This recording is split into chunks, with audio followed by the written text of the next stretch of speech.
Welcome to Silva Manifesting. I'm Laura Silva Quesada, and I'm here to share manifesting techniques that ensure you are living a life of your own design. This product is based in real-life experience and takes you through a step-by-step process to creating an extraordinary life. This powerful and practical Silva process is designed to make the most of your busy life with easy-to-use tools, revealing interviews, and life-changing meditations. So, why do you need to learn more manifestation techniques in the first place? Let me guess. You've heard it all before, right? Manifest a better life, attract the partner of your dreams, make more money. Did you buy into other programs or even been out of practice with other Silva Method techniques and are just not feeling the amazing feeling of connection in your life right now? I know how frustrating it can be to feel off track. If you are doing all the right things, then why aren't you getting the results that you want? Too often, we find ourselves saying that we want something and then doing things that prevent us from getting what we want.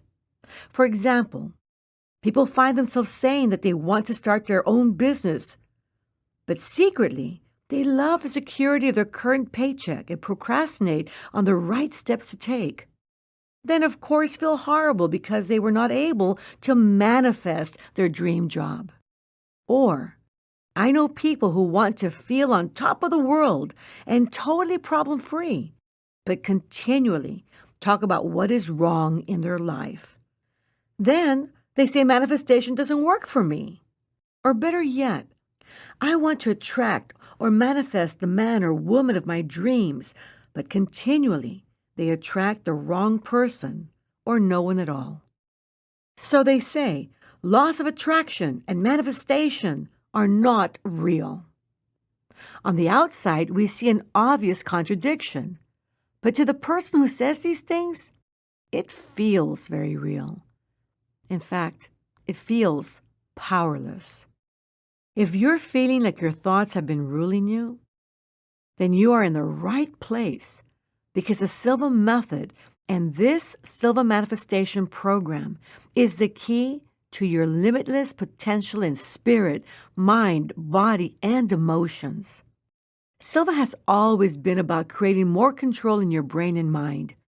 But now, you are about to learn something that really will take you to new heights in your practice. These techniques are designed to be easy to use and to make sure that you are in charge of your thoughts, not your thoughts in charge of you.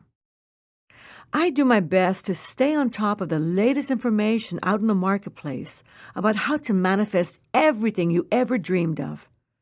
And I have to say that most of what I come across is pretty disappointing. Many people walk away from manifesting programs with the impression that all they have to do is to imagine great things and poof, they will appear. But then they never really quite do what it takes to get what they want out of life. This really upsets me because although changing your thinking is a very important ingredient for successful manifestations to occur, it alone is not enough. The Silva Method, founded by my father Jose Silva, has withstood the test of time simply because it is geared towards serving others. It is scientifically proven, and it works. After years of refining, I'm going to share for the first time ever a special Silva family secret to manifesting what you want. You will not only learn how to think differently, you will learn how to change your limiting beliefs, connect to your life's purpose and your spirit, and learn to expect real results in your life. There's no need to complicate things. Life is already too complicated. So let's keep it simple. You'll be learning to manifest with a 4-step process unique to the Silva Method. Desire, believe, connect, expect. Let's start with desire. Figuring out what you really want sounds easy, But I assure you that if it was so easy, you would already be on your way to getting what you want. I will be teaching you how to channel your desire to live the life that you want. Believe. You will learn how to eliminate the beliefs holding you back and how to start believing in yourself like never before. Connect. This is more than an internet connection we're talking about. You will learn how to connect with your own emotions, other people, and the energy around you to accelerate your manifestations. And expect. You won't get far if you don't expect good things to happen. This is like belief on steroids. Learn how to get rid of self-sabotaging behavior and get real results. In this program, you're going to learn more than manifestation. You're going to create the life of your design. I have used the best of the core Silva methodologies and combined it with leading-edge research in the brain and mind to give you a real-life tool for getting what you want. You will be using 4 key technologies in this manifestation process. First, meditations for your daily life. I'm going to reveal how to meditate on the go with Zap meditations. I know if your life is as busy as mine, these meditations will have to pack a big punch into a short amount of time. Second, core programming. By following this program, you will learn to use core Silva methodology to program your subconscious and start living the life you want. We are going to start building on techniques like the mirror of the mind and glass of water. Third, live life in the zone. Living your life in the zone is about being aligned with your own personal code for success. I'm going to give you all the tools you need to figure out what your personal code is and how to live it. And fourth, history and research. Silva is backed with real research and study on the brain and mind. I'm going to share real case studies where successful people talk about what led them to achieving the life they want and how they live by their own personal code to success. In the Silva Method, we approach positive change from many levels and depths in order to assure real and lasting change. It's no wonder so many of you write to tell me that after learning the Silva Method, you finally learned the secrets to true manifestation. And it's no surprise why. The Silva Method has been around for nearly 50 years. And today, we are changing the lives of more people than ever. Silva has rich history. And it all started back in 1966 with my father, Jose Silva. Looking back, my father was quite a man. He was a visionary, a man way ahead of his time with a message way ahead of its time. Even today, I'm amazed at his genius and how he was able to mindfully tap into the subjective dimension and use it to achieve greatness and contribute greatly to humanity. I'm more amazed that he was able to put his findings into such a simple, effective, and practical format that everyone could learn and gain from. His whole life purpose was to serve humanity by sharing what he had discovered. He knew that what he had learned after 24 years of research that actually continued the rest of his life, would change the face of humanity. In the process, he studied hypnosis, yoga, different forms of meditation, the great psychologists of his time, the secret to the Rosicrucian order, brainwave function, and electroencephalography. I remember him constantly studying and doing research. That's just what he did. Growing up, he would remind me time and time again that the greatest discovery I could ever make was the potential of my mind. My father believed in walking your talk He would say, "You have to do the do." And that is why I have included a bonus track recorded in 1980. We actually have audio recording of my father talking about his story, how Silva came to be, and research that started it all. You can listen to this bonus track at any point in time when going through this program. Even though I was born into the Silva Method, I wasn't always living a life of my own design. There was a period in my life where I was completely plagued with low self-esteem and an unhealthy lifestyle. I wanted nothing to do with the Silva Method at the time, and my poor self-worth, combined with bad choices, had me headed nowhere and fast. It is not that I didn't want a good life.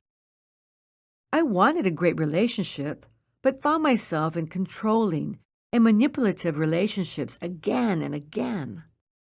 I wanted to feel energized, but I stayed in the fast lane, abusing my body with the worst kind of stuff. I wanted to be successful. I saw my colleagues at work going places, but I just couldn't seem to get anywhere. For me, it took hitting rock bottom and quite a bit of mental bashing before I started turning things around. In the wee hours of the morning, when I couldn't get to sleep, all I could do was think about, "You did it again. Why do I keep doing this to myself? What a mess you are. You're worthless." And living a lie, pretending that you've got it all so together when you don't. I would look around at people who seemed to be going places and ask, why them and not me? Asking myself that question on many occasions began to build in me the need to know why I had chosen to live the life I was living. And within that, a desire, a deep desire in me to change as much as I could the very aspects that were not working. Simply put, the result of that ongoing pondering led to me developing a deep desire to live a better life. I came to discover and accept that I had a really low self-esteem, mostly due to bad childhood experiences I had kept hidden all my life. I started working on those past issues openly. I sought out support from family members and loving friends. And most of all, I began practicing meditation, working with my fears, setting some clear goals, and using some problem-solving techniques, such as the mirror of the mind and the glass of water, to help me solve problems, experience success, and most of all, build confidence. Eventually, my small successes led to bigger and bigger ones. Bad behaviors were replaced with good ones. I upgraded my skill level and my confidence grew. My self-worth kept getting healthier with every waking moment, and I discovered my PCS, my personal code to success. Once I discovered that, my life kept getting better and better, and to this day continues to get better and better to no end. I am a successful business owner and have the freedom to give back to my community.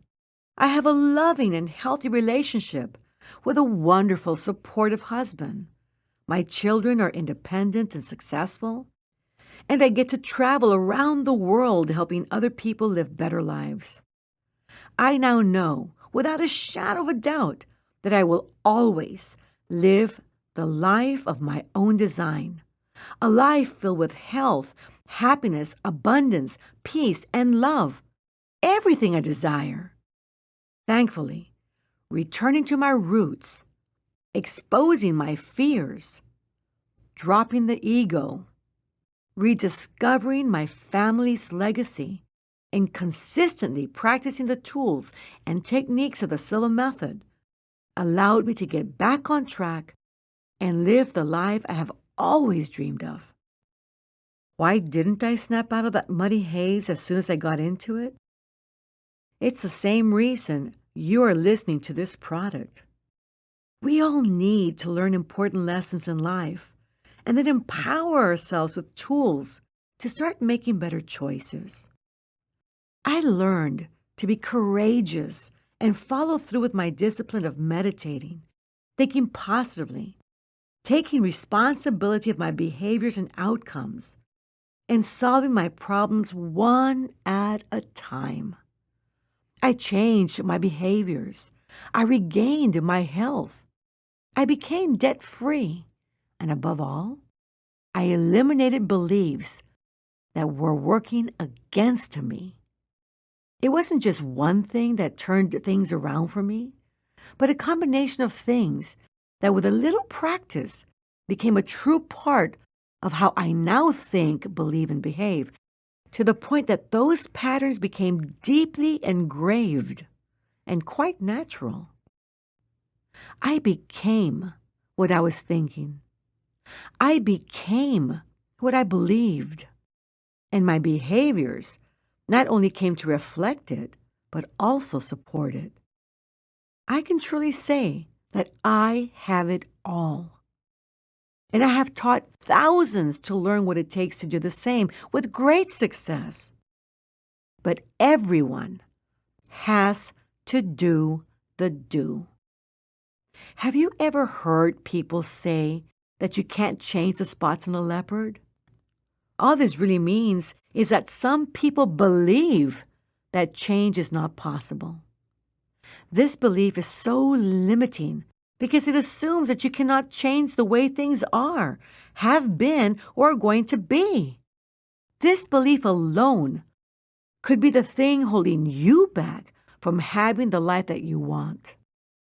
Because I can assure you that the things that have gotten you to this point in your life, no matter how successful, are not enough to get you to the next level of success. You may have to change a belief. You may have to change a behavior. You may even have to change a feeling or two. But don't worry, because I will be there every step of the way.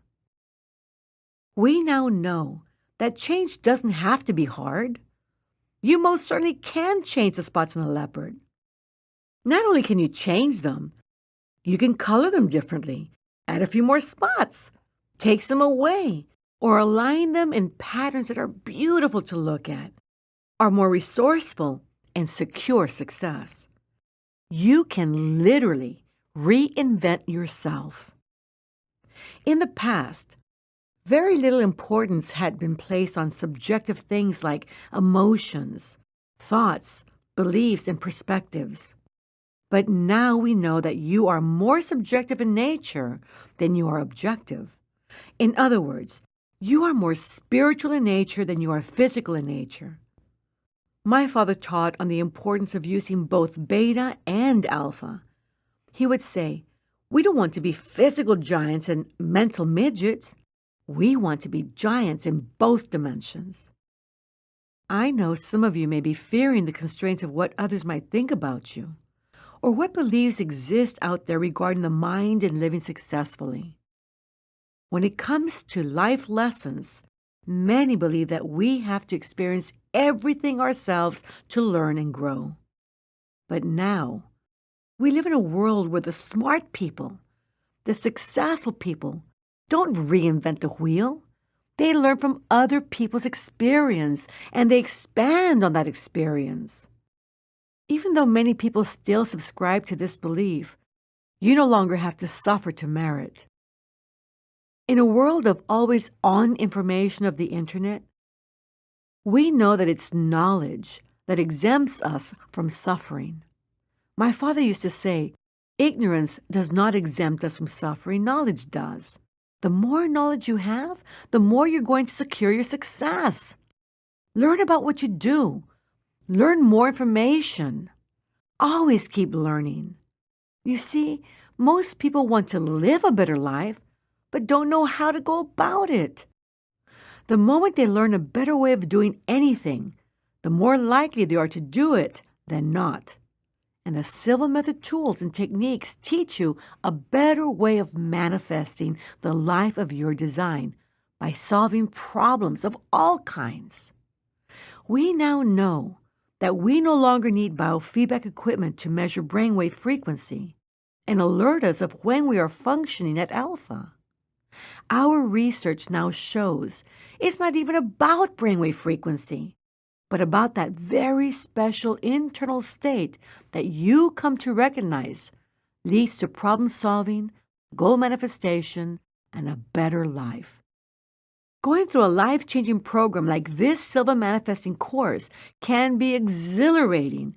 You can become so excited and connected to your life that it feels like you are unstoppable. It can also be frustrating at times, and if things get tough, you might feel like giving up. But promise me this. If you start to feel like things aren't working out, or you are frustrated with your progress, promise me that you will first listen to the segment on sabotaging your success or choice points. Because if you choose to drop this product, you will only produce more of the same in your life. You've got to fight, and maybe even fight hard, and work through the challenges that you're having so that you can move forward. You see, the process of self-actualization and real growth has a distinct order. First, you solve problems at a very primary level. In other words, problems dealing with your environment, such as securing a job, paying the bills, putting food on the table, and improving your relationships. Because if you don't take care of problems in your immediate environment, it's really hard to move up the ladder of self-actualization, let alone manifest greatness. Once your environment is in order, then you can start working on your behaviors. Your behaviors must work for you and not against you. Don't kid yourself thinking that you can continue procrastinating on those important projects if you really want to make a big impact in your life and see visible progress. With your environment and behaviors in order, you can begin to concentrate on your skills and capabilities. Kick your talents and skills up a few notches by being an avid student of life, going back to school, taking online courses or home study courses like this one. The more skillful you are, the more in demand you will be and the more monies you are likely to make. And the interesting thing is that as you improve your capabilities, your self-worth will naturally improve. Your good behaviors become reinforced, and your environment inevitably gets better. With your environment in order, behaviors in check, and capabilities on the upswing, you open the door to focusing on improving your beliefs, discarding beliefs that don't work for you and creating new ones that do. And let's face it, your beliefs govern your living experience. You will live out what you believe. By learning and practicing the techniques of the Silva Method, you will experience this process of self-actualization and eventually own it. Don't listen to this one CD and then stick this home study course on your bookshelf. Use it and allow it to change your life for the better. My father used to state, being a collector of insights is not sufficient. Utilizing insights for the betterment of self and humanity are more worthwhile projects. This home study program divulges Silva's strategies for manifestation. Follow the CDs and modules the way that they are outlined to maximize the natural process of creating the life that you want. The process begins with redefining meditation in a way that you can meditate several times a day with practical, open-eyed zap meditations and stoplight meditations. Then, you will then discover your PCS, Personal Code to Success, by decoding your actualization process. And then you will discover your true life's purpose. My father used to say, all programming for prosperity should be built on spiritual foundations. So you will also learn to access the spiritual dimension to determine what you're here for and what you're supposed to do with your life. You will learn tools that help you stay on track with your life's purpose and manifest your dream life. You will learn to tame the monkey in your mind and engage all of who you are spiritually, emotionally, mentally, and physically in everything you do in order to secure success. You will learn to deal with critical decisions that present themselves throughout your life and make every choice a good one. We will discuss how universal laws play a role in your coming success and how to make you a money magnet. To get the very most out of this program, you will need the following things. You will need a good way to listen to the audios. Some of the audios can be listened to while driving in the car or going for a walk. You don't have to have a fancy MP3 player or iPod to do the program. You'll have access to the audio on the computer at any time, and if you bought the physical CDs, you just need a place to play them. Other audios with meditations are better listened to in a safe environment where you set aside quiet time just for you. I know life is busy, but you deserve this time, and it is crucial for your success. Remember, I'm going to be teaching you Zap meditations that you can do anywhere, anytime, so you won't have any excuses for not doing them. You must have dedication as well. You're making this investment in yourself. So be sure to take the time and energy to give back to yourself with a dedication to complete this program in its entirety. Now, I'll be guiding you through this home study course on manifesting your dreams, but before I do, I want to mention the importance of meditating, thinking positively, and working on your behaviors and your beliefs. You don't have to be a Silva practitioner to use this program, but knowing and practicing the core methods will definitely be helpful to your success. For that reason, you'll notice that this home study course is complete with a reference manual that is also used as a workbook. You'll have access to free downloads, exercises, and interviews, as well as applications and ringers that may be compatible with some of your smartphones. I've also included for those of you who have not yet taken a live Silva training or have bought any of the courses, a CD with information taken from the Silva Life System Home Study Program that explains the Mirror of the Mind technique and the 3 Fingers technique for accessing resources. It's a good idea to listen to these techniques before you move on to the next CD. Because you have invested in this program, I'm going to proceed knowing that you desire to make positive changes in your life and that you believe that you have a right to manifest everything you desire, and even better than that. Also, that you have a general direction of where you're heading and are willing to expand on it. Expand on your vision, a vision of your future life, of a future you. Above all, I'm going to take it as given that you're willing to do whatever it takes to achieve success, and you define success the way you want. The criteria for success is as different from person to person, yet there are very consistent patterns on how to get there. This program is for those of you who will do what it takes to make great things happen in their lives, to make real magic happen by understanding their internal experience and discerning it, then applying what they've discovered for making positive changes in their living experience. I really want you to make the most of this home study course and truly manifest the life of your design. Be sure to start off on the right foot by downloading the Secret Code to Abundance software, created by my friend Paul Bauer, founder of DreamsAlive.com. This download is a helpful reminder on your computer to tune into your goals.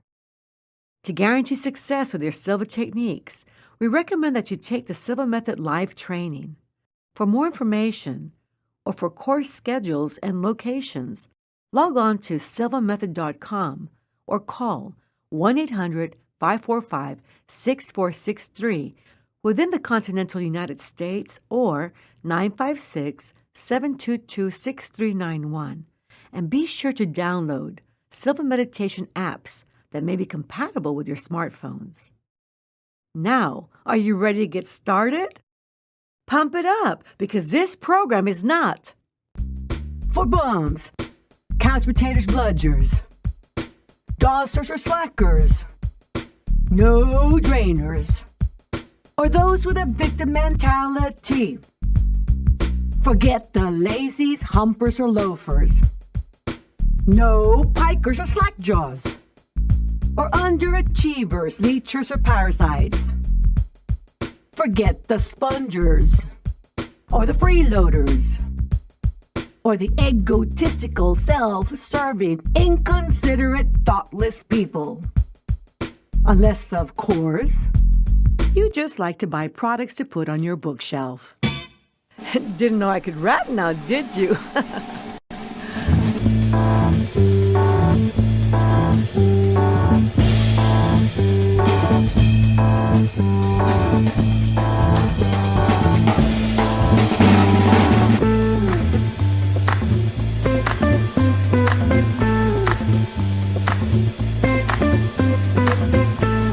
My father, Jose Silva, founder and developer of the Silva Method, is noted as one of the key players in modern meditation and personal growth.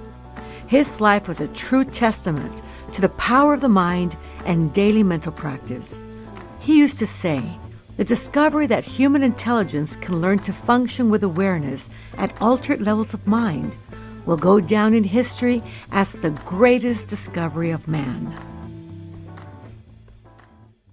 It is sure to change our concepts of psychology, psychiatry, mind, and the subconscious. He discovered an amazing system of mental training that can literally change a person's life for the better. And he worked hard towards that outcome because he knew that if he, a man born from very humble beginnings with no formal education, could rise to the top and leave his mark on humanity, then so could everyone else. He didn't have an easy life.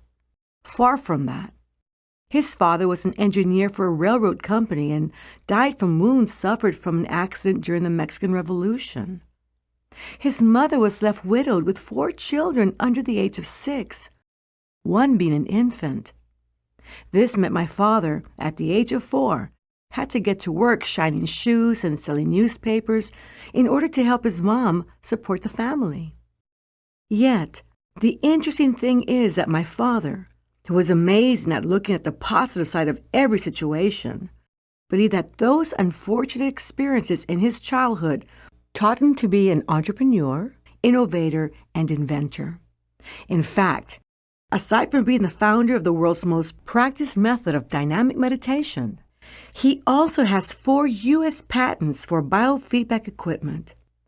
As I said earlier, life wasn't easy for my father. But that didn't hold him back. He was very keen to spot opportunities and never shied away from hard work.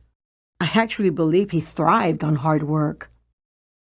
Then in his mid-20s, he met the young and beautiful Paula Gonzalez, and they instantly fell in love.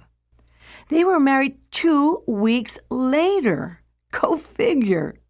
It came to be a marriage that lasted nearly 60 years and resulted in 10 children, 28 grandchildren, and over 25 great-grandchildren. Early in his marriage, and with 3 young children, he was drafted to serve his country. The good thing is that he seemed to create luck wherever he went.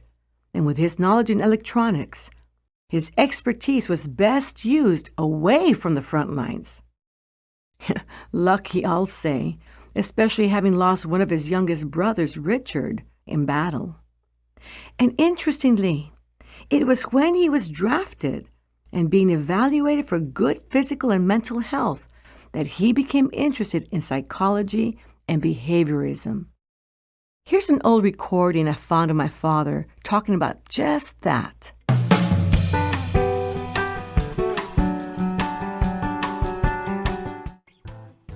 when I was drafted, like almost everybody my age, during the Second World War, I had a talk with the psychiatrists. I became very interested in what he was doing. I thought at the time he was asking silly questions. But then again, he was asking these questions to be able to draw answers, to see how one responds, to see if we are all there, if nothing is missing up above. And he gave me a book to read, and from here on, I became interested in the study of psychology. My field has been in electronics. So psychology and electronics now. Let's put them together and see what we can do with it. Now, to begin with, I came across a term in the study of psychology, hypnosis.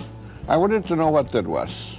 So I studied under the big wigs in the United States, the big masters in hypnoanalysis, the big hypnoanalysts and medical hypnotists and so forth. I became very proficient in the use of hypnosis. I could help a person enter a certain depth of mind whereby this person could go through surgery without chemical anesthesia. Now that's as deep as you can get anybody. Now from there on, after spending years on hypnosis, I came across the term parapsychology. Well, I wanted to know what that was also. So I started to investigate and subscribe to all centers in the United States, New York City, at the time Columbia University had a department, Wayland Baptist University had a department, England, psychic research out of England, Duke University, Dr. Ryan. Bring me up to date. What is parapsychology? This is where I started to talk to Dr. Ryan and met Dr. Ryan personally. Now, in doing so, I thought that the parapsychology was a field of science or a science that would train people to use what Dr. Ryan used to say or call extrasensory perception, or ESP. Well, when I talked to the man, he said, there's no such a thing. Nobody can develop such an ability. It's something like the IQ factor. Some have it, some don't have it. Some have more, some have less. Well, to me, that didn't sound right. I didn't feel that whatever we call God, discriminated and gave some of us more and some of us less. I figure that we all have it, but it needs to be developed. It's up to us to develop whatever that is. And see if one can develop power of mind to be able to resolve problem situations, to find a solution for them. And I continued to study psychology, and I came across the term electrocephalography. Now I'm talking about the electronic equipment that is used to detect and measure brain waves of human beings, human brain waves. Now that was pretty interesting for me, because me in the field of electronics and playing around with equipment that has to do with electronics, we find that the brain vibrates like the heart beats. But the brain vibrates so many times per second, and the heart beats so many times per minute. So the thing is then, looking into the brain, I started to figure, isn't it interesting there's something like cycles in radio? We call thousands of kilocycles in radio, or hertz, now it's been changed to hertz. In television, we talk about millions of, or megacycles, or megahertz. Well, here we're talking about cycles as measured in radio or television, but basic units of measurement. Not thousands of kilos or millions of megas, just simple basic units of measurement. So we're talking about the brain pulses up to an average of about 20 vibrations per second. When one is conscious, the average overall brain frequency that we detect on the human brain is 20 vibrations per second. This is when a person is conscious and awake. You see, we only learn to do two things in life with our brain by natural means, to stay awake and or to go to sleep.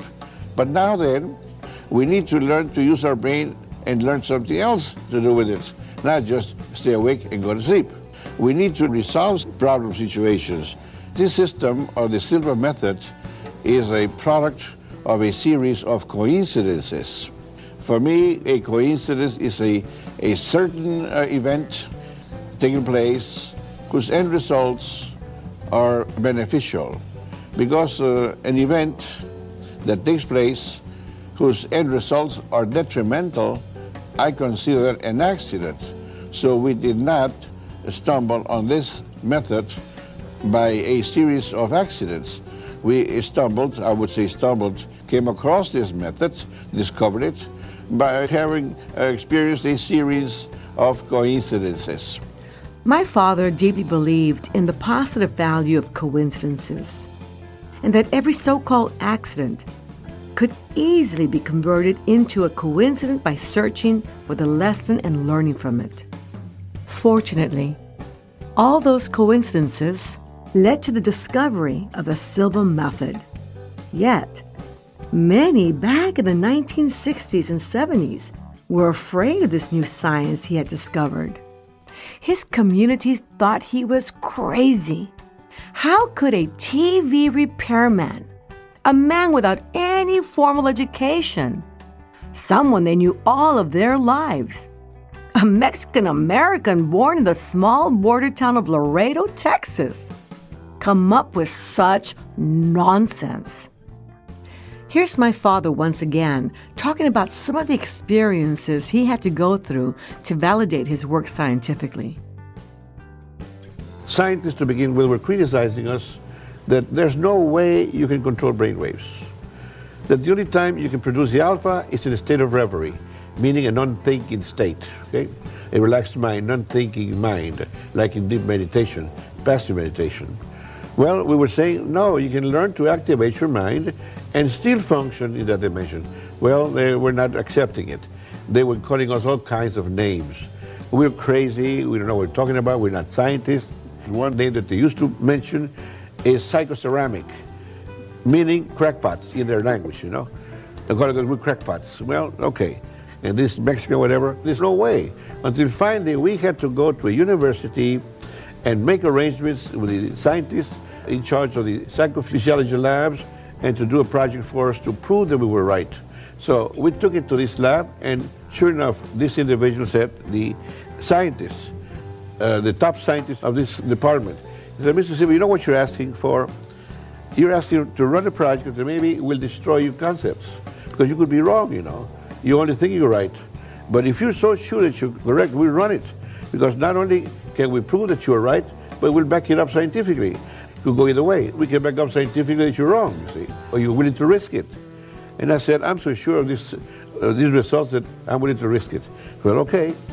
At the end of the project, we selected some medical students, 50 medical students, in a certain class in University Medical School, and then we pre-tested them with a battery of psychological and parapsychological tests to be able to put numbers on their mental faculties, find a baseline, so to speak. And then we trained them at the university, and at the end of the training, we again used the same battery of psychological and parapsychological tests, and all the numbers changed completely. It's as though we took that individual out and put another in his place. I mean, they were so amazed to see this happening. The scientists were unbelievable. And then a paper was written, scientific work was written, and it was published in a scientific journal in England, that we were correcting what we were saying. From that day on, the scientists that were criticizing us didn't criticize us anymore. They thought they were right. They lost faith, you know. So that was the first scientific proof that we could control our brain waves. And this is what we have done with children now. And since the alpha is the strongest, and we have trained children, we have trained schools completely. The faculty and all, the biggest that we have trained is in Pennsylvania. In Philadelphia, Pennsylvania, the Hallahan Project, 2,000 schoolgirls. The school was closed down for a whole week. We brought in all of our top instructors into school, and we trained 2,000 schoolgirls in 1 week. And they were pre-tested and post-tested. And tremendous benefits were achieved after the post-testing. And from there on, we tested them again. Like in some other school, we've tested every 6 months, and it keeps on increasing, improving. Their faculties, the grade point average keep on increasing after the training has been done. And with more practice, they're getting better and better. So actually, for children, one of these days, this system that we have will be incorporated in the educational system to train all students from kindergarten to universities, to medical universities, chiropractic universities, to all levels of engineering and so forth, so that everybody will develop the use of both brain hemispheres with our system. We're willing to cooperate with these people, and we can offer it to them, and we're ready for them to take the next step to supply their needs and help them accomplish this. There's no clean-cut division of humanity or profession that we can say these people need it more than anybody else. Everybody needs it. Keep in mind that if we improve the functioning of the mind, we improve humankind in every area, at any age. This is the most important faculty that we have, the use of our minds in anything. Mind is a common denominator. You can apply it in everything. What I remember throughout my childhood is that he did research all the time. Daily, he would meet with family, friends, and supporters, and he would hypnotize anyone who wanted to participate in his research, where he would experiment with positive and negative hallucinations, age regressions, age progressions, regression to past lives, future lives, and intuition. The church he belonged to also thought he was crazy and believed he was doing the work of the devil. Neighbors would actually tell my mom to sleep with one eye open in order to keep her guard. My father didn't let any of those critics stop him. Once he had evidence that his findings led to positive and repeatable success, he offered it to the government, but was rejected. He still didn't give up. He just kept on going, having a deep belief that what he had discovered would be of great value to humanity. He then went on a lecture circuit, talking to everyone he could, and it was during one of his lectures at Wayland Baptist University that members of an art class heard what he had to say and wanted to learn everything they could from him in order to enhance their creativity. That was back in 1966. He taught his first Silva Method class to a group of art students, and the word of his work spread like wildfire. Now, the method that you are learning is the evolution of this core research that changed the world. Stay dedicated to your practice. Be open to new ideas, and have fun practicing the Silva Method in your life.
In a moment, you will go through the long relaxation exercise. During the exercise, allow yourself to let go completely and enjoy the full benefits of deep relaxation. This exercise may be practiced as often as desired and at least once a week. It is ideal for managing stress and enhancing the healing process. It is recommended that you listen to the meditation at least once before actually doing it. This will help you become familiar with the exercise and gain greater benefits.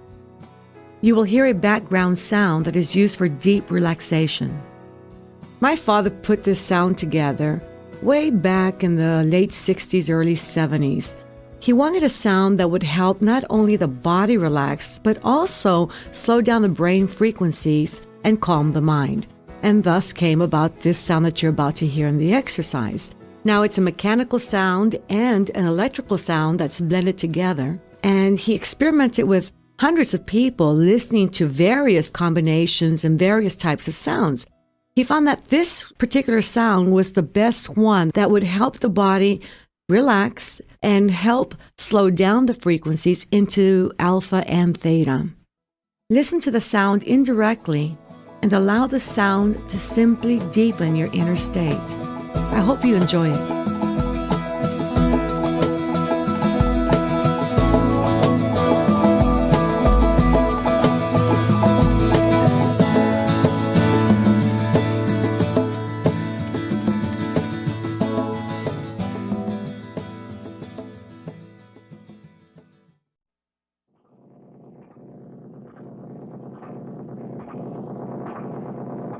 We will begin this exercise with the 3-2-1 method.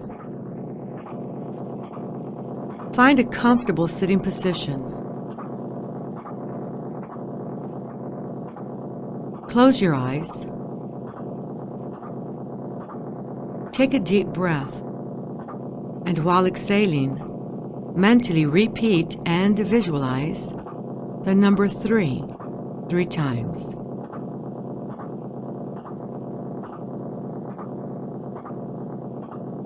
Level 3 is for physical relaxation, where you can learn to relax from head to toes in a matter of seconds.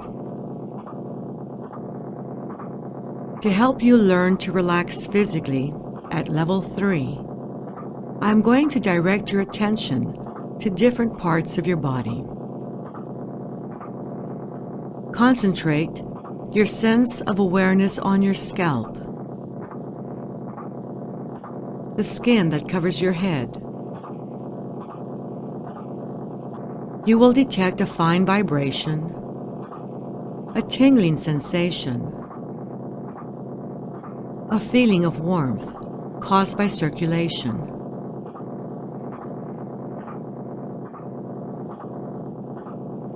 Now release and completely relax all tensions and ligament pressures from this part of your head, and place it in a deep state of relaxation that will grow deeper and deeper as we continue.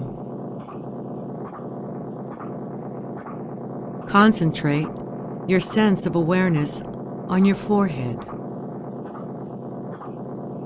the skin that covers your forehead. You will detect a fine vibration, a tingling sensation, a feeling of warmth caused by circulation.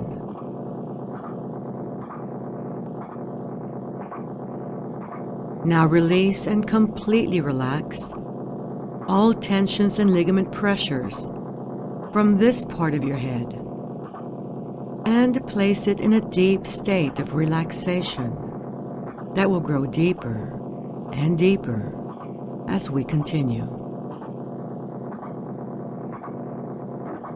Concentrate your sense of awareness on your eyelids and the tissue surrounding your eyes. You will detect a fine vibration, a tingling sensation, a feeling of warmth caused by circulation.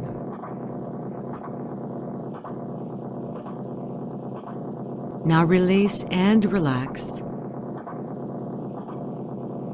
all tensions and ligament pressures from this part of your head, and place it in a deep state of relaxation that will grow deeper and deeper as we continue. Concentrate your sense of awareness on your face, the skin covering your cheeks.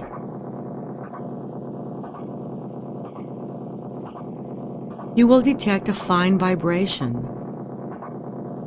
a tingling sensation, a feeling of warmth caused by circulation.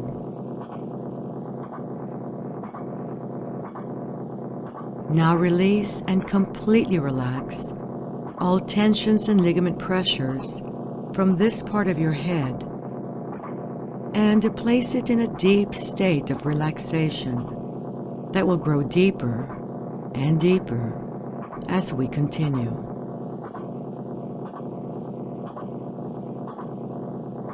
Concentrate on the outer portion of your throat.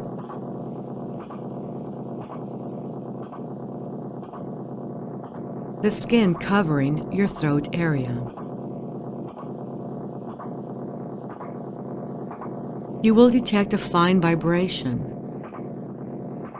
a tingling sensation, a feeling of warmth caused by circulation. Now release and completely relax all tensions and ligament pressures from this part of your body and place it in a deep state of relaxation that will grow deeper and deeper as we continue.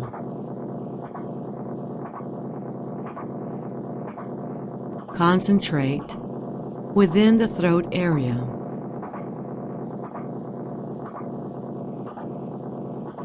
And relax all tensions and ligament pressures from this part of your body and to place it in a deep state of relaxation, going deeper and deeper every time.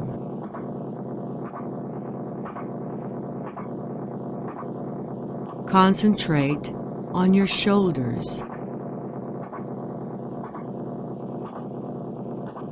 Feel your clothing in contact with your body. Feel the skin and the vibration of the skin covering this part of your body.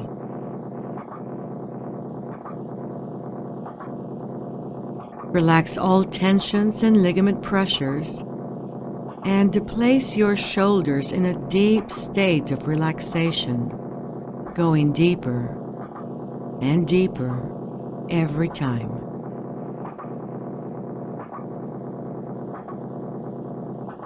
Concentrate on your chest.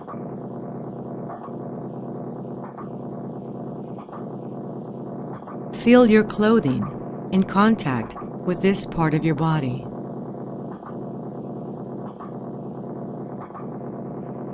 Feel the skin and the vibration of your skin covering your chest.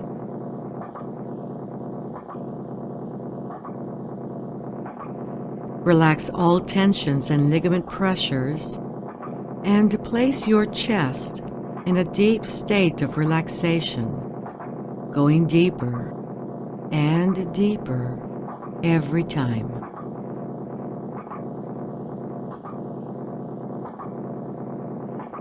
Concentrate within the chest area.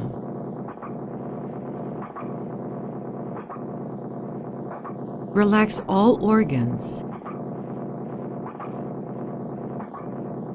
Relax all glands. Relax all tissues, including the cells themselves, and cause them to function in a rhythmic, healthy manner.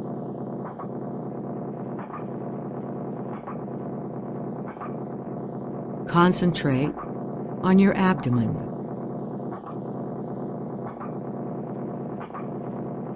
Feel the clothing in contact with this part of your body.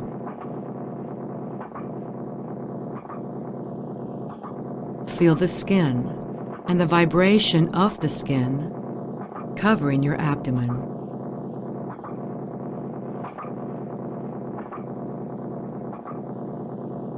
Relax all tensions and ligament pressures and place your abdomen in a deep state of relaxation, going deeper and deeper every time.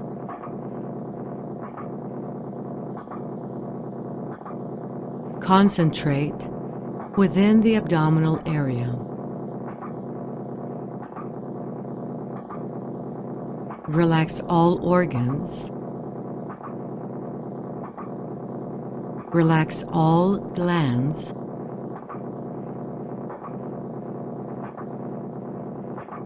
Relax all tissues, including the cells themselves, and cause them to function in a rhythmic, healthy manner.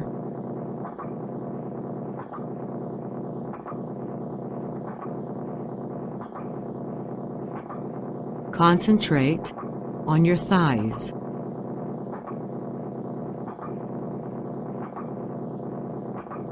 Feel the clothing in contact with this part of your body.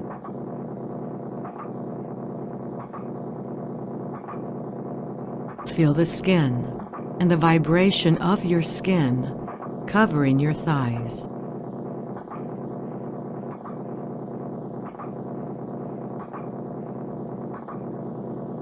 Relax all tensions and ligament pressures and place your thighs in a deep state of relaxation, going deeper and deeper every time.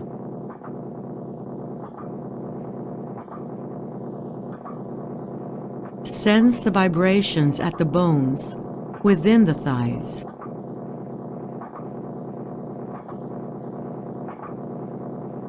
By now, these vibrations are easily detectable.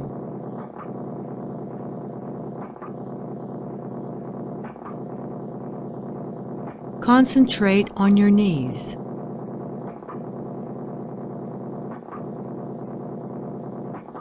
Feel the skin and the vibration of your skin covering the knees.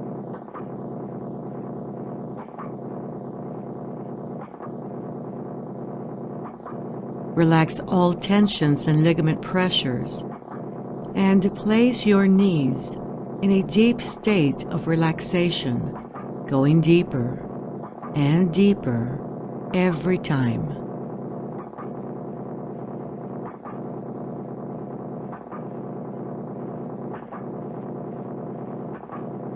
Concentrate on your calves.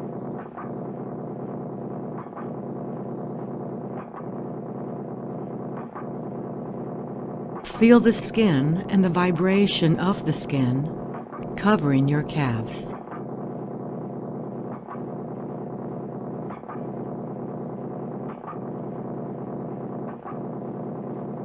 Relax all tensions and ligament pressures and place these parts of your body in a deep state of relaxation, going deeper and deeper every time.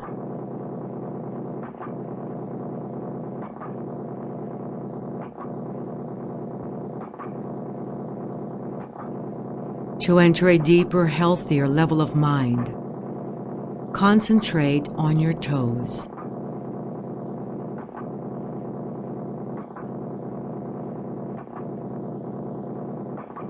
Enter a deeper, healthier level of mind.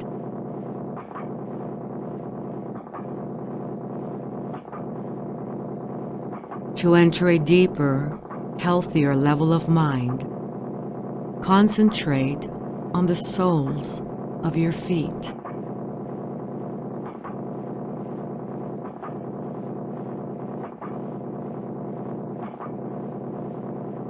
Enter a deeper, healthier level of mind.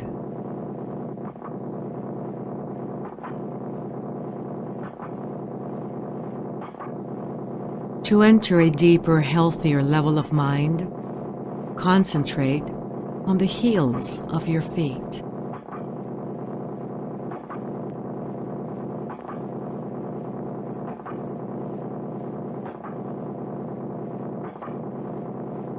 Enter a deeper, healthier level of mind.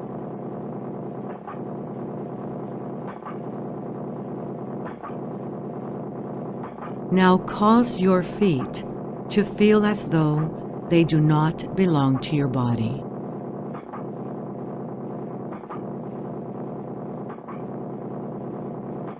Your feet feel as though they do not belong to your body.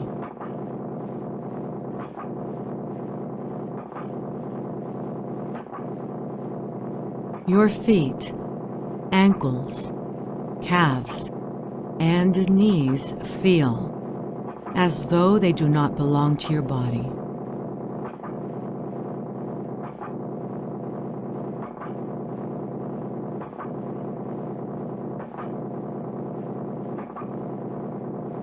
Your feet, ankles, calves, knees, thighs, waist, shoulders, arms, and hands feel as though they do not belong to your body.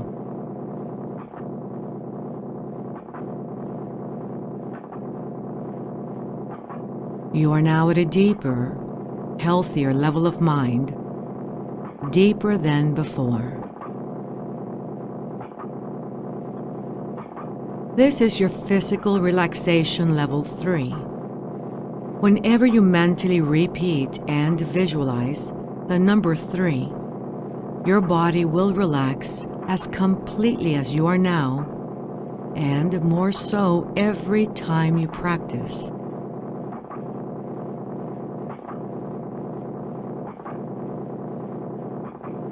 Take another deep breath, and as you exhale, mentally repeat and visualize the number 2 3 times.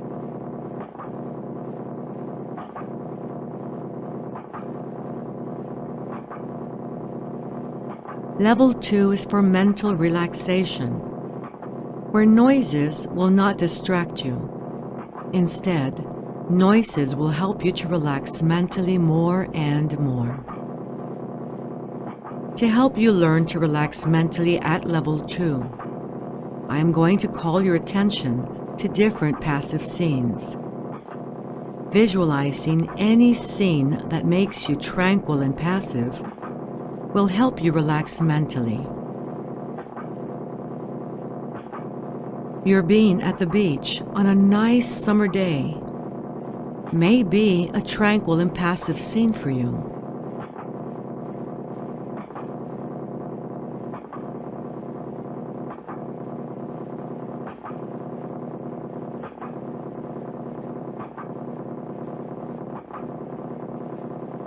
A day out fishing may be a tranquil and passive scene for you.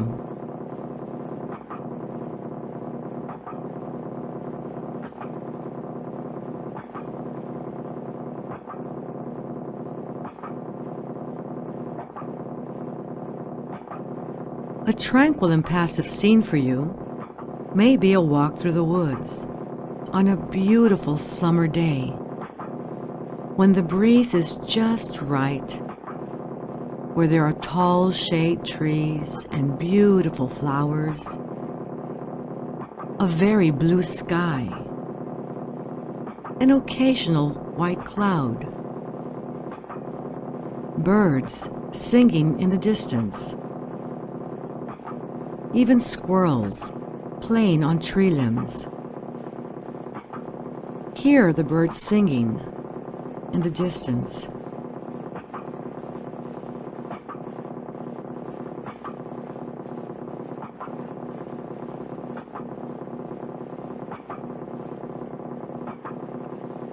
This is mental relaxation level 2, where noises will not distract you. To enhance mental relaxation at level 2, practice visualizing tranquil and passive scenes.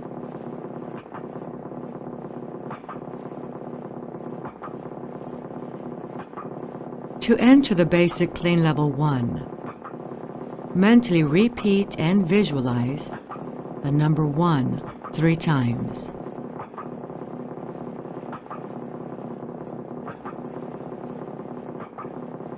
You are now at level 1, the basic plane level that you are able to use for a purpose, any purpose you desire.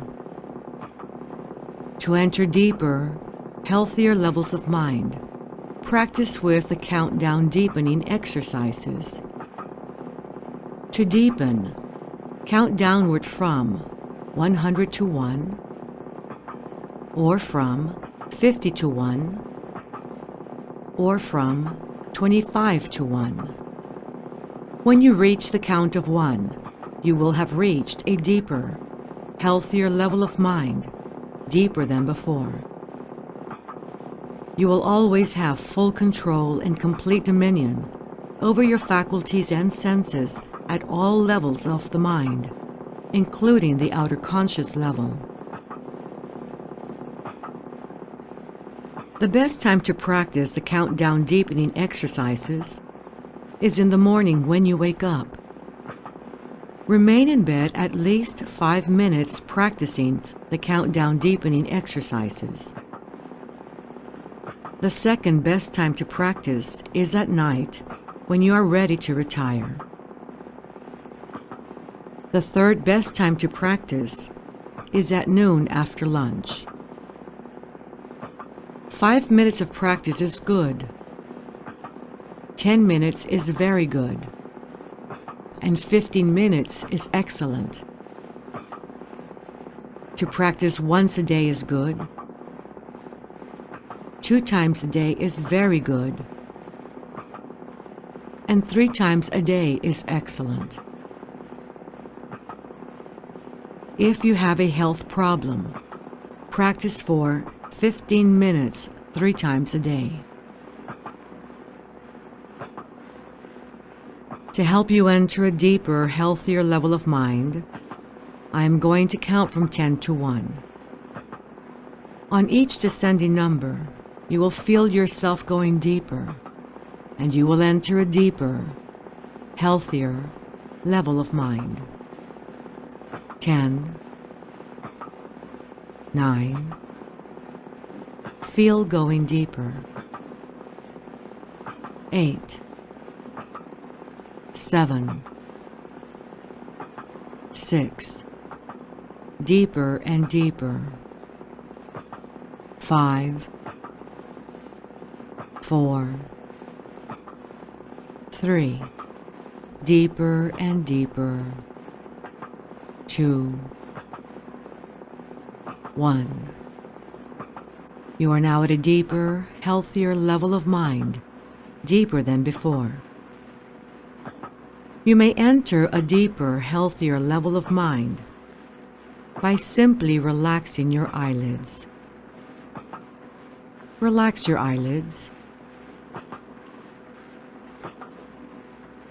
Feel how relaxed they are. Allow this feeling of relaxation to flow slowly downward throughout your body, all the way down to your toes.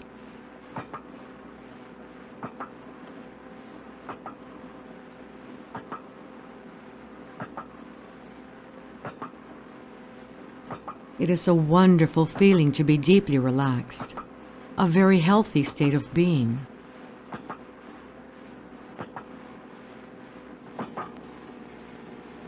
Every time you function at these levels of the mind, you will receive beneficial effects physically and mentally. You may use these levels of the mind to help yourself physically and mentally. You may use these levels of the mind to help your loved ones physically and mentally. You may use these levels of the mind to help any human being who needs help physically and mentally.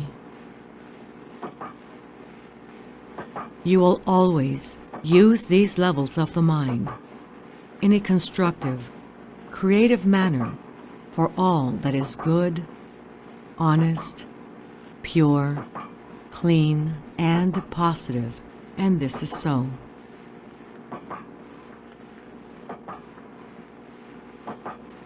You will continue to take part in constructive and creative activities to make this a better world to live in, so that when we move on, we shall have left behind a better world for those who follow.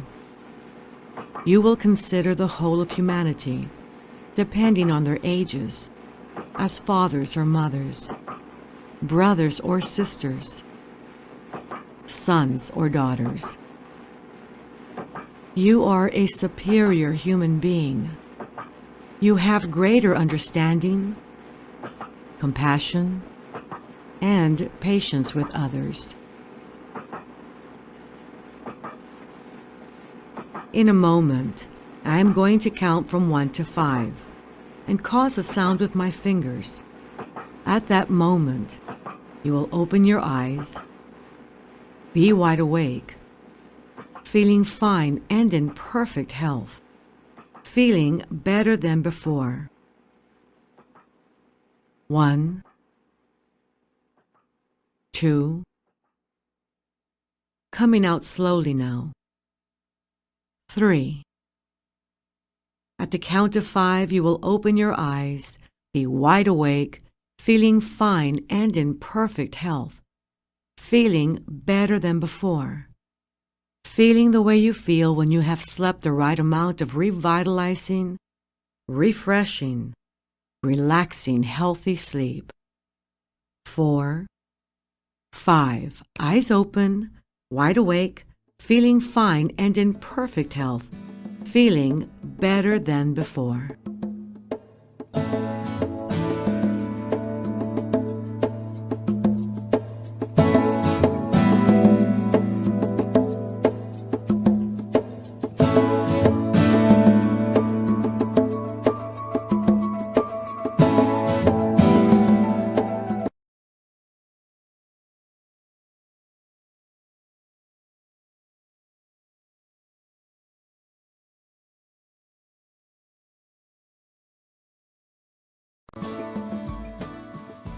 The 3 fingers technique is probably one of the most versatile techniques that we have in the Silva Method training.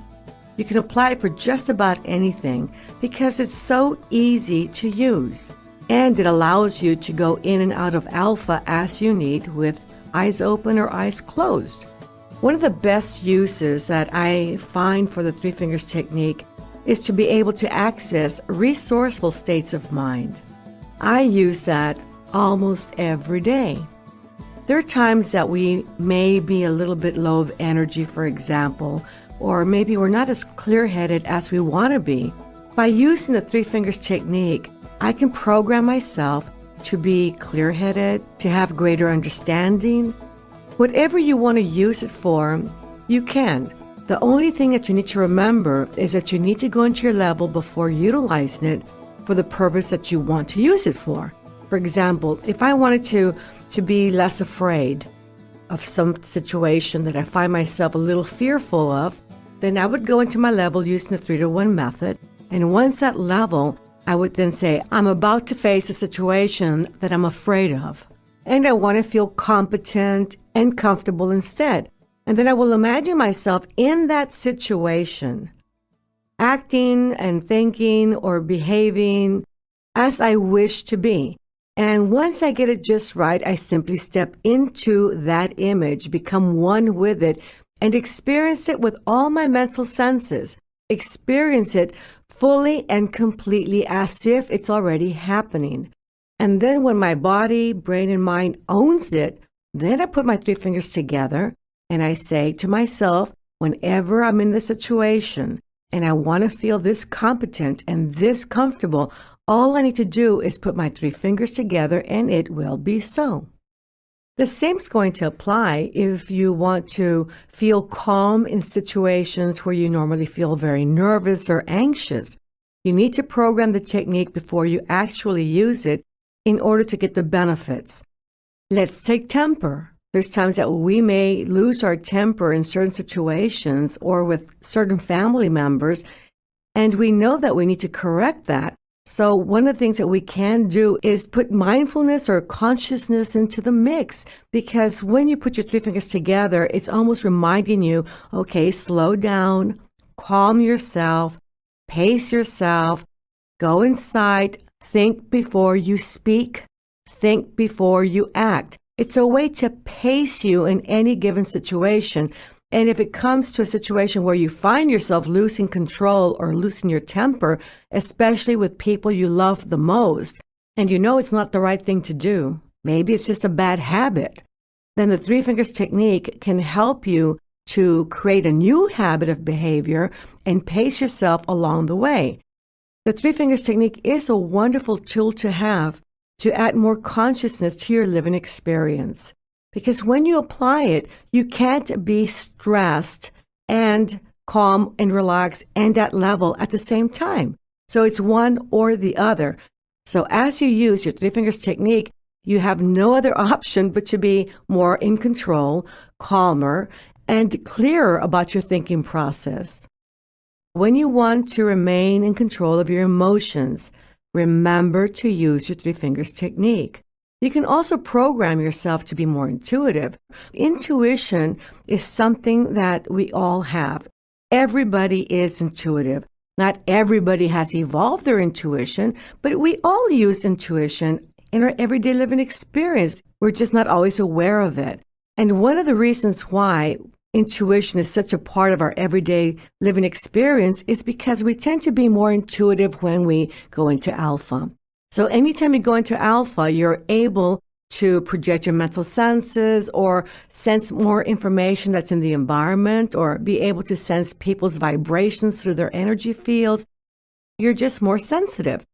And our brain frequency, with or without using Three Fingers technique or with or without going into level, dips into alpha many, many times per second for microseconds at a time. So intuition is always accessible to us. And the Three Fingers technique just allows you, again, to add mindfulness or more consciousness into the experience. So when you want to be more sensitive, when you want to be more intuitive, and you put your Three Fingers together with that purpose in mind, guess what happens? You are more intuitive. You are more sensitive to the environment, to people, to situations. You do have a tendency then to say the right thing at the right time, to turn at the right corner and maybe get away from a traffic jam or make better choices and decisions in your everyday living experience. If you need to be a little more persuasive, maybe you're going to make a presentation or sell an idea to a group of people or some investors, for instance, well, then you want to program yourself the night before the actual presentation.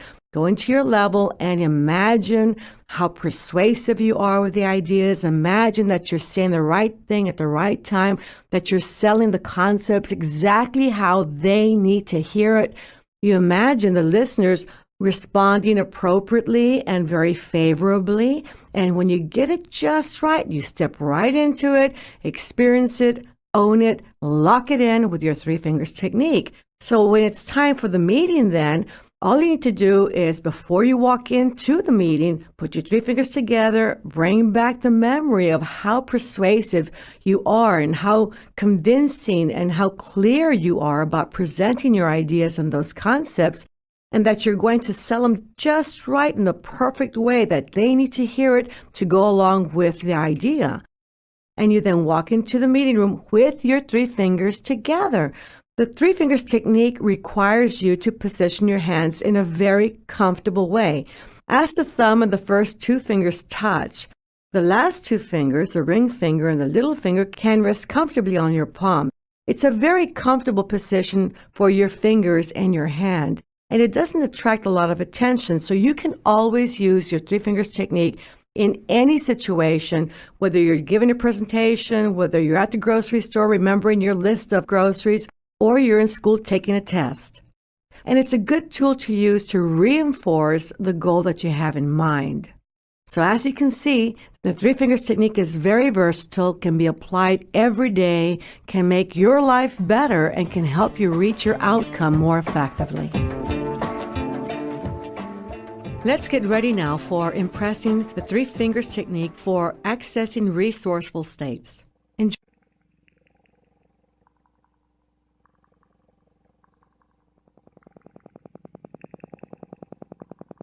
We will start this exercise with the 3-2-1 method. Find a comfortable position. Close your eyes. Take a deep breath. And while exhaling, mentally repeat and visualize number 3 3 times.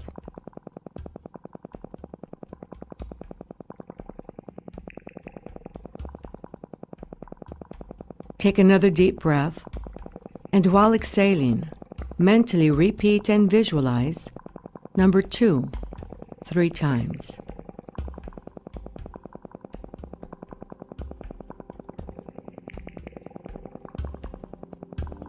Take another deep breath, and while exhaling, mentally repeat and visualize number 1 3 times.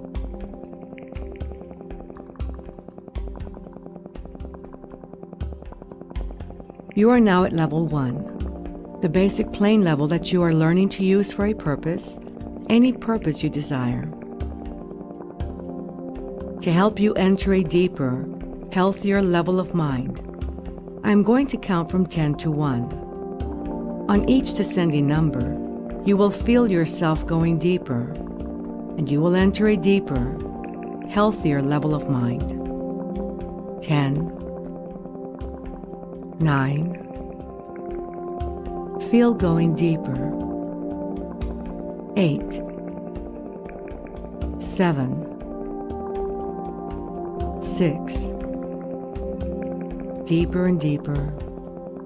5, 4, 3, deeper and deeper. 2, 1.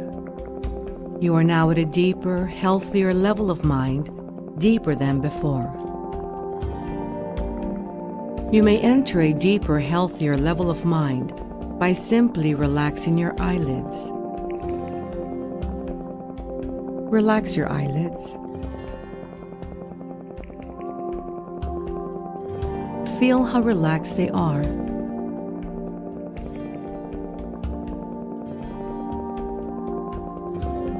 Allow this feeling of relaxation to flow slowly downward throughout your body, all the way down to your toes.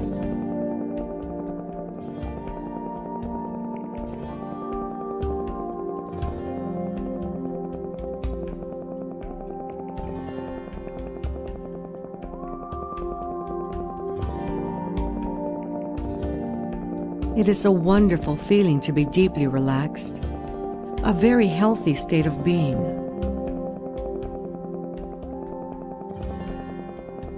The following are beneficial statements that you may occasionally repeat while at these levels of the mind. Repeat mentally after me.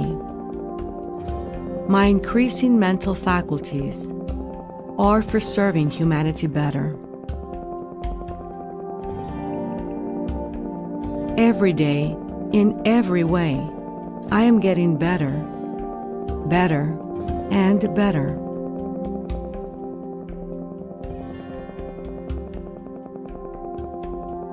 Positive thoughts bring me benefits and advantages I desire.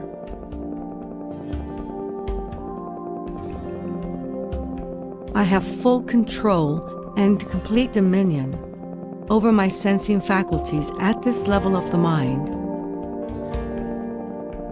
and any other level, including the outer conscious level, and this is so.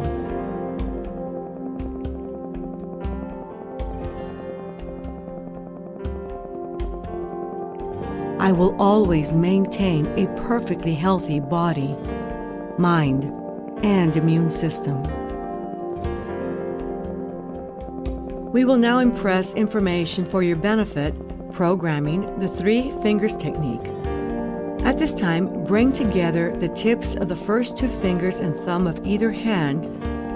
By doing this, you can use the 3 fingers technique to impress and later access resourceful states. To use the 3 fingers technique to access resourceful states, enter your level using the 3-to-1 method. Once at level 1, imagine the situation or event that requires you to have a particular resourceful state. Bring to mind the state that you desire. Then imagine yourself in that situation with the resourceful state. Step into the image and become one with the image.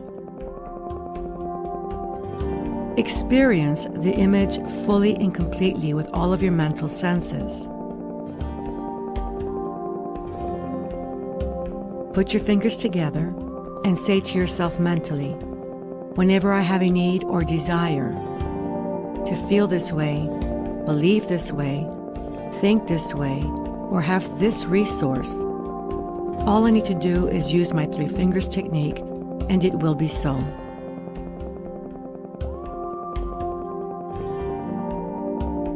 Every time you function at these levels of the mind, you will receive beneficial effects physically and mentally.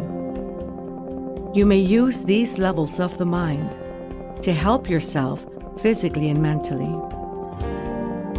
You may use these levels of the mind to help your loved ones physically and mentally.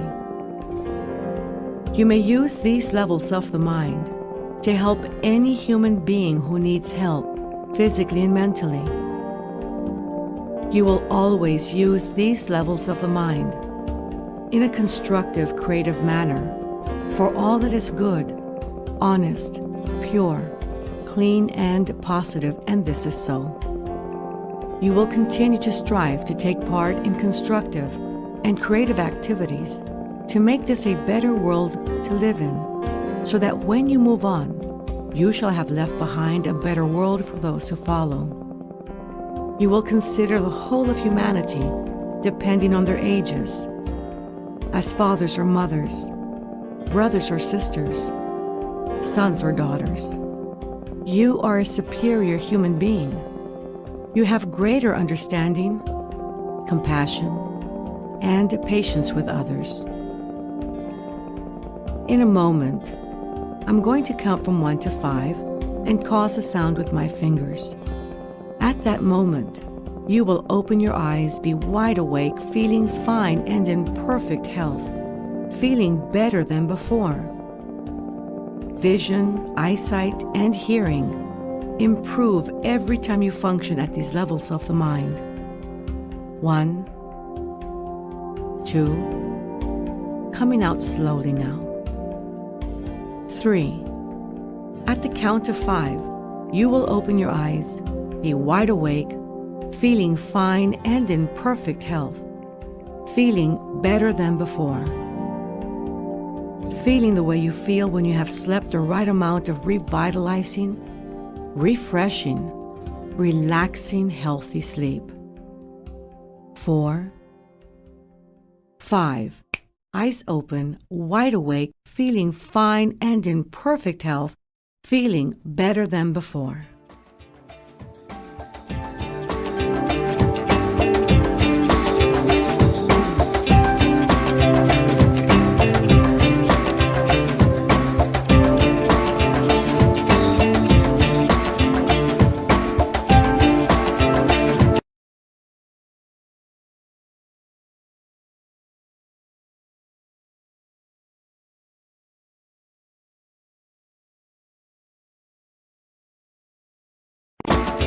We're now coming to what I feel is probably one of the most exciting techniques in the whole Silva Method training. It incorporates everything we've talked about up to now.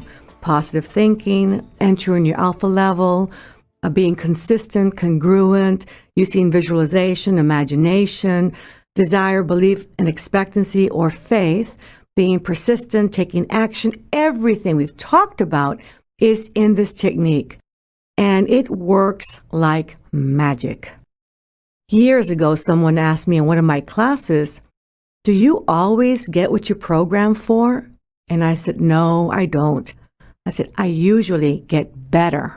And that's what I want you to keep in mind. When you start to apply the Mirror the Mind technique and you're working towards reaching a goal or manifesting something you really desire or solving a problem, always in the back of your mind, say, "I want this," or "better than this." Because we don't always have the whole big picture. Sometimes we're on the right track and we pretty well know where we want to go and how to get there more or less. So sometimes you need to be allowing of the universe to step in and give you better. So in the back of your mind, always when you're working towards any goal, you say, I want this, and you picture it on your mental screen very clearly. Clear pictures, clear outcomes. Or, I want better than this. All right, so that's a good place to start. Now, this technique is amazing. It is so simple to use and so wonderful. What you're going to do with the mirror of the mind is that you're going to enter level using the 3-2-1 method. And once at level 1, you visualize on your mental screen a full-length mirror.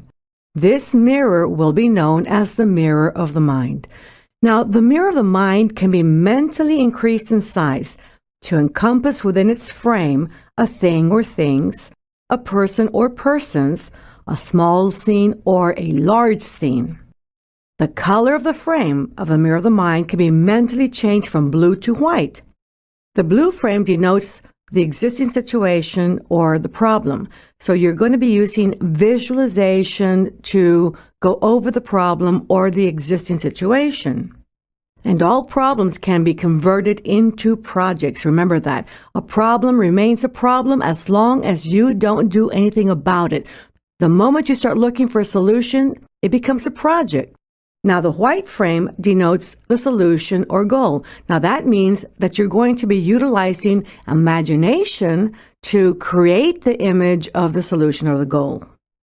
To solve a problem or to reach your goal with the mirror of the mind, once you're at level 1, project the problem situation onto the blue frame mirror of the mind in order to make a good study of it. You don't have to spend too much time in the blue frame going over the problem, but do be honest with yourself. And don't be in denial either. And I'm not talking about the river in Egypt. You know what I'm talking about. So just be real clear about what the problem is, what caused it, or how you got into that situation, because it's going to help define your starting point. The blue-framed mirror of the mind is going to be in the center of your mental screen. Once you make a good study of the problem, you erase the problem image, you move the mirror towards the left, and as you do, you change the frame's color to white. And then you project a solution image or a goal image onto the white-framed mirror of the mind. From then on, anytime you happen to think of the project, visualize the solution image or the desired outcome that you have created framed in white. In most situations, you never go back to the blue frame. You only focus all of your energy and your time in following meditations on just the white frame and the solution. You keep your eye on the goal.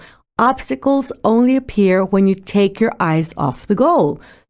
Now, the only time that you do go back to the blue frame mirror of the mind is when you set a goal that is progressive in nature, such as reducing the size of a tumor or cutting back smoking or maybe losing a large amount of weight. It may be better to program incrementally. I remember one of my students many years ago who came in, and she was a graduate reviewing the Silva Method training. And she and her husband made a beautiful couple. And she came up to talk to me during one of the intermissions and told me that she had developed a very large tumor in one of her breasts. So we talked about what she was already doing to help rid herself of the tumor. And she mentioned to me that she had been seeing a very supportive doctor, and he was very favorable about psychoneuroimmunology.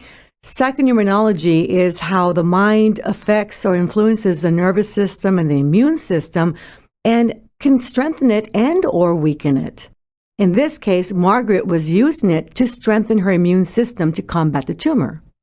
And he was very favorable to that and her meditating and using imagery, and plus she was also doing traditional medicine, and she was watching her dietary intake. In other words, it seemed like she was doing everything right. So I asked her, how are you programming, Margaret? And she said, well, in the blue frame, I visualized the tumor. I've seen x-rays. I know what it looks like, and I have a very good idea as to the size and shape. So I visualized the tumor in the blue frame. I said, okay, great, fine. And then she said, in the white frame, I imagine that there's no tumor. I imagine the breast completely clear of the tumor. And that normally would be okay for just about anybody. So I started going down the ingredients. What about your desire? And she expressed very congruently that she had a tremendous desire to be healthy, to live. She loved her life, and her husband and her children were grown, and she felt it was her time to enjoy life with her husband. She seemed very congruent about that. I asked her about her belief, and she said, well, I believe in the Silva Method training so much.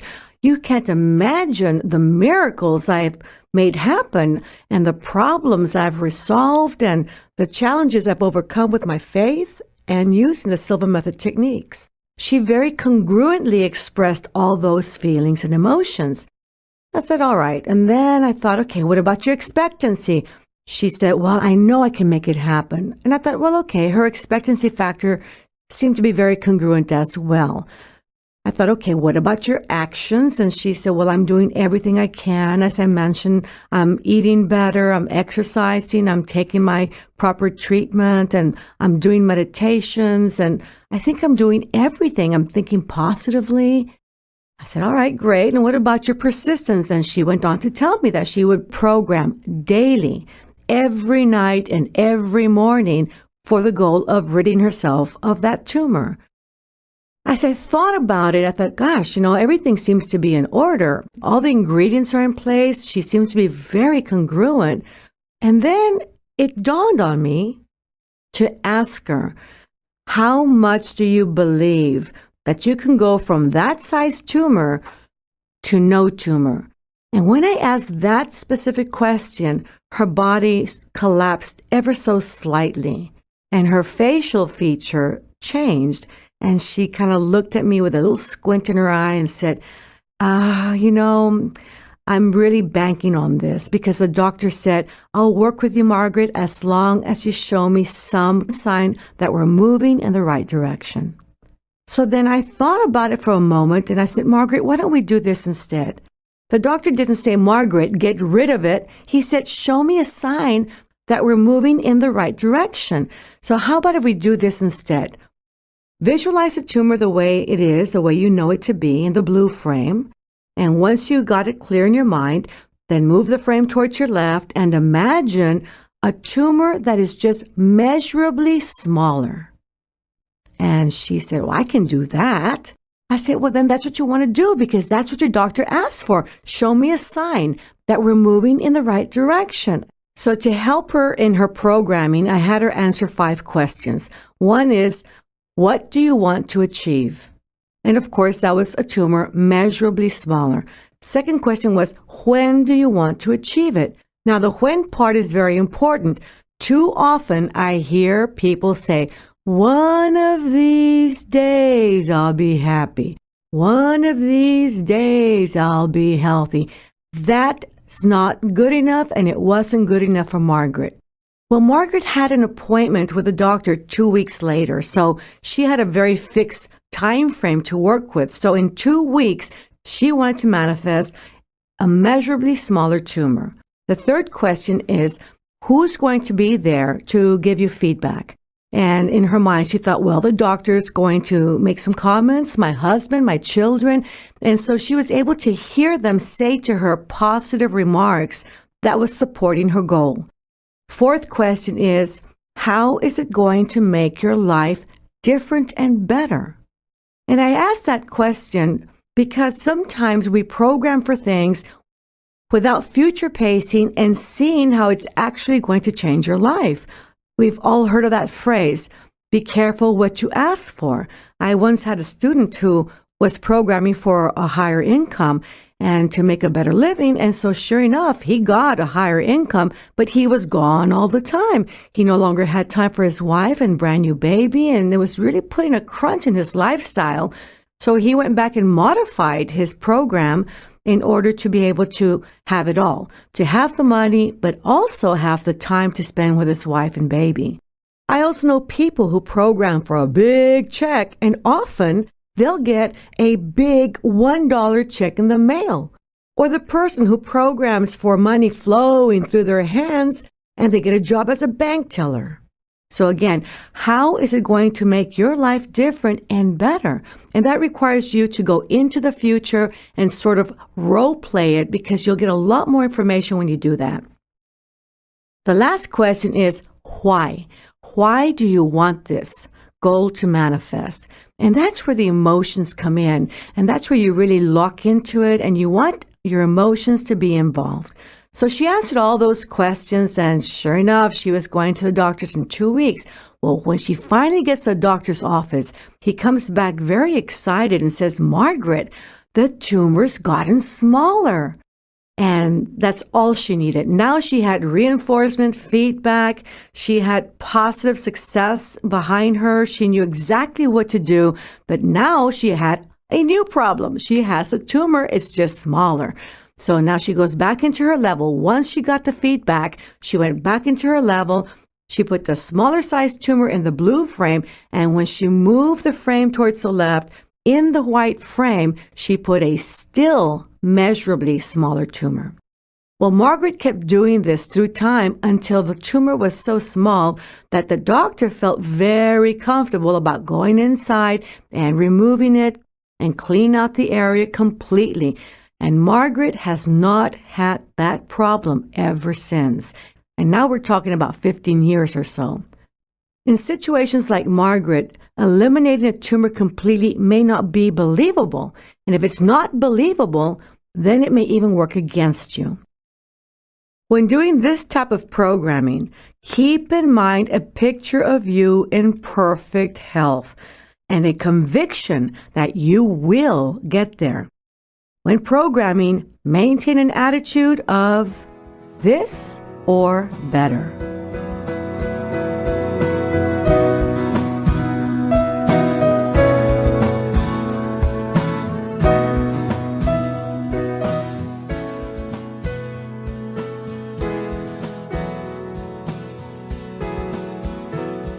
Let's get ready for impressing the mirror of the mind technique.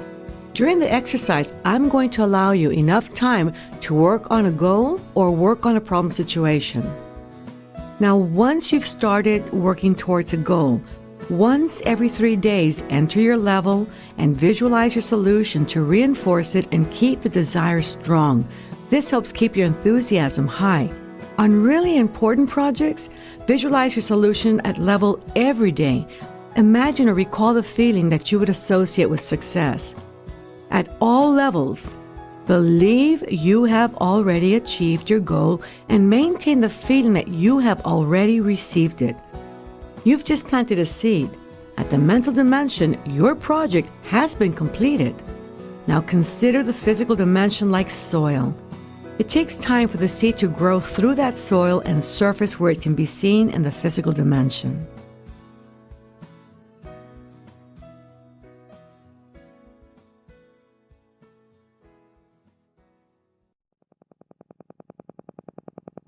We will start this exercise with the 3-2-1 method.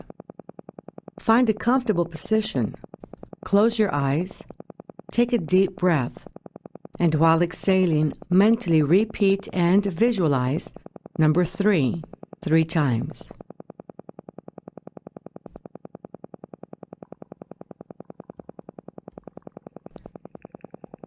Take another deep breath.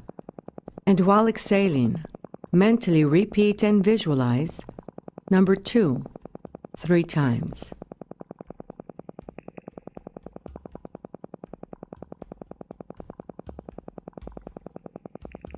Take another deep breath, and while exhaling, mentally repeat and visualize number 1 3 times.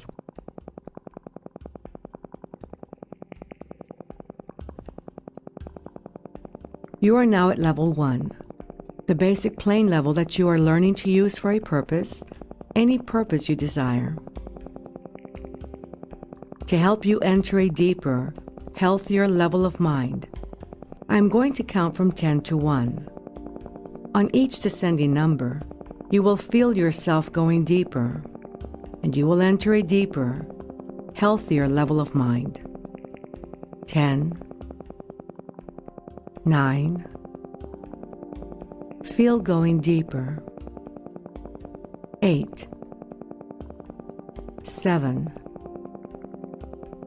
6, deeper and deeper. 5, 4, 3, deeper and deeper. 2, 1. You are now at a deeper, healthier level of mind, deeper than before. You may enter a deeper, healthier level of mind by simply relaxing your eyelids. Relax your eyelids. Feel how relaxed they are.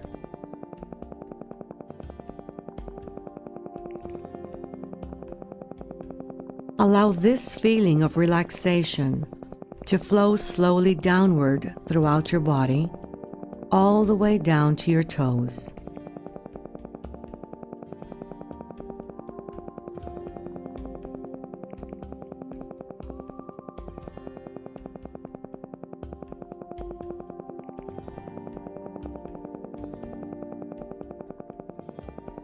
It is a wonderful feeling to be deeply relaxed, a very healthy state of being. The following are beneficial statements that you may occasionally repeat while at these levels of the mind. Repeat mentally after me.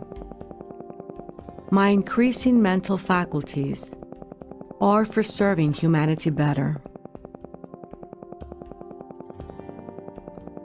Every day, in every way, I am getting better, better, and better.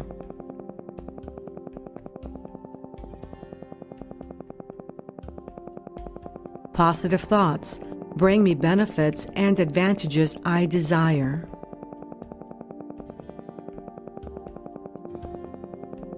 I have full control and complete dominion over my sensing faculties at this level of the mind and any other level, including the outer conscious level, and this is so.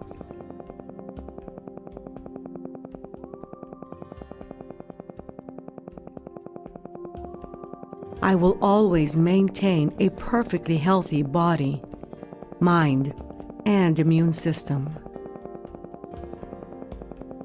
We will now impress information for your benefit, programming the Mirror of the Mind technique. You can use this technique for problem solving and goal attainment. Create and project on your mental screen a full-length mirror. This mirror will be known as the Mirror of the Mind. This Mirror of the Mind can be mentally increased in size to encompass within its frame a thing or things, a person or persons, a small scene or a large scene. The color of the frame of the Mirror of the Mind can be mentally changed from blue to white. The blue frame will denote the problem or the existing situation, which can be converted into a project. The white frame will denote the solution or goal. To solve a problem or to reach a goal with a Mirror of the Mind, enter level 1 with the 3-to-1 method. Then project the image of the Mirror of the Mind with blue frame on your mental screen. Create an image of the problem thing, person, or scene, and project it on your blue-framed Mirror of the Mind in order to make a good study of the problem.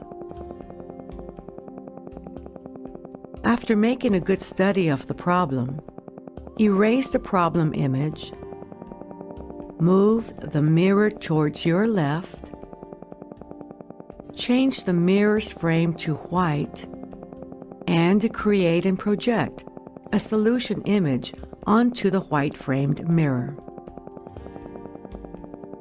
From then on, any time you happen to think of the project, visualize the solution image you have created framed in white. And this is so.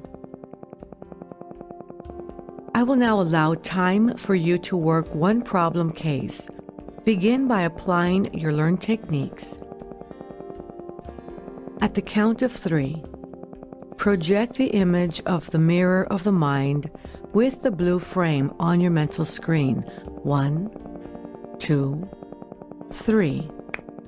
Project the image of the blue framed mirror of the mind on your mental screen. Now create an image of the problem, thing, person, or scene and project it on your blue framed mirror of the mind in order to make a good study of the problem.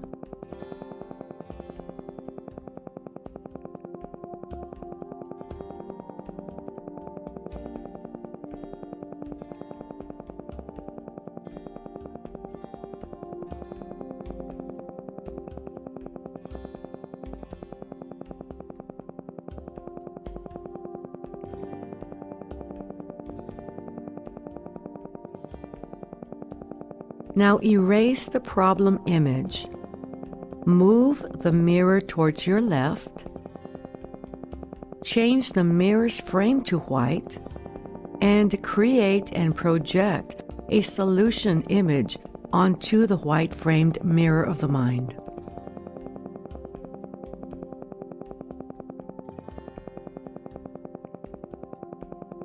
What do you want to manifest? When will this happen? Who will be there to give you feedback? How will this make your life different and better? Why is this important to you?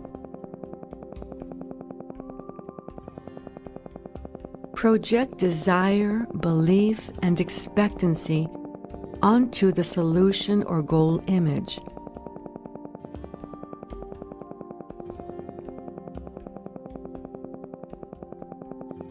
And if it's appropriate, step into the image, become one with that you in the white framed mirror of the mind. Put your 3 fingers together and say to yourself mentally, whenever I have a need or desire to feel this way, believe this way, think this way, or behave this way, all I need to do is use my 3 fingers technique and it will be so.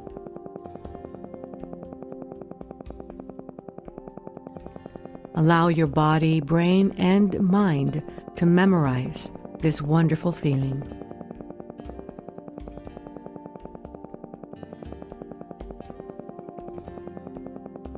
Experience it fully and completely.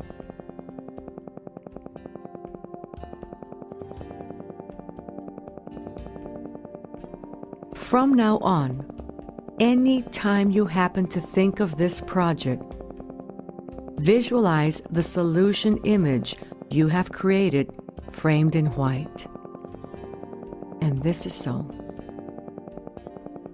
Every time you function at these levels of the mind, you will receive beneficial effects physically and mentally.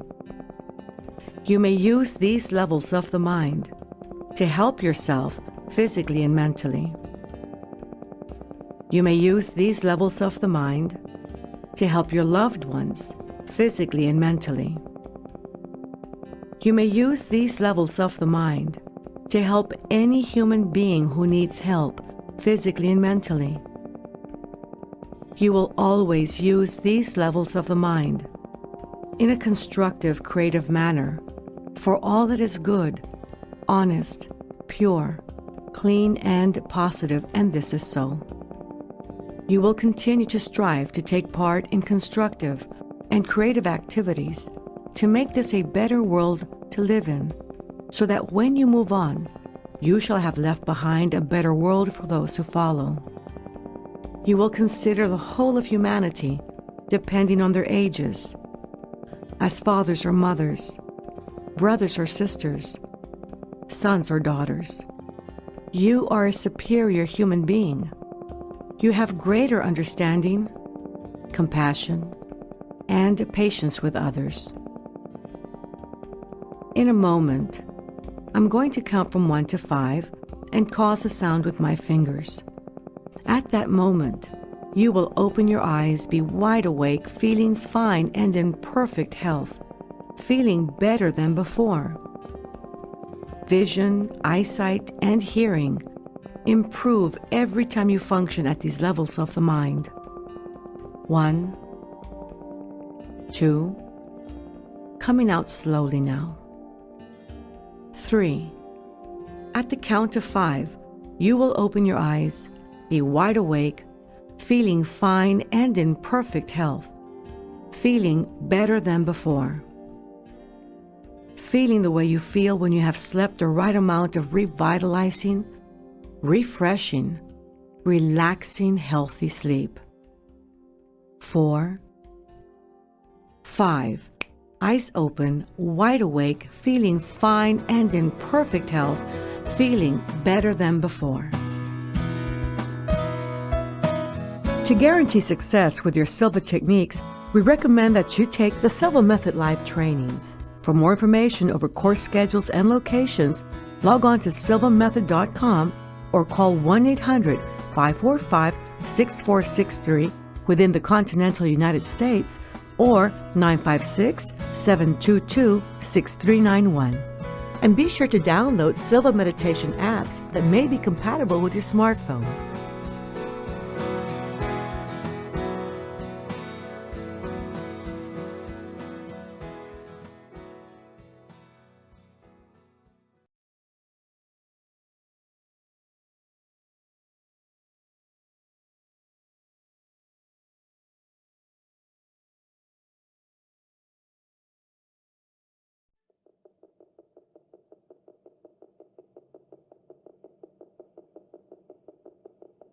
Now close your eyes, take a deep breath, and exhale slowly.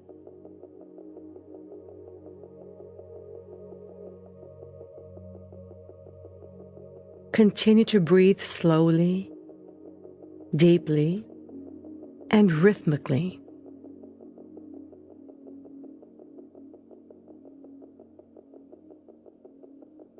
Relax your body, including your jaw and tongue, and continue to breathe deeply.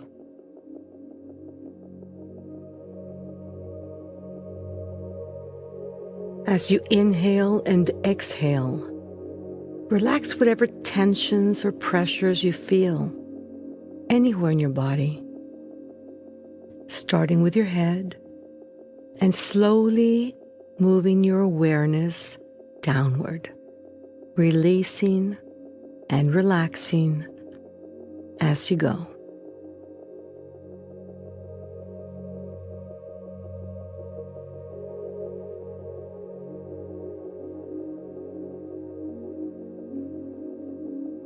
Continue to breathe slowly, deeply, and rhythmically, releasing and relaxing all tensions and pressures as you continue moving downward throughout your body.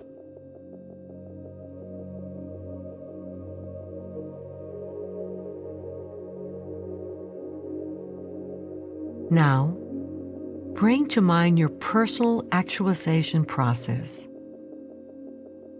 That pattern that you have identified works so well for you when it comes to manifesting.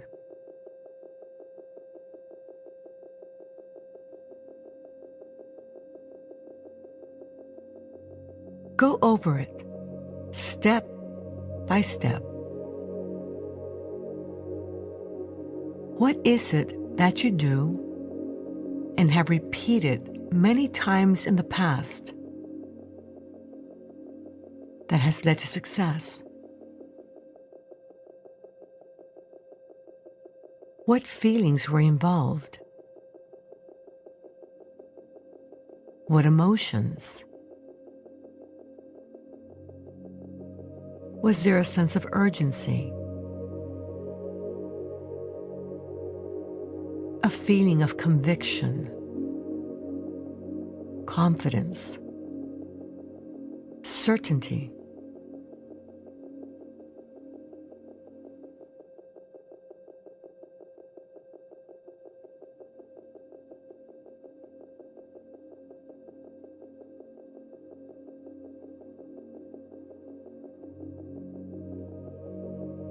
Go over it in great detail. Picture it. Remember the quality of your thoughts, feelings, and emotions.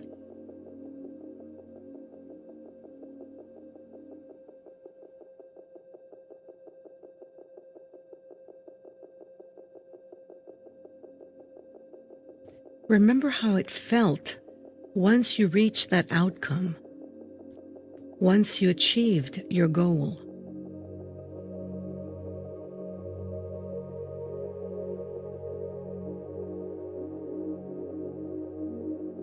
Now, bring to mind something you would like to bring about into your living experience.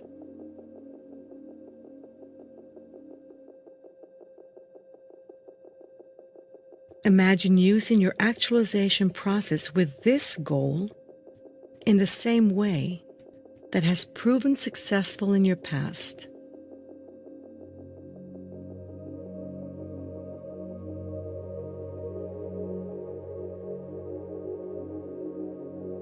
Imagine the process at work.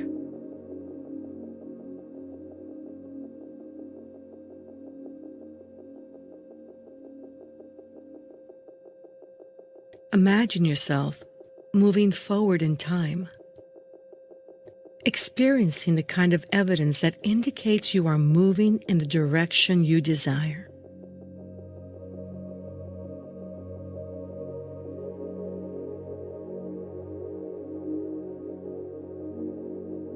Engage the kind of thoughts, feelings, and emotions you know lead to success.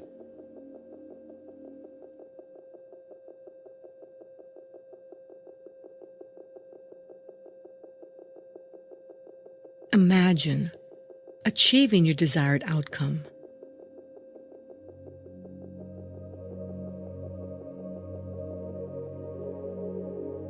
Step into the image of you having achieved your goal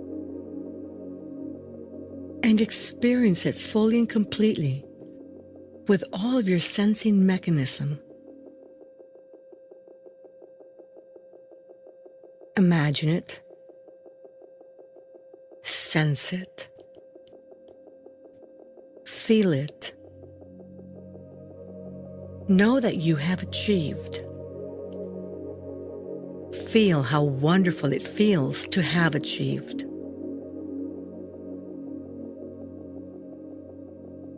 Remain in that experience for a few moments to allow your body, brain, and mind to memorize and become very familiar with the feeling of success.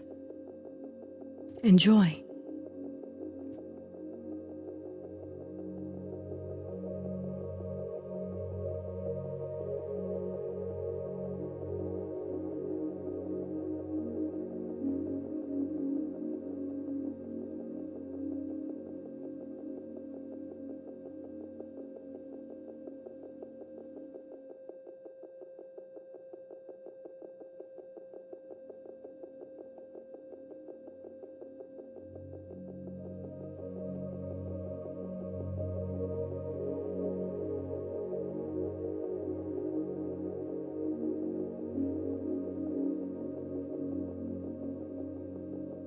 Experience success in every way you can.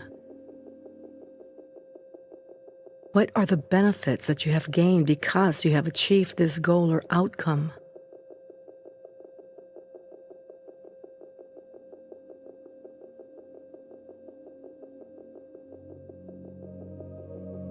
Lock in this feeling of success using your 3 fingers technique. And say to yourself mentally, whenever I have a need or desire to feel this way, think this way, believe, or behave this way. All I need to do is to put my 3 fingers together, and it will be so.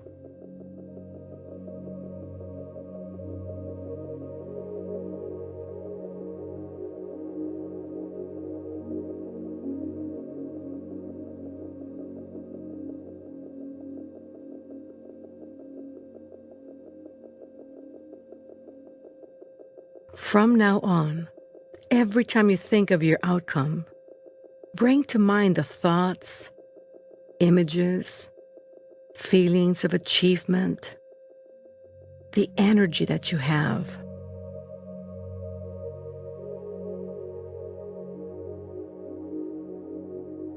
Now take a deep breath, and as you exhale, open your eyes.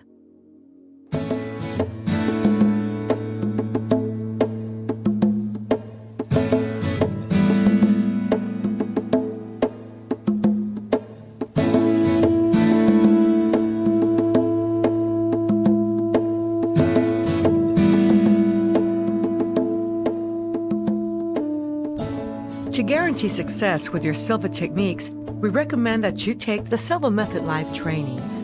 For more information over course schedules and locations, log on to silvamethod.com or call 1-800-545-6463 within the continental United States or 956-722-6391. And be sure to download Silva meditation apps that may be compatible with your smartphone.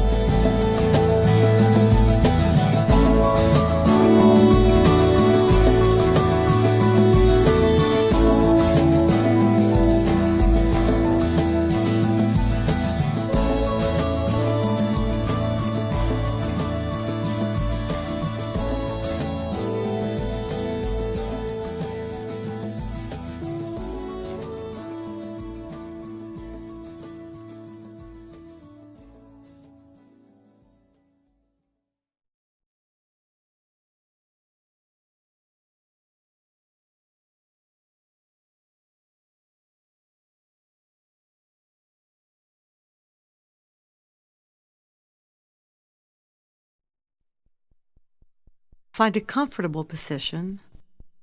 Close your eyes. Take a deep breath.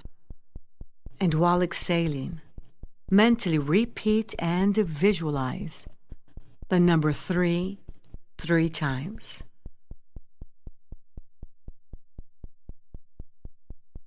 To help you learn to relax physically at level 3, I'm going to direct your attention to different parts of your body. As I do, simply release and relax all tensions and pressures. Relax your scalp.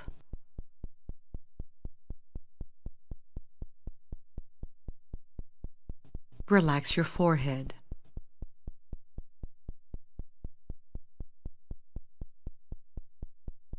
Relax your eyes and the tissue surrounding your eyes.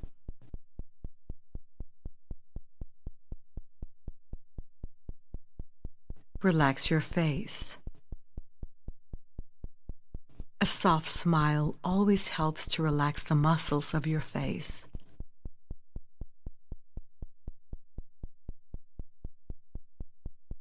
Relax your tongue and your jaw.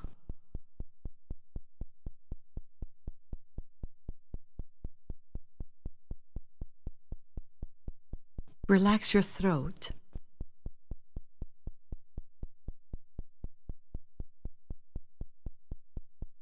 Relax your shoulders, arms, and hands.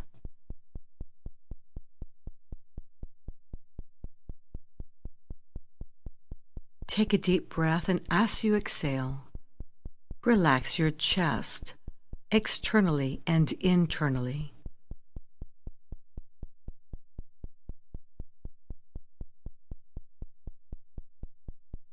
Take another deep breath.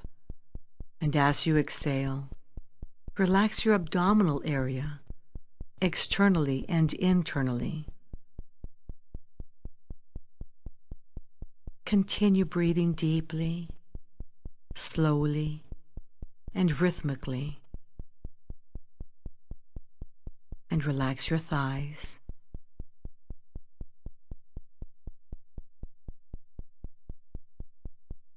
Relax your knees.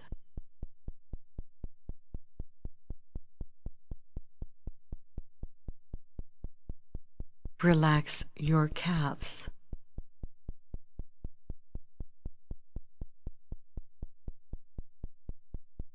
Relax your feet.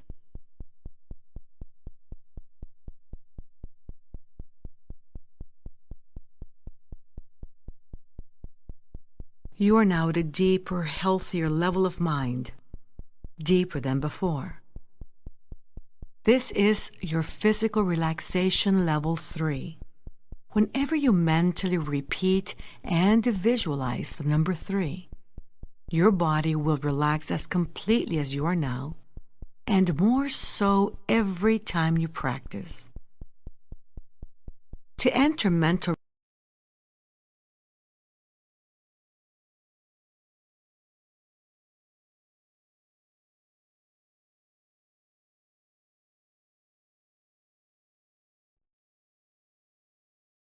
Find a comfortable position.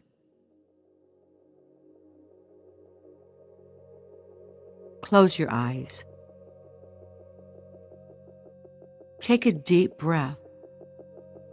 And while exhaling, mentally repeat and visualize the number 3 times.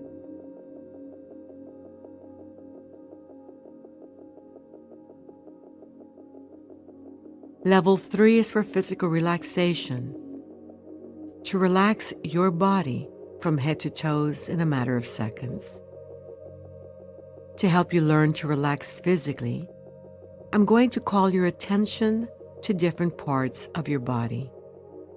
As I do, simply release and relax all tensions and ligament pressures, and allow those parts of your body to enter a deep state of relaxation, going deeper and deeper every time. Along the way, breathe deeply, rhythmically, and slowly. Relax your scalp.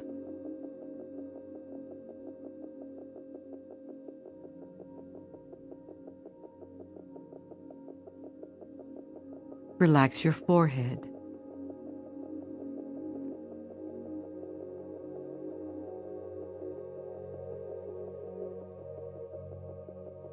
Relax your eyes and the tissue surrounding your eyes.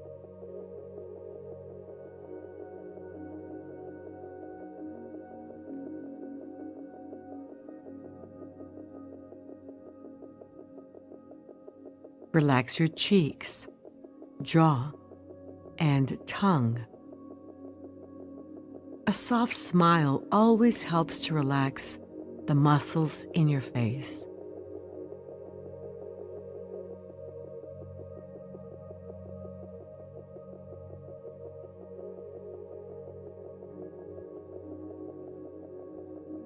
Relax your throat externally and internally.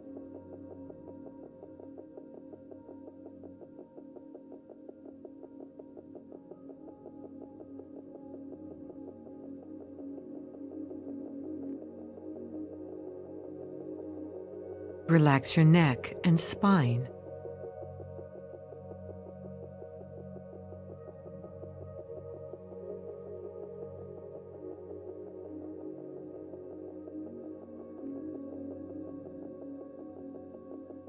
Relax your shoulders, arms, and hands.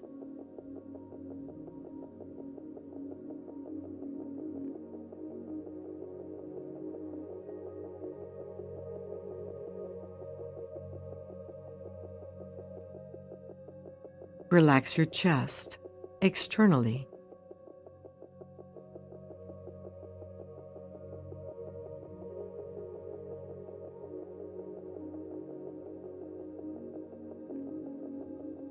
Now take a deep breath, and as you exhale, using your imagination, Relax your chest internally.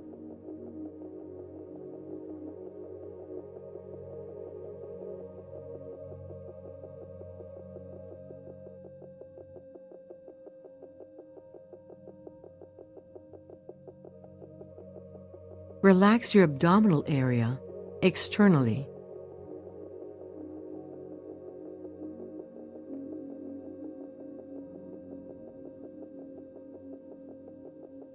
Now take a deep belly breath, and as you exhale, and with your imagination, relax your abdominal area internally.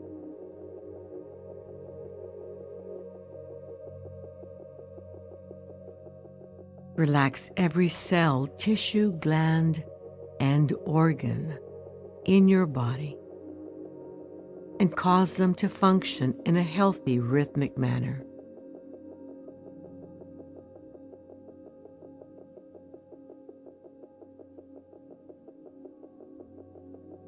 Relax your thighs.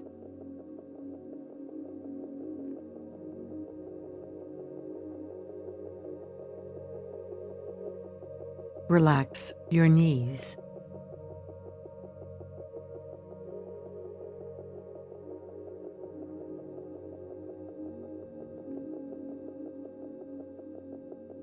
Relax your calves.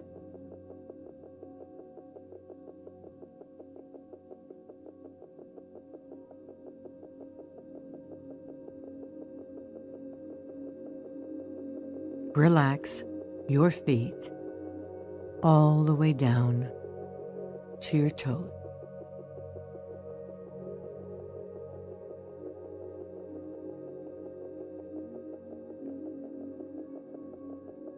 It is a wonderful feeling to be deeply relaxed, a very healthy state of being.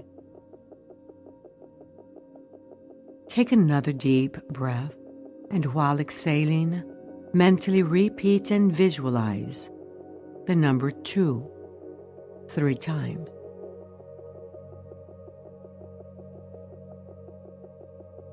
Level 2 is a deeper level than 3 and is for mental relaxation, where you can relax mentally. To relax your mind, think of tranquil and passive scenes. Any scene that makes you feel tranquil and passive is good for mental relaxation. Do that now.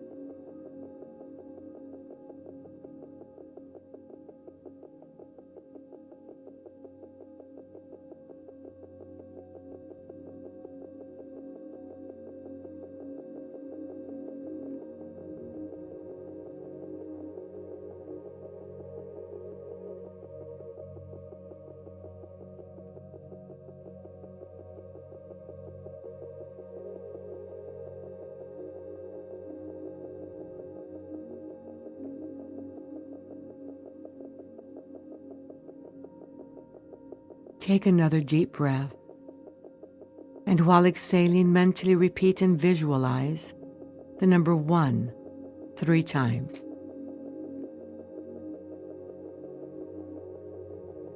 You are now at level 1, the basic plane level, where you can function from your center. To help you enter a deeper, healthier level of mind, I'm going to count from 10 to 1. On each descending number, you will feel yourself going deeper, and you will enter a deeper, healthier level of mind. 10, 9, feel going deeper. 8, 7, 6, deeper and deeper. 5, 4, 3, deeper and deeper. 2, 1. You are now at a deeper, healthier level of mind, deeper than before. You may enter a deeper, healthier level of mind by simply relaxing your eyelids. Relax your eyelids. A soft smile helps to relax the muscles in your face. Feel how relaxed they are.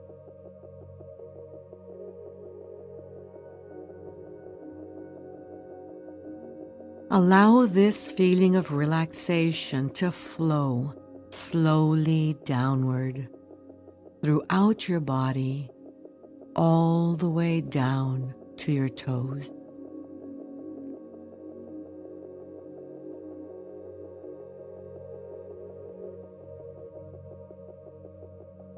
It's a wonderful wave of relaxation. It makes you feel so good and so relaxed.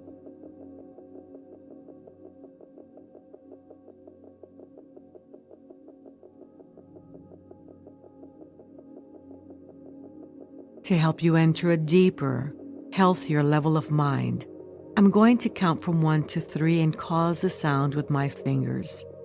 At that moment, you will project yourself mentally to an ideal place of relaxation. Any place that you can recall vividly, where you feel completely and totally relaxed, is a good place to project yourself to with your mind. I will then stop talking to you, and when you hear my voice again, you will take a deep breath, relax, and go deeper. 1, 2, 3. Project yourself mentally to your ideal place of relaxation until you hear my voice again. Relax.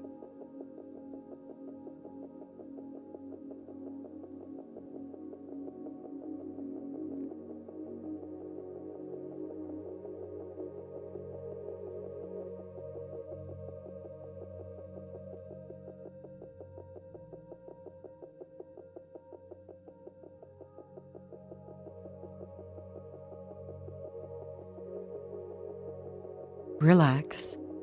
Take a deep breath, and as you exhale, relax and go deeper still. Continue to breathe deeply, slowly, and rhythmically. At this very relaxed state, bring to mind a goal that you're actively working on to achieve.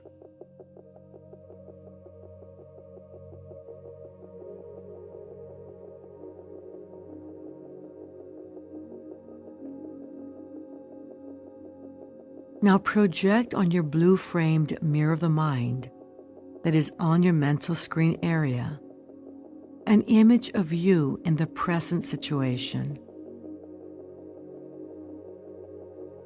How is your life now? How are your beliefs and behaviors contributing to your life as you are experiencing it now?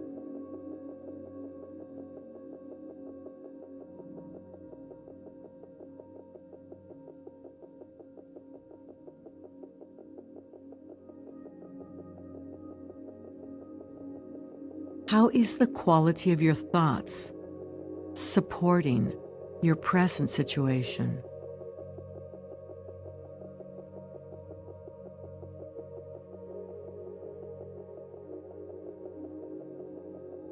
Take a few moments to think of your life as you are experiencing it now.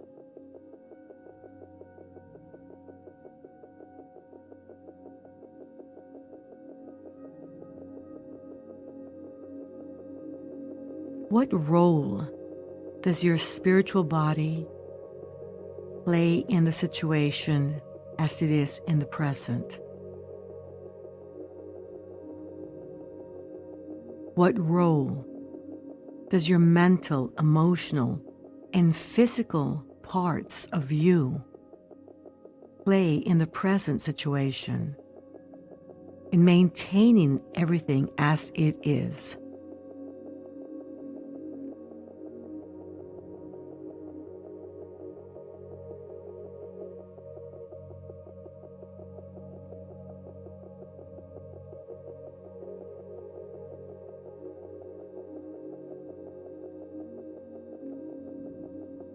Now erase the image in the blue-framed mirror, the image of the present. Change the color from blue to white. And before transforming the present into the future image of achievement, think about what it really is that you are seeking, that you want to manifest, that you want to achieve.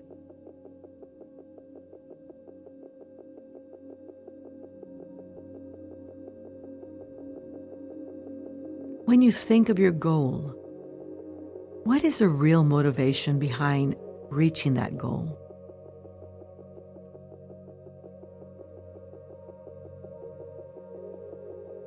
Is it freedom, love, happiness, abundance?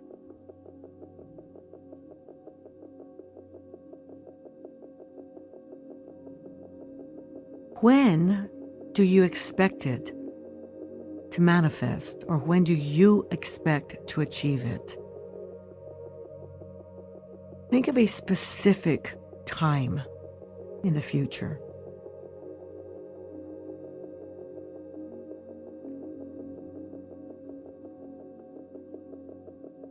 Where will you be when you do manifest it? At work, home, a specific environment?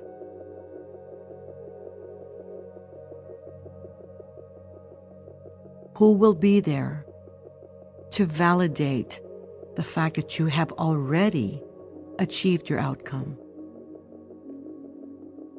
Loved ones, maybe family, friends, maybe even strangers, people at work, at the doctor's office, in a legal setting. Who will be there to give you feedback? Why is this important to you? Why is it important in the bigger scheme of things? In the way that you're able to influence not just yourself, but countless of others as well.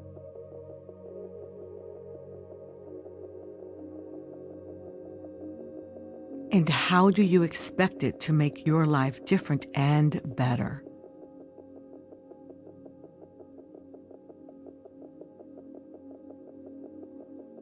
Take a few moments to clearly describe and define your outcome.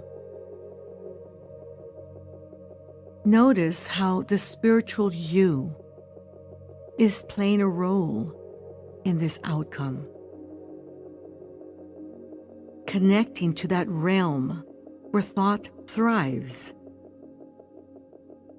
The spiritual world within, the world of feelings, emotions, images, and intentions. Believing that there is a spiritual power that you can attune to in order to strengthen and support you along the way. Connecting with source energy within you, that very energy from where all things come. Notice how the mental part of you is engaged in the process, meditating frequently, deliberately, and persistently, using your mental faculties to connect you to your experiences holographically, creating images of what you desire to manifest. Notice how the emotional you is grounded and connected to feelings that will support you along the way. Feelings that have to do with hope, faith, forgiveness, appreciation, and gratitude. And become aware of your physical participation, of doing what it takes in order to achieve your outcome. Getting into action, writing down your goals, connecting with people, being focused, and doing everything in the physical world to support what you're doing in the spiritual or subjective world. The two dimensions must work together.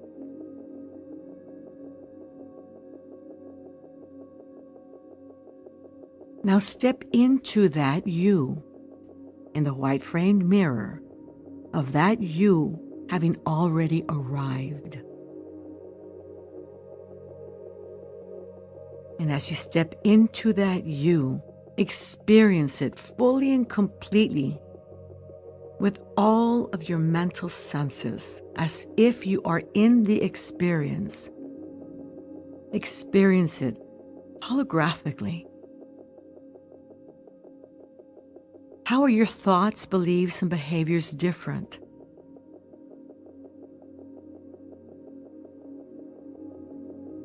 In fact, how is everything about you now different?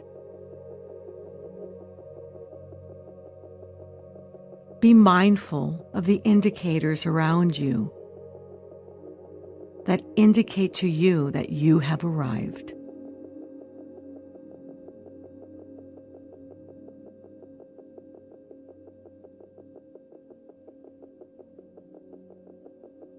Imagine yourself moving into the future, through time, experiencing your life and the lives of those whom you touch, getting better and better through time.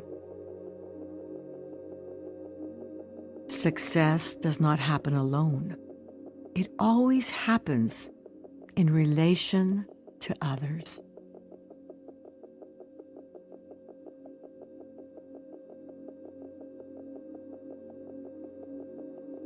Allow yourself to experience this wonderful sense of achievement, of having arrived to your outcome.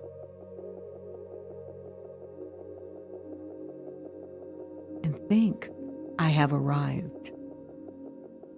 Arrive. Arrive. Put your 3 fingers together and lock in this wonderful experience.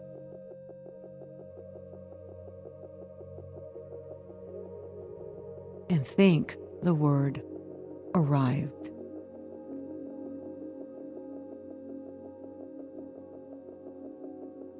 Allow your body, brain, and mind to memorize this.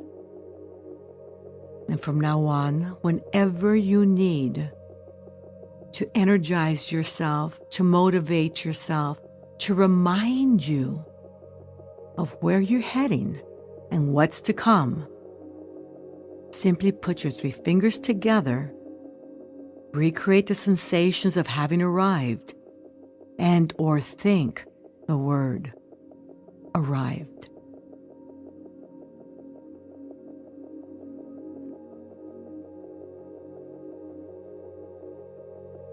Take a deep breath and exhale. Every time you function at these levels of the mind, you will receive beneficial effects physically and mentally. You may use these levels of the mind to help yourself, to help your loved ones, and to help any human being who needs help, physically and mentally. You will always use these levels of the mind in a constructive, creative manner for all that is good, honest, pure, clean, and positive, and this is so. You will continue to take part in constructive and creative activities to make this a better world to live in, so that when you move on, you shall have left behind a better world for those who follow. You will consider the whole of humanity, depending on their ages, as fathers or mothers, brothers or sisters, sons or daughters. You are a superior human being. You have greater understanding, compassion, and patience for others. In a moment, I'm going to count from 1 to 5. At the count of 5, you will open your eyes, be wide awake, feeling fine and in perfect health, feeling better than before. 1, 2, coming out slowly now. 3. At the count of 5, you will open your eyes, be wide awake, feeling fine and in perfect health, feeling better than before, feeling the way you feel when you have slept the right amount of revitalizing, refreshing, healthy sleep. 4, 5, eyes open, wide awake, feeling fine and in perfect health, feeling better than before.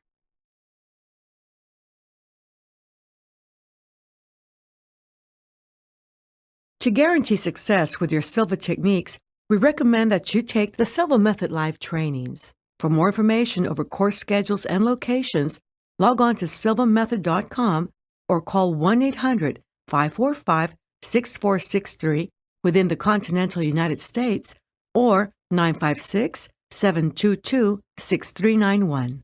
And be sure to download Silva meditation apps that may be compatible with your smartphone.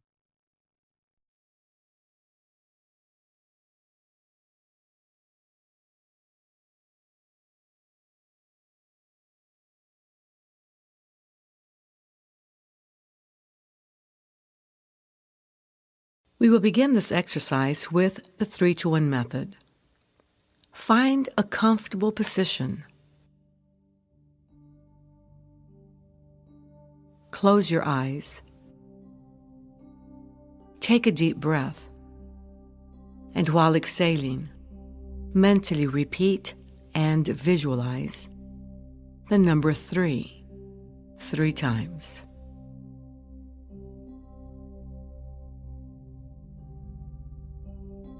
Level 3 is for physical relaxation, to relax your body from head to toes. Take a few moments now to do just that, releasing and relaxing tensions and pressures throughout your body, part by part, moving slowly downward. Recall your points of reference for physical relaxation and take your time.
Take another deep breath, and while exhaling, mentally repeat and visualize the number 2 3 times.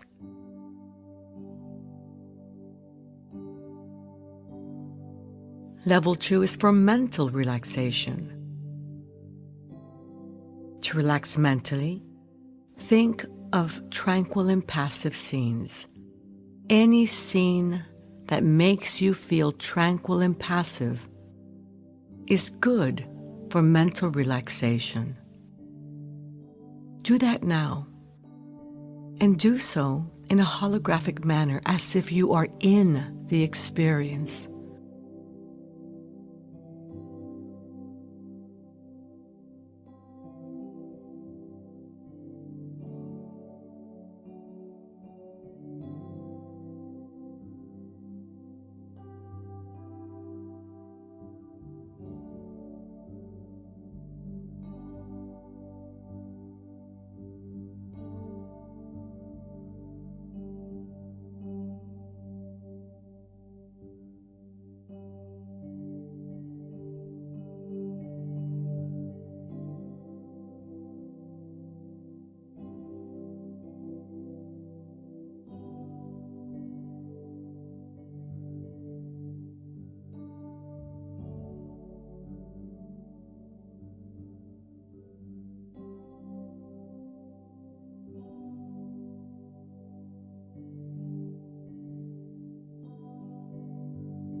Take another deep breath, and while exhaling, mentally repeat and visualize the number 1 3 times.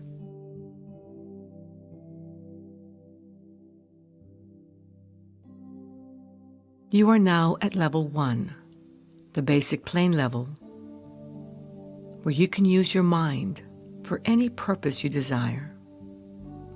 Continue to breathe slowly, deeply, and rhythmically to help you enter a deeper, healthier level of mind. I am going to count from 10 to 1. On each descending number, you will feel yourself going deeper, and you will enter a deeper, healthier level of mind. 10, 9, feel going deeper. 8, 7, 6, deeper and deeper.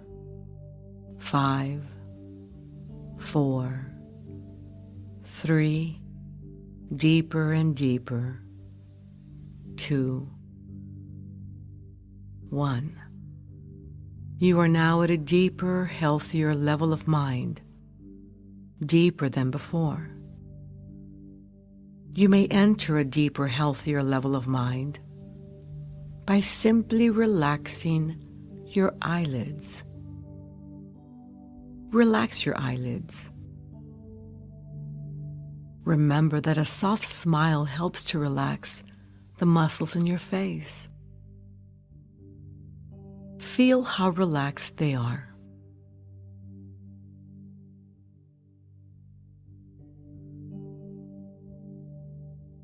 Allow this feeling of relaxation to flow slowly downward throughout your body, all the way down to your toes.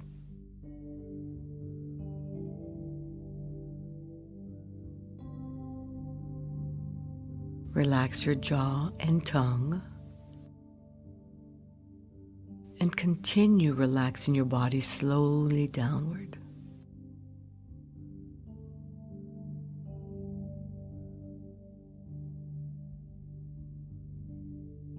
Releasing and relaxing any lingering tension or pressure.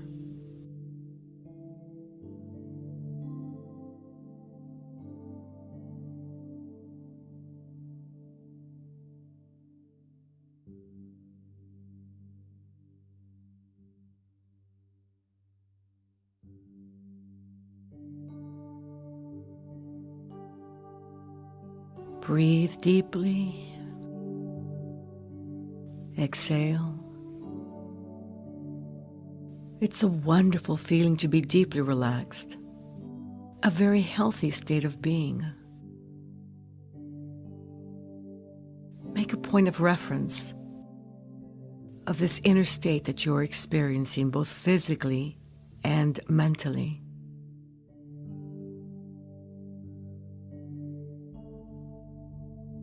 so that you may recall it in the future and enhance your experience while meditating.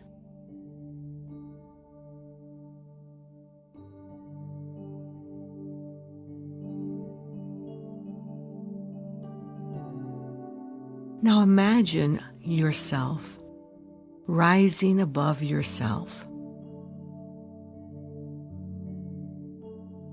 as if an invisible astral part of you is lifting out of your body and now standing beside you as you meditate, looking at you. You look so peaceful, so deeply relaxed, so perfect. Continue rising higher and higher, now observing yourself from a distance as you still look so deeply relaxed and so perfect. Rise higher still, above the building that you're in, higher still, to observe the city that you live in from a distance. Higher and higher you rise as you observe the state that you live in. Now the country, higher still, and observe the continents and the edge of the blue ball we call Earth. Higher still. Rise higher and higher still. And as you do, our Earth becomes smaller as you go higher and higher, farther and farther, and stop at a point when you can observe our Earth perfectly from a distance. And bring to mind that magnificent experience that Dr. Mitchell talked about, of awe and wonder, mystical and magical, as you observe Mother Earth from a distance.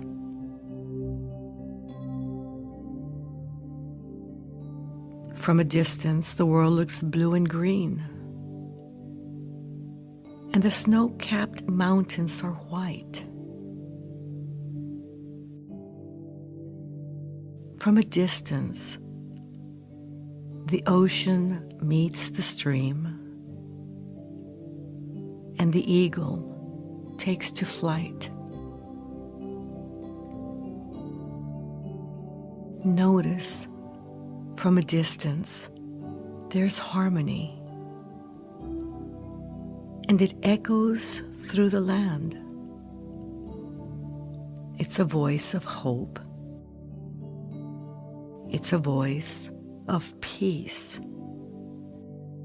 It's the voice of every man.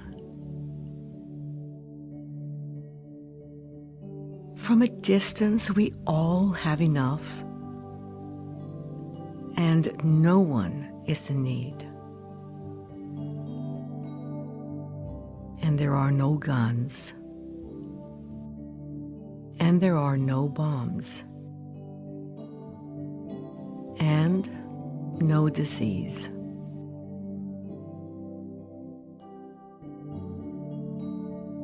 There are no hungry mouths to feed. As you see our world from a distance,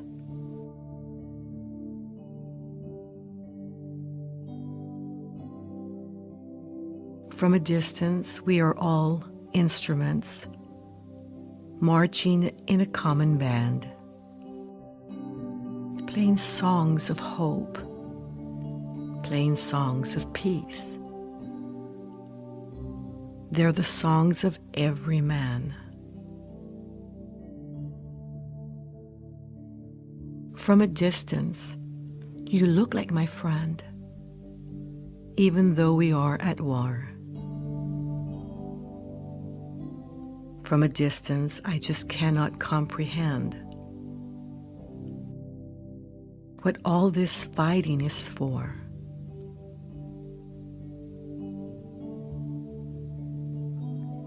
From a distance, there is harmony, and it echoes through the land.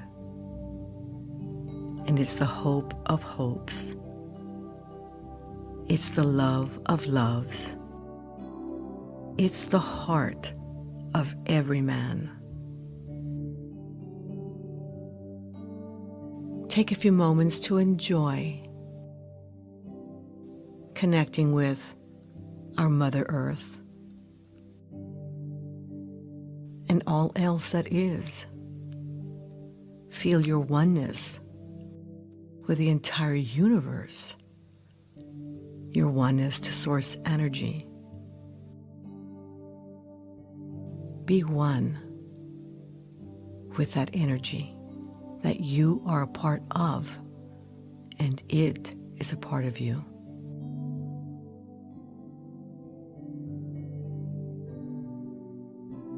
As you make your journey back home to Mother Earth, feel yourself being drawn towards her, and get closer and closer still. Closer and closer towards your continent, your country, your state, your building. Closer still into your room, and once again stand beside yourself and observe how peaceful you are, how totally whole and complete you are, perfect in every way.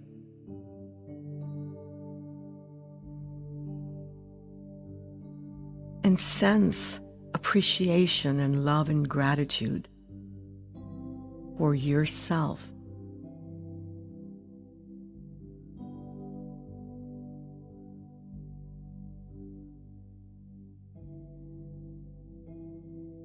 And know that there are possibilities and opportunities that are there for you, and all is well.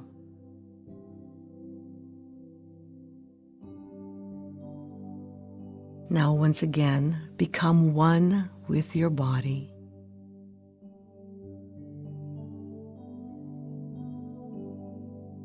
And continue to breathe deeply and slowly and rhythmically.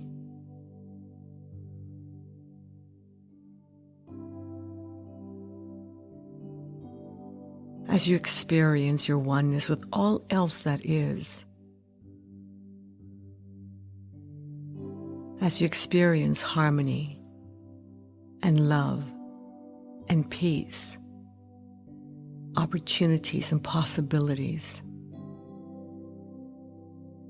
allowing yourself to be open to all these wonderful things and greater than that.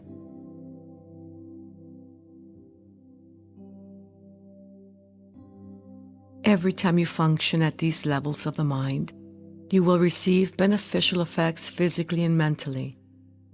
You may use these levels of the mind to help yourself, to help your loved ones, and to help any human being who needs help, physically and mentally. You will always use these levels of the mind in a positive manner for all that is good, honest, and positive. You will consider the whole of humanity depending on their ages, as fathers or mothers, brothers or sisters, sons or daughters. You are a superior human being because you have greater understanding, compassion, and patience with others. In a moment, I'm going to count from 1 to 5 and cause a sound with my fingers.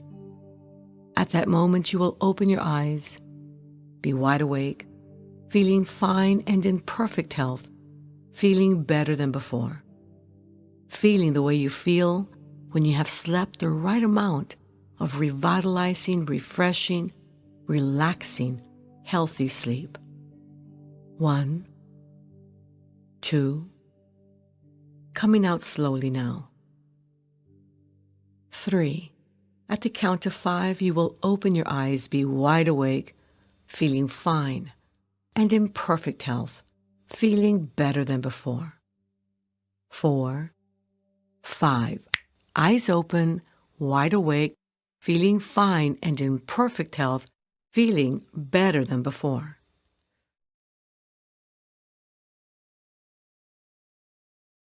To guarantee success with your Silva techniques, we recommend that you take the Silva Method live trainings. For more information over course schedules and locations, log on to silvamethod.com or call 1-800-545-6463 within the continental United States or 956-722-6391.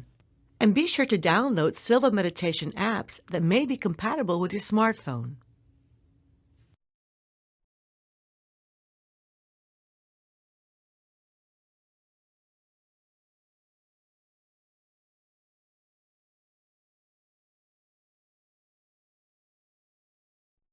To guarantee success with your Silva techniques, we recommend that you take the Silva Method live trainings. For more information over course schedules and locations, log on to silvamethod.com or call 1-800-545-6463 within the continental United States or 956-722-6391.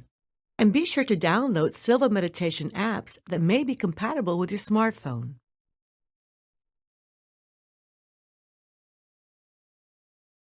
We will begin this exercise with the 3-2-1 method. Find a comfortable position. Close your eyes. Take a deep breath. And while exhaling, mentally repeat and visualize the number 3 times.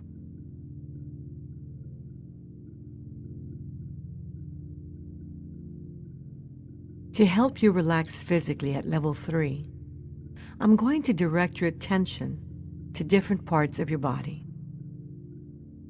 Relax your scalp. Relax your forehead. Relax your eyes and the tissues surrounding your eyes.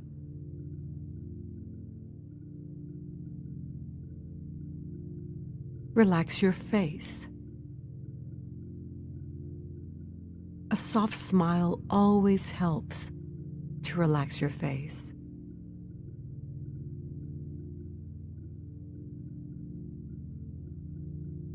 Relax your tongue and jaw.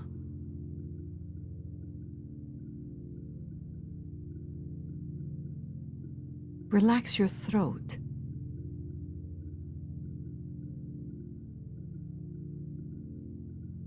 Relax your shoulders, arms, and hands.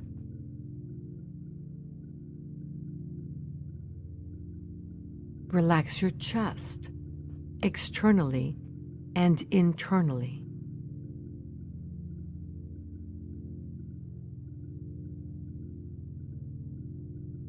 Relax your abdominal area, externally and internally.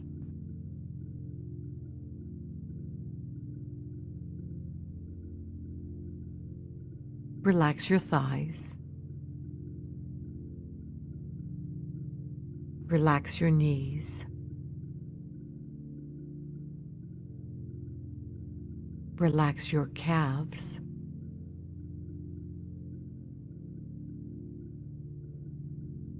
Relax your feet.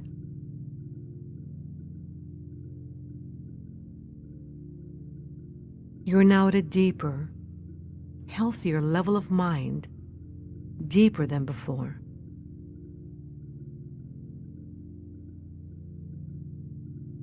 This is your physical relaxation level 3.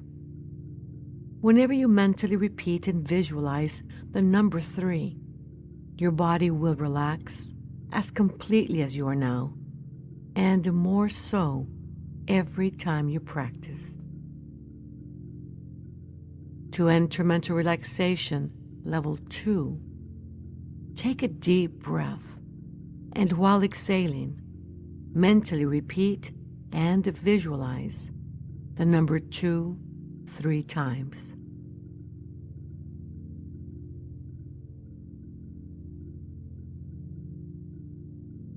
Level 2 is for mental relaxation, where noises will not distract you.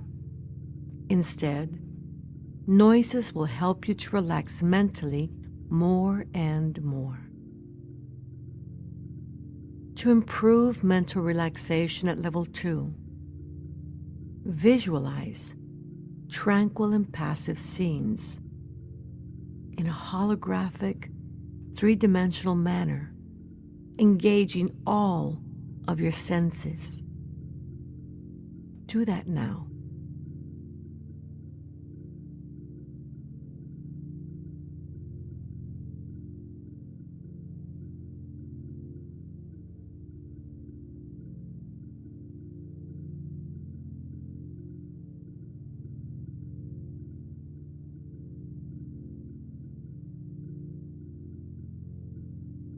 Take another deep breath, and while exhaling, mentally repeat and visualize number 1 3 times.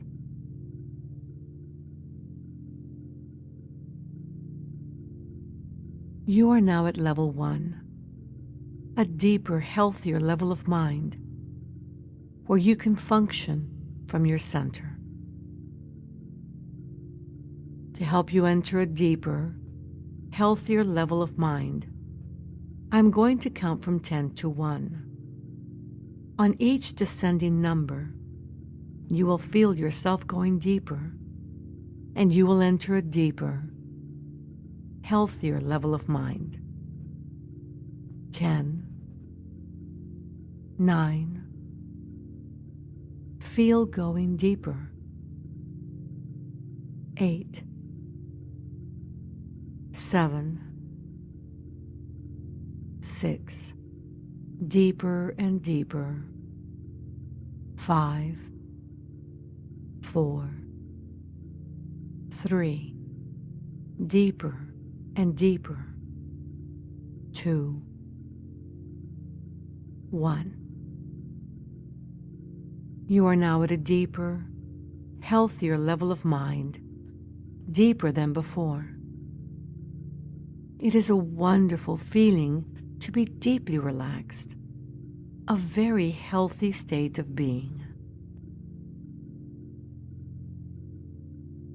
This is an ideal time to create a target image of your goal. Bring to mind any goal that you would love to manifest.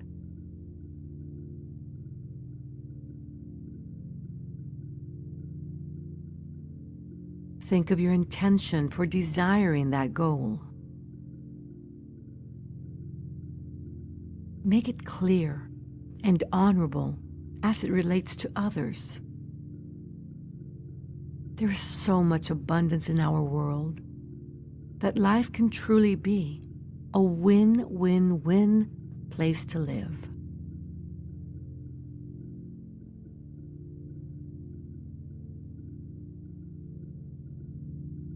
As we create your target image, allow your thoughts to be harmonious, your emotions to be congruent, and both these vital ingredients to be in agreement with what you desire to manifest. To begin creating your target image, answer the following questions. What is it that you desire to manifest?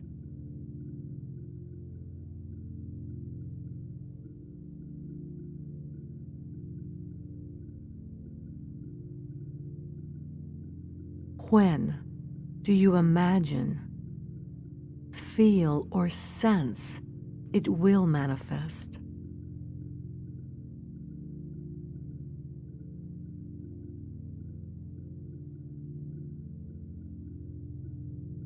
Where will you be when it does manifest?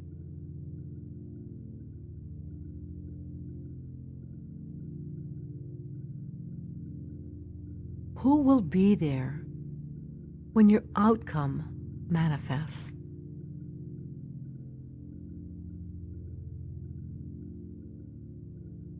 If there are others in the picture, then make sure you bring them to mind. Imagine how it will make your life different and better.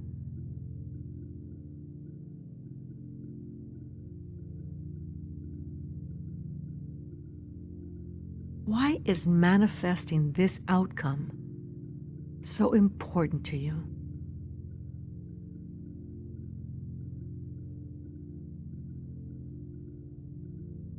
And lastly, what is your true intention?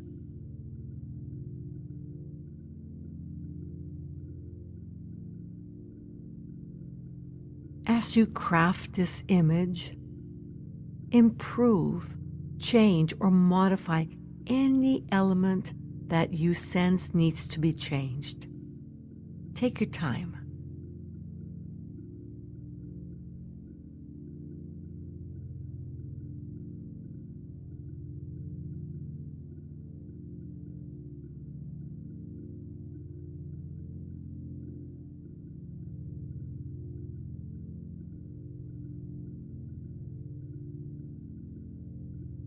What are you experiencing, picturing, feeling, and hearing?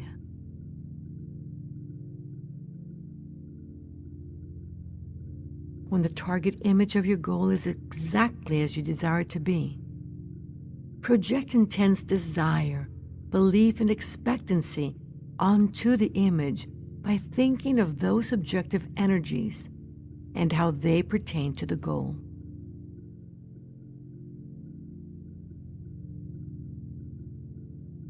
Now, step into the image and become one with it.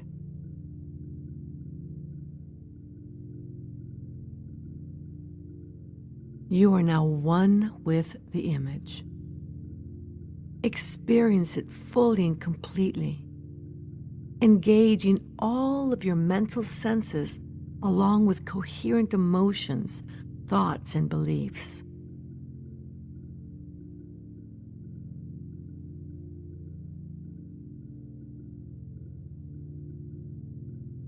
Push outward from the area of your heart intense gratitude, appreciation, and love for having achieved this outcome.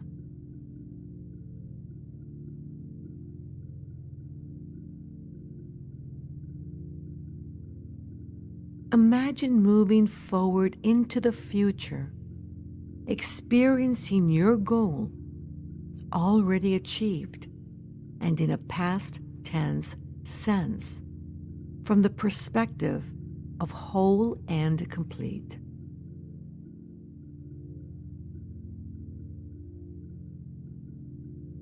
Enjoy the benefits that come with already reaching that goal. Allow your body, brain, and mind to memorize this experience.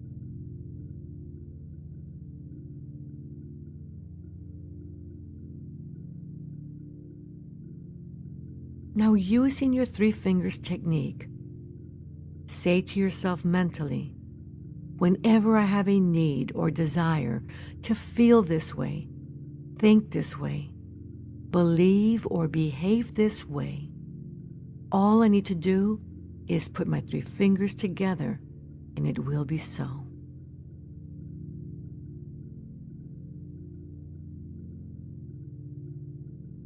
Now, step out of the goal image and position it slightly above your mental screen, about 45 degrees above your horizontal level of sight.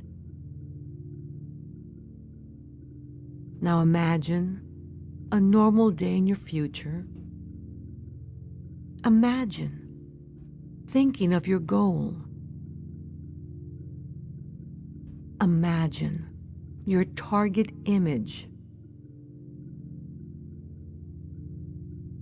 Now put your 3 fingers together and bring back the thoughts, congruent emotions, and feelings of already having achieved that goal. In other words, zap your target image with all that is positive.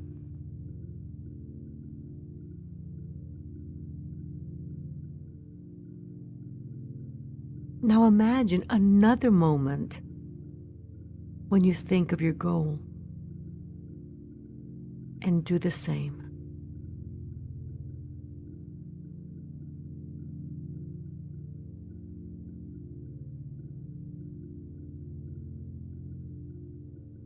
Imagine your day flowing, and once again the goal comes to mind, and you find yourself zapping it once again.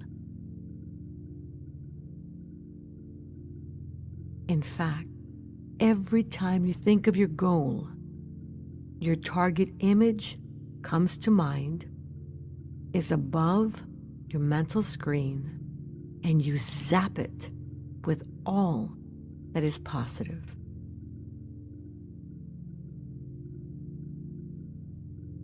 You may do this with eyes open and defocused vision, and you may do this with your eyes closed. You may do this with any goal you desire. Every time you function at these levels of the mind, you will receive beneficial effects physically and mentally. You may use these levels of the mind to help yourself, to help your loved ones, and to help any human being who needs help, physically and mentally.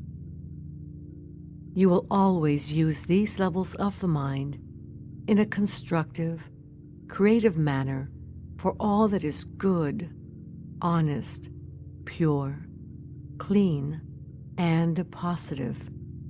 And this is so. You will continue to take part in constructive and creative activities to make this a better world to live in, so that when you move on, you shall have left behind a better world for those who follow. You will consider the whole of humanity, depending on their ages, as fathers or mothers, brothers or sisters, sons or daughters. You are a superior human being. You have greater understanding, compassion, and patience with others. In a moment, I'm going to count from 1 to 5 and cause a sound with my fingers. At that moment, you will open your eyes, be wide awake, feeling fine and in perfect health, feeling better than before. 1, 2, coming out slowly now. 3. At the count of 5, you will open your eyes, be wide awake, feeling fine and in perfect health, feeling better than before, feeling the way you feel when you have slept the right amount of revitalizing, refreshing, relaxing, healthy, wonderful sleep. 4, 5, eyes open, wide awake, feeling fine and in perfect health, feeling better than before.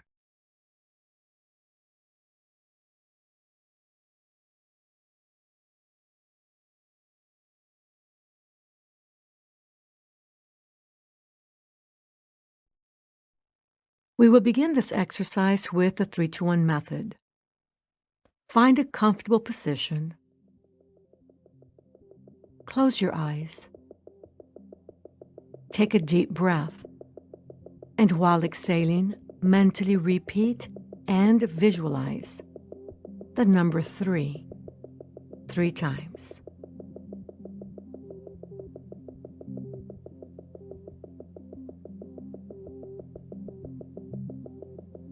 To help you relax physically at level 3, I'm going to direct your attention to different parts of your body.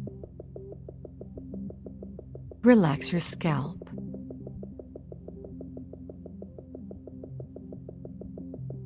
Relax your forehead.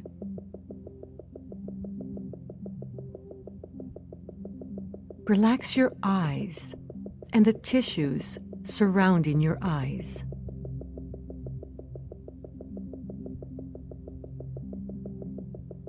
Relax your face. A soft smile helps to relax the muscles of your face.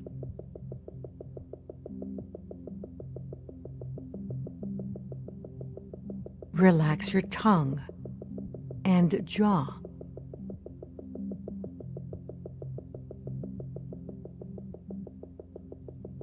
Relax your throat.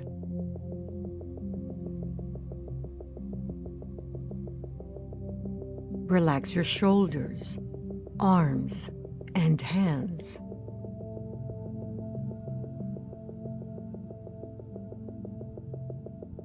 Relax your chest, externally and internally.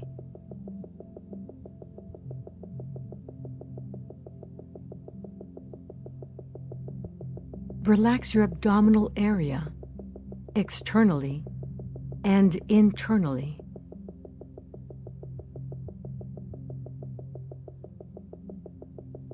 Relax your thighs.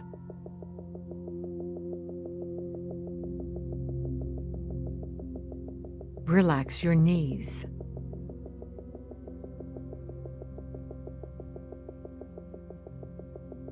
Relax your calves.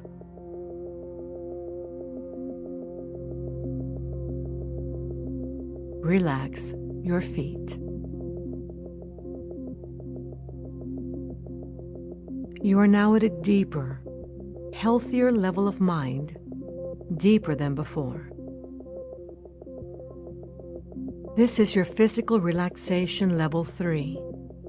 Whenever you mentally repeat and visualize the number 3, your body will relax as completely as you are now, and more so every time you practice. To enter mental relaxation level 2, take a deep breath, and while exhaling, mentally repeat and visualize the number 2 3 times.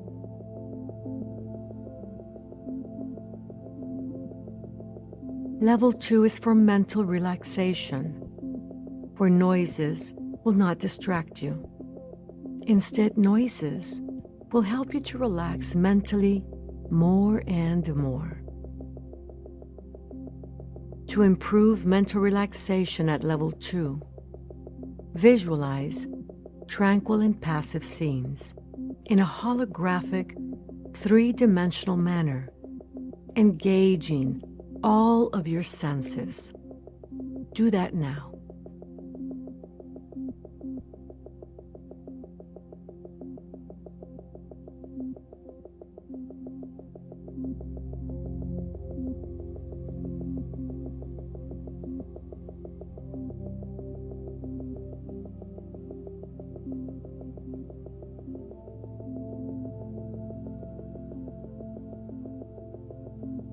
Take another deep breath, and while exhaling, mentally repeat and visualize number 1 3 times.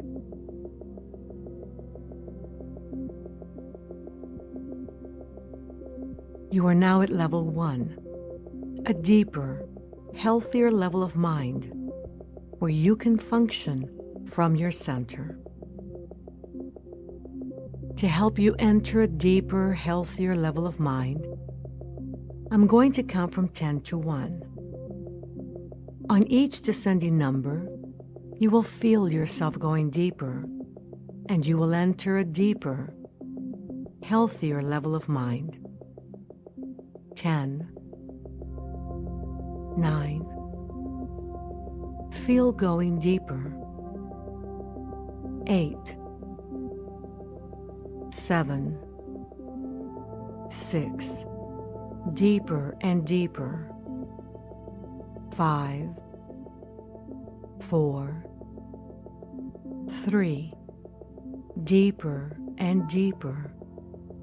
2, 1. You are now at a deeper, healthier level of mind, deeper than before. It is a wonderful feeling to be deeply relaxed, a very healthy state of being.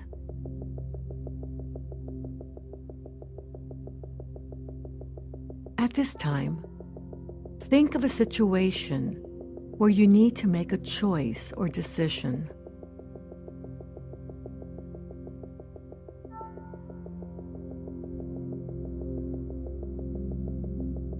What are your options? Think of them for a few moments.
Imagine one option and move your awareness into the future as if you had chosen that option.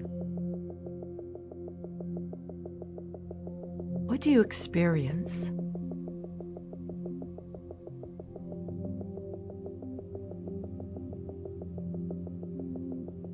What are the benefits?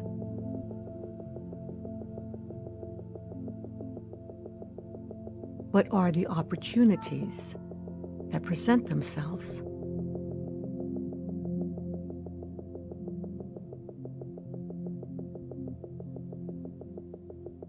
Take a few moments to discover how your life will unfold by making that decision, by making that choice.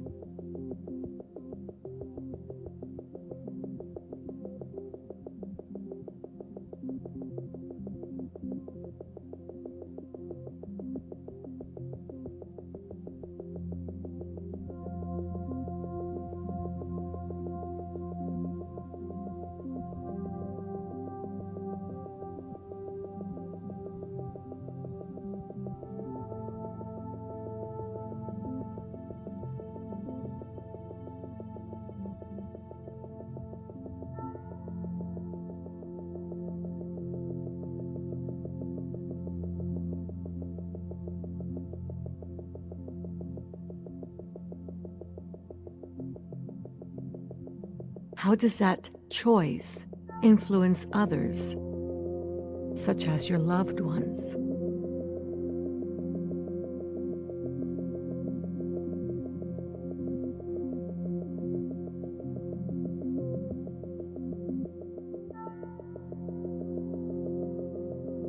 Return to the present And now select another option or choice.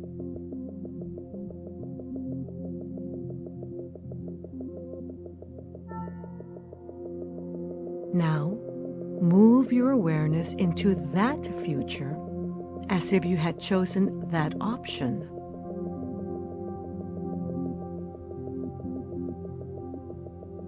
Now, what do you experience?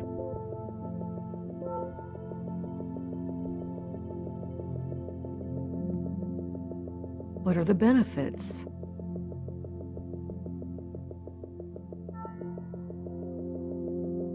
What are the opportunities that present themselves because you made that choice?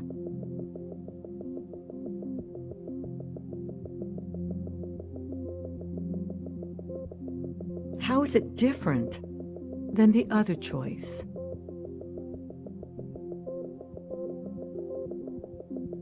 Take a few moments to discover how your life may unfold by making that decision, by making that choice.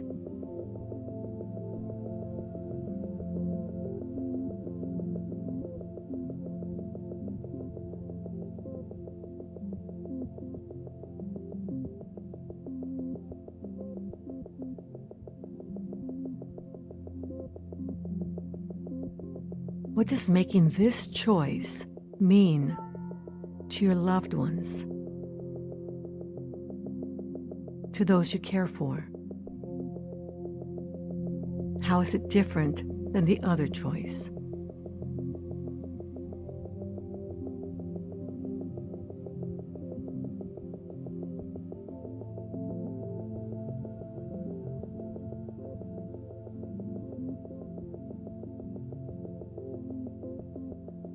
Once again, return to the present. And now, if there is a third option, select it and move your awareness into that future as if you had chosen that option.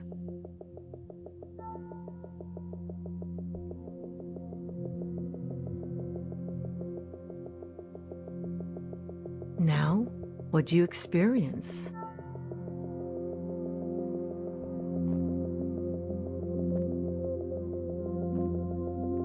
What are the benefits and opportunities? And how does this option differ from the other two?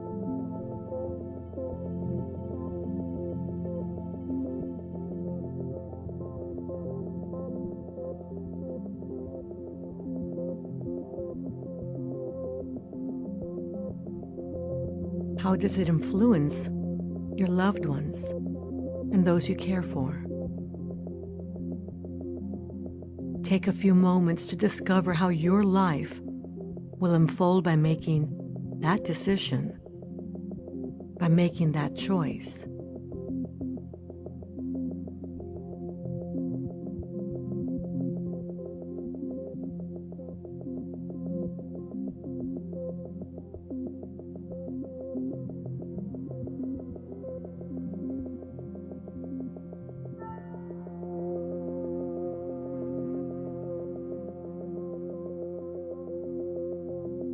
Now, return back to the present and allow your intuition to go back in time to when you experienced total confidence.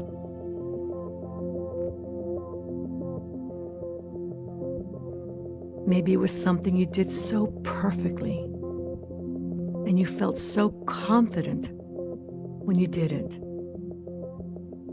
Maybe it was something that you prepared for quite some time, that you knew with total confidence that you were going to do it well.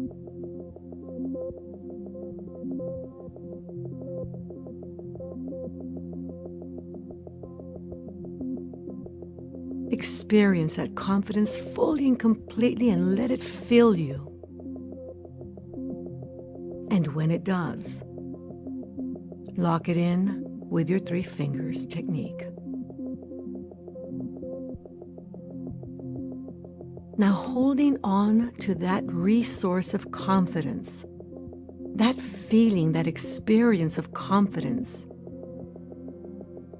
pick the best choice based on what you have experienced with your imagination. And bring the resource of confidence into the experience. Imagine moving your awareness into that future and confidently living out that choice. Knowing that you made the right choice. And the benefits and the opportunities reflect that. And those around you express that. And it feels so good to make right choices and decisions.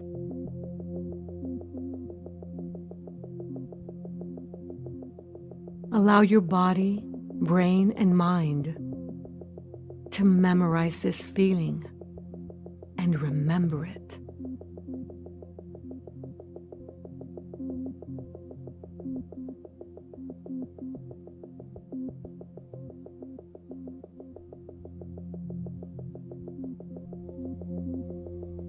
Every time you function at these levels of the mind, you will receive beneficial effects physically and mentally. You may use these levels of the mind to help yourself, to help your loved ones, and to help any human being who needs help physically and mentally.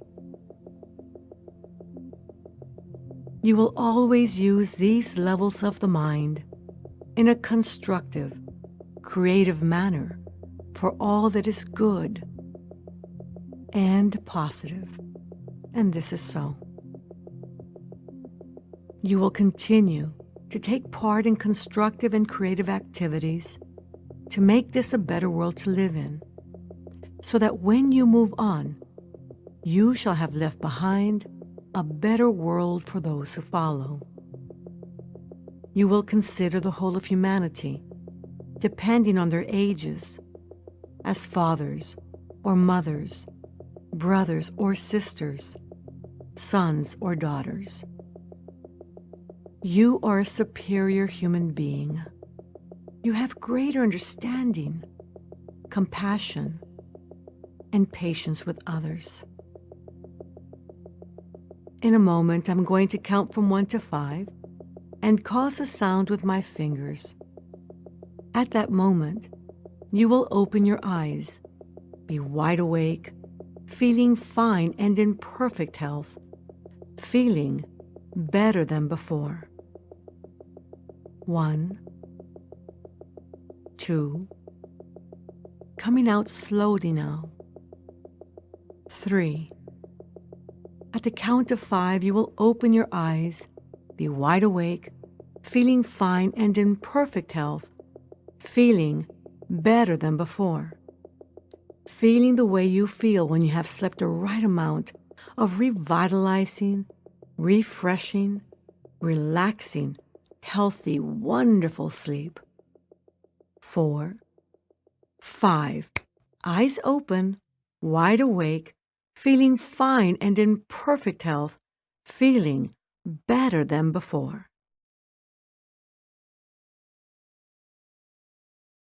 To guarantee success with your Silva techniques, we recommend that you take the Silva Method live trainings. For more information over course schedules and locations, log on to silvamethod.com or call 1-800-545-6463 within the continental United States or 956-722-6391. And be sure to download Silva meditation apps that may be compatible with your smartphone.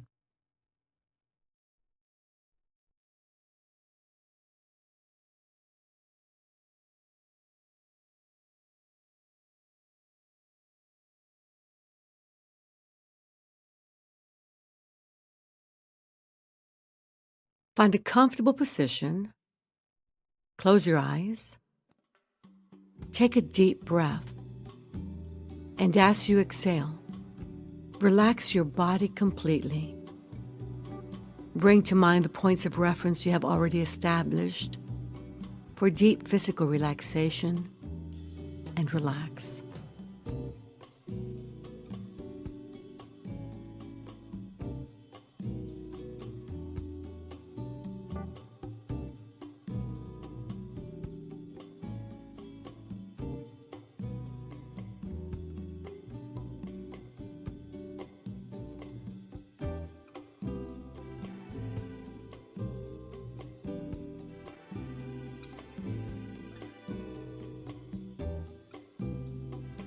Take another deep breath, and while exhaling, relax your mind by thinking about tranquil and passive scenes.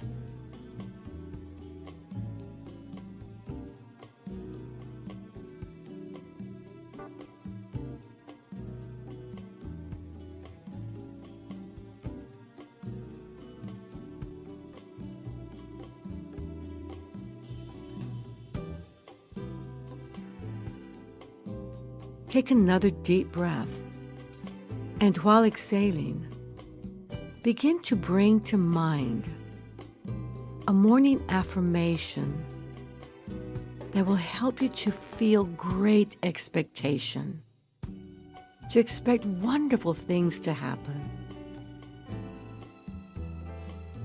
such as, I am the fortunate child of an abundant universe, and greatness is my birthright. Any affirmation that opens the door to opportunities and greatness.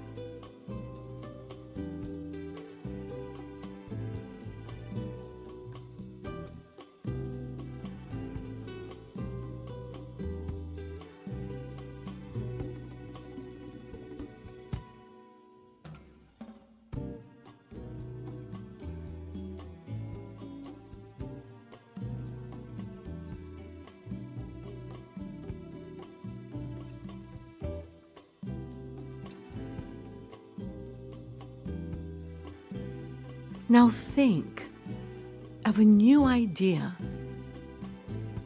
that you totally believe you can achieve. Something that energizes you. Something that complements what you are already working towards.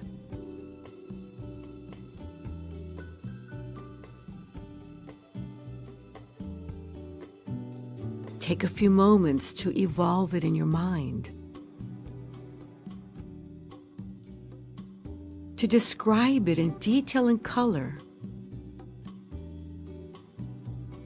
to think it out fully and completely, to imagine how it's going to influence and better your living experience as you move towards the future.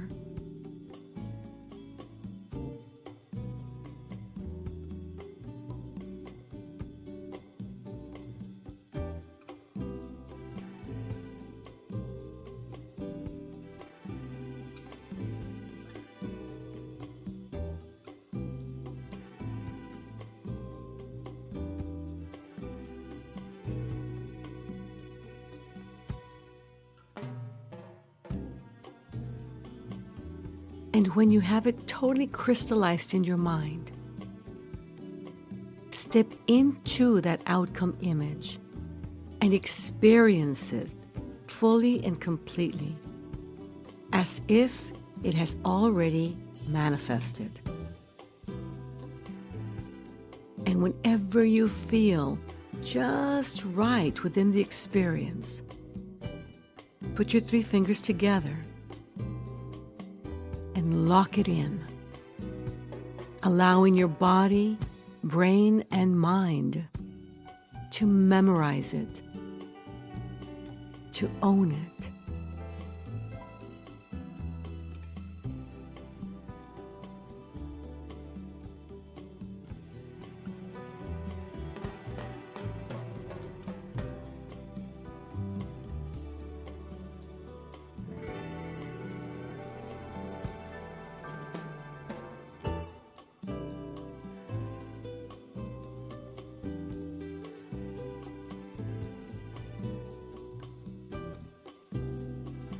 From now on, become sensitive to feedback that will present itself to you in various forms, both internally and externally.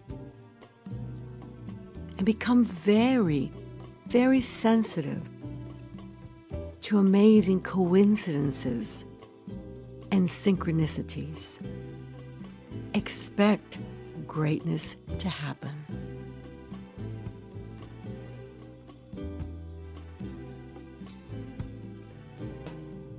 And when you feel ready, you may open your eyes, feeling better and better than before, knowing that great things are about to happen.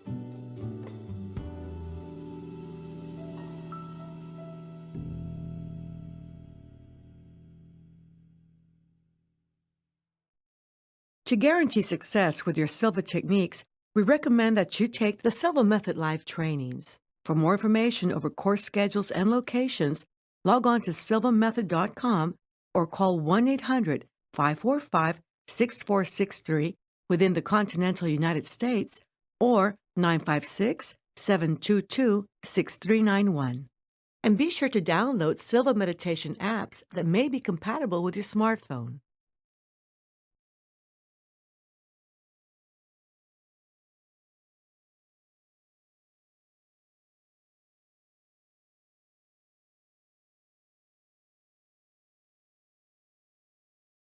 Find a comfortable position. Close your eyes. Take a deep breath. And while exhaling, relax your body completely from head to toes, releasing and relaxing tensions and pressures as you go. Take your time.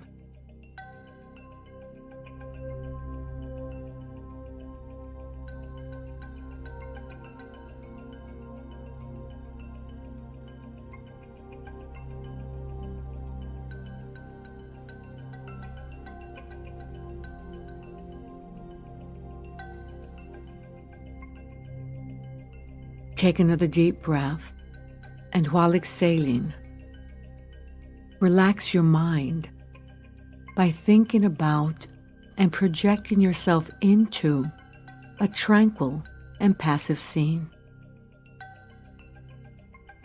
Take your time.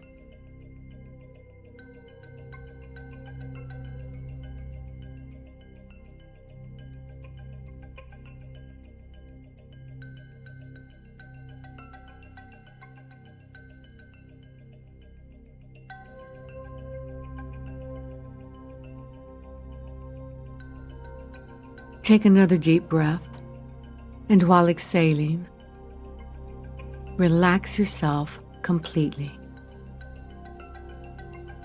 Breathing deeply, slowly, and rhythmically. It's a wonderful feeling to be deeply relaxed, a very healthy state of being. To help you enter a deeper, healthier level of mind, I'm going to count from 10 to 1. On each descending number, you will feel yourself going deeper, and you will enter a deeper, healthier level of mind. 10, 9, feel going deeper. 8, 7, 6, deeper and deeper. 5, 4, 3, deeper and deeper. 2, 1.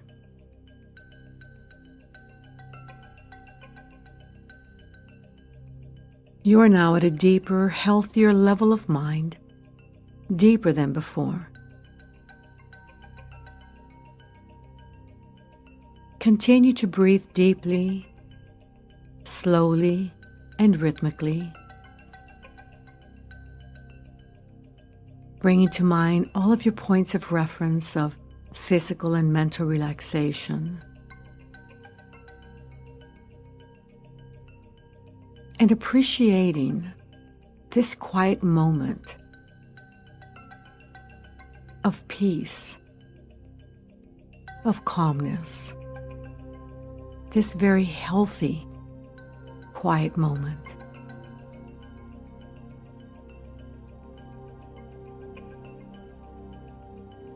And as you think of your life, bring to mind the things that you're grateful for, big and small.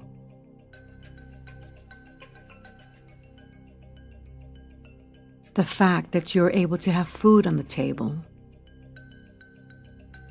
a bed to sleep in, a car to drive,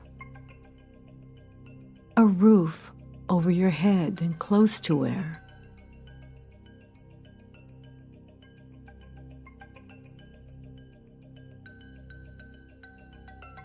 Be grateful for all the wonderful things that you are able to enjoy that so many people can't.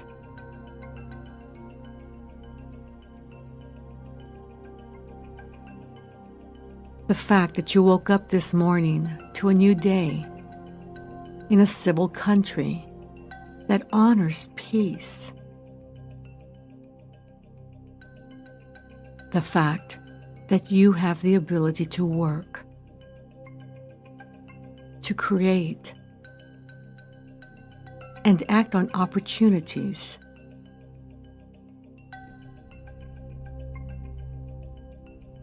The fact that you are able to heal your body, solve problems, and choose to make your life better.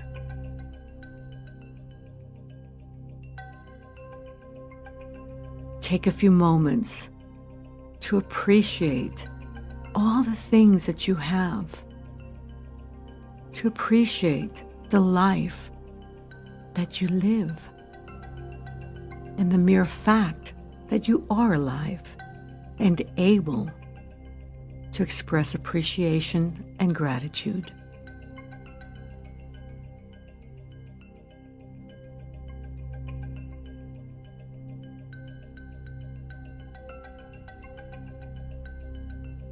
Now, think of the people in your life and in your past who gave you breaks, big and small. Taught you valuable life lessons.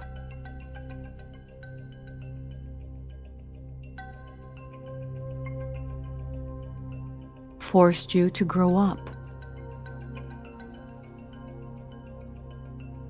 Guided you through tough times. Taught you discipline.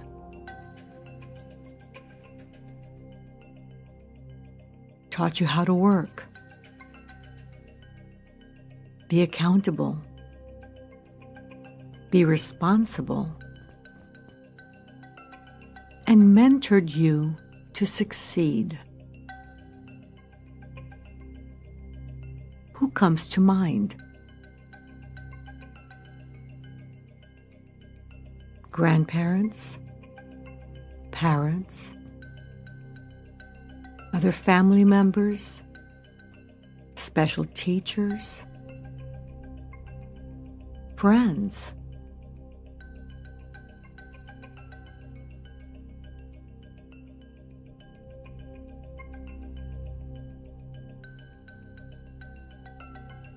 Imagine all the people who have influenced your life in a way that has helped to mold who you are today, in a way that is positive,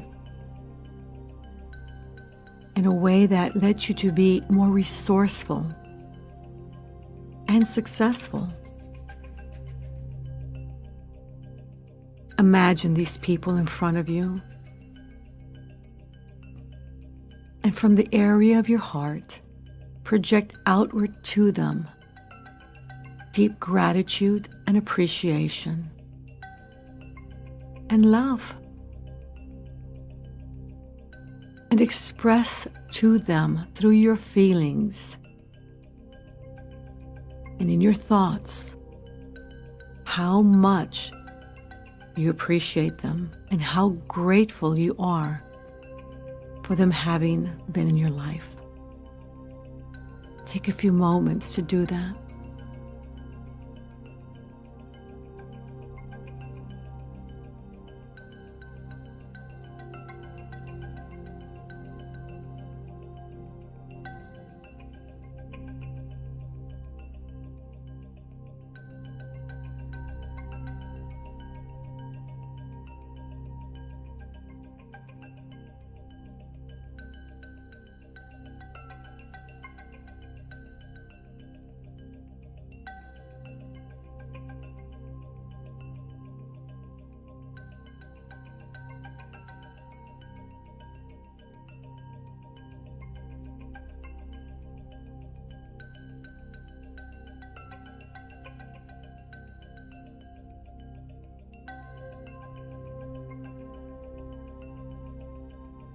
Now, imagine yourself the way you are today and express gratitude to you for having endured life's ups and downs, the good, the bad, the ugly, all the experiences you've been able to enjoy, the pain and the love, the happiness and the sadness. All is good. Express gratitude to you for having been able to endure the tough times and enjoy the good times.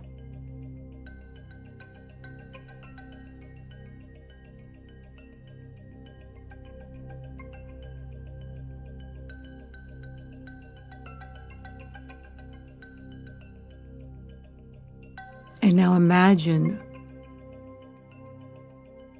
you in the future as you desire to be, having it all. Bring to mind your target image or your strong attractor image and picture it clearly. Describe it if you need to, in order to have a clear picture before you. And when you do, project outward intense desire to manifest that, a belief that you will, and an expectation of it happening. Project it out like a wave of energy that fills it completely.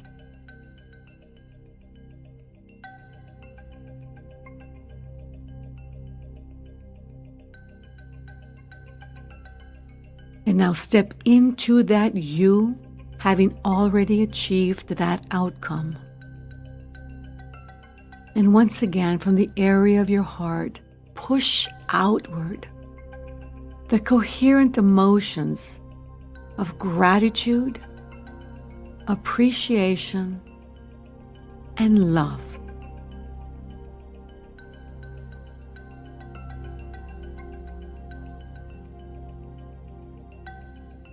Fill that internal space with these wonderful, coherent emotions. Bask in these wonderful emotions.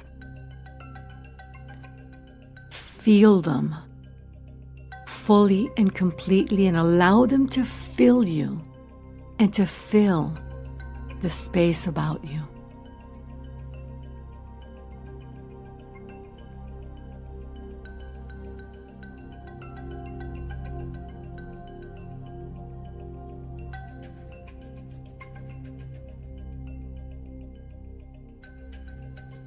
Put your 3 fingers together and say to yourself mentally, whenever I have a need or desire to feel this way, think this way, believe or behave this way.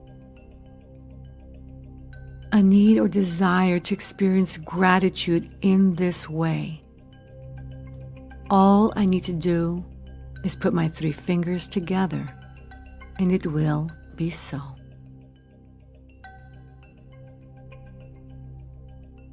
Take a deep breath, and as you exhale, continue to enjoy this wonderful feeling of gratitude, appreciation, and love.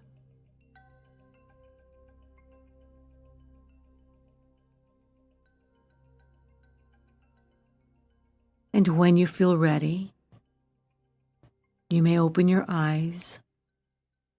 Be wide awake, feeling fine and in perfect health, feeling better than before.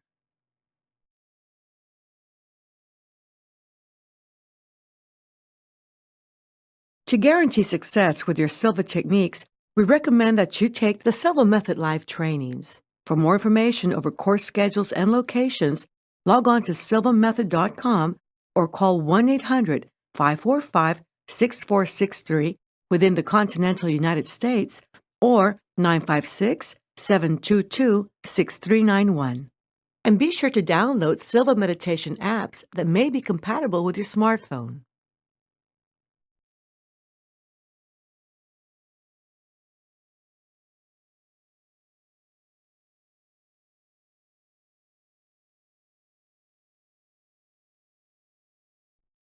To guarantee success with your Silva techniques, we recommend that you take the Silva Method live trainings. For more information over course schedules and locations, log on to silvamethod.com or call 1-800-545-6463 within the continental United States or 956-722-6391. And be sure to download Silva meditation apps that may be compatible with your smartphone.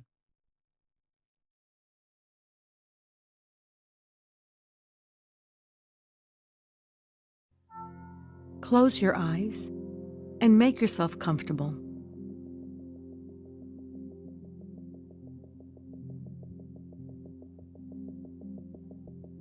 Take a deep breath, and as you exhale, relax your body completely.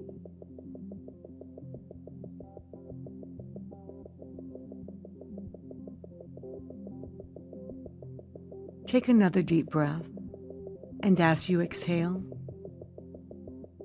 relax your mind by thinking of passive and tranquil scenes.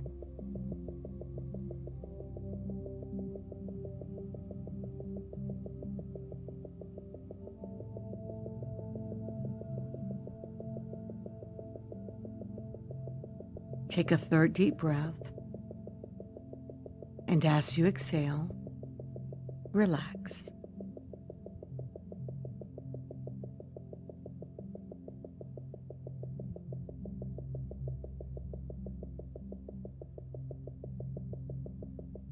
In a few moments, you're going to create material wealth, well-being, and stability for you throughout your living experience.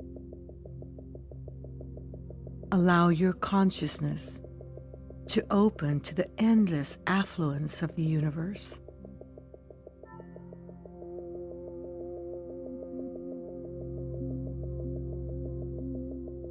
Allow your breath to become the center of your attention. Breathing deeply, slowly, and rhythmically.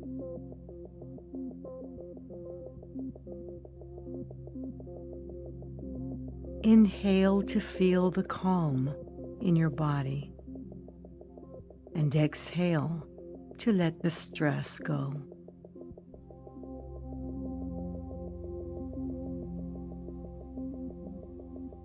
Your body and mind are now fully relaxed.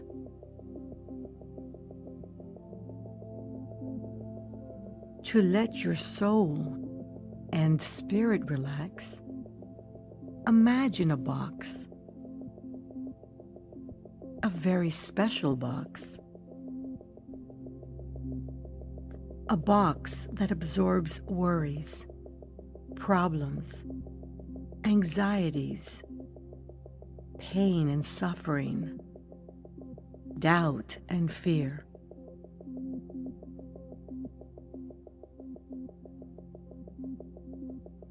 Open its lid and put all of your thoughts of concern, worries, problems and anxieties, doubts and fear that bother you during the day into the box.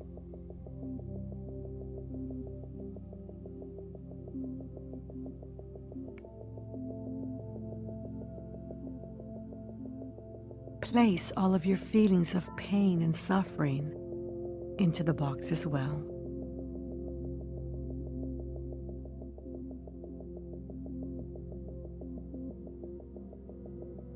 Now close the lid and throw the box out through an imaginary window towards the sun. And let the sun rays zap them all away. Take a deep breath, and as you exhale, notice your clear mind and your clear spirit. Now at the count of 3, you will imagine 10 faces, one after the other. These can be of people you know or of people you do not know, but simply appear in your mind. These people have the potential of bringing you joy and opportunities directly or indirectly through their contacts. Visualize them or imagine their faces. Imagine them smiling at you.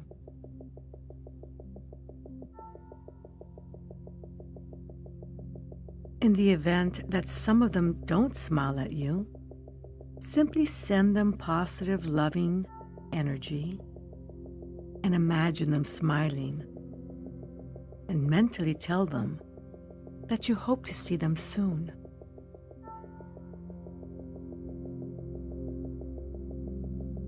Now at the count of 3, imagine the first face. 1, 2, 3. Imagine the first face. Imagine it smiling. Now let it go. Imagine now the second face. Imagine it smiling.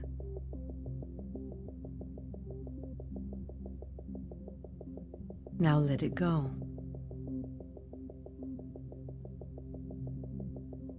Now imagine the third face. Imagine it smiling happily at you.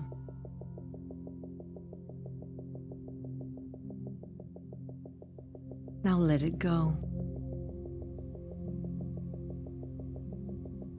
Now the fourth face.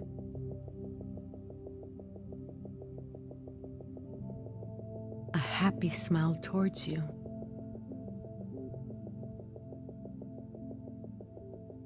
And let it go. Imagine the fifth face. Smiling, happy, looking at you.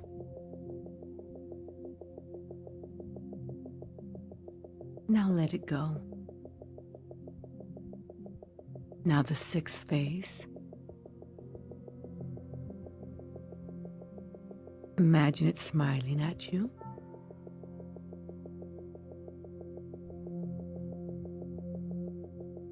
Now let it go.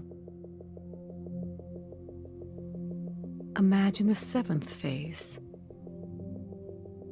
with a bright smile towards you.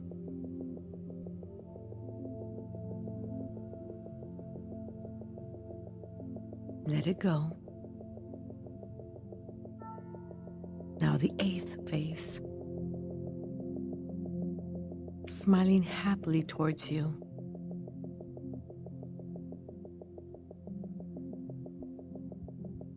Now let it go.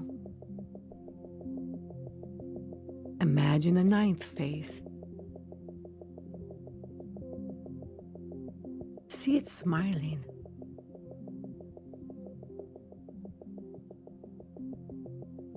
Now let it go.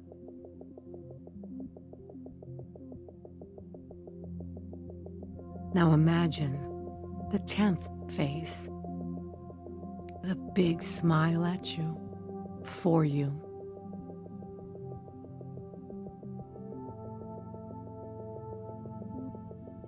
Now let it go. Now at the count of 3, you will imagine yourself to be in a beautiful forest during the autumn. 1, 2, 3. Imagine yourself to be in a beautiful forest during the autumn. Take a walk at a leisurely pace.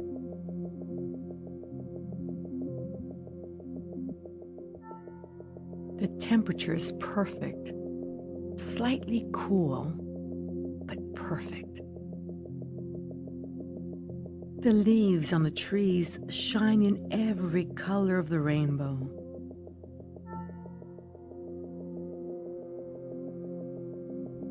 Feel the sunshine warming your face.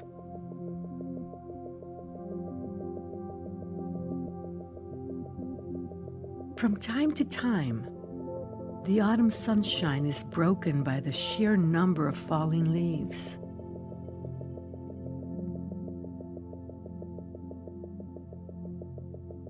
A slight breeze takes the leaves from the nearest tree and blows them towards you. Suddenly, your eyes catch sight of a bill of unknown denomination within the leaves. You reach out and get a hold of it. As you are holding it in your hands, you notice your arms become fully covered with gold. Then you realize your whole body is gleaming with gold.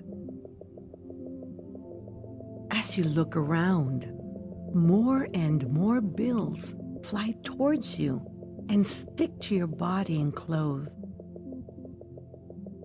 You realize that the gold that is covering you has transformed you into a money magnet. You continue walking, and as you do, more and more bills stick to you. They are wonderfully attracted to you.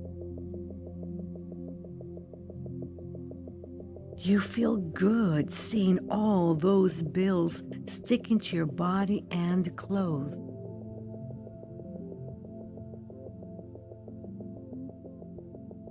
Repeat this aloud after me. This money is mine. I was owed this money. Wealth will become part of my life. I will become aware of and use the opportunities that bring me money.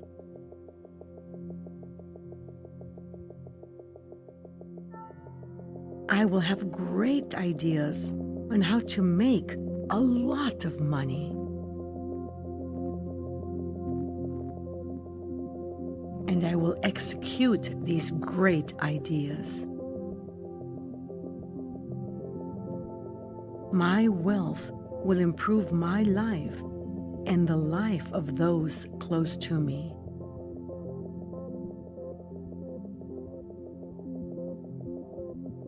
I will use this money to improve myself and others as well.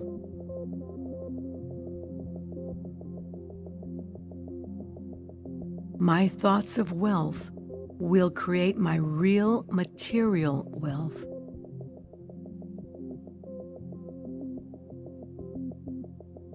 The feel of wealth becomes a natural part of my everyday life.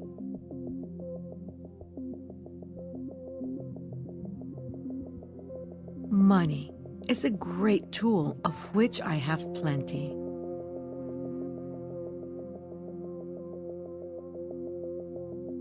I utilize money well.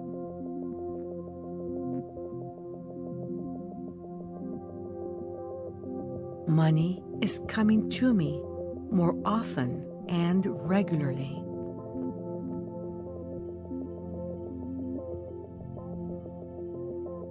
I am financially independent.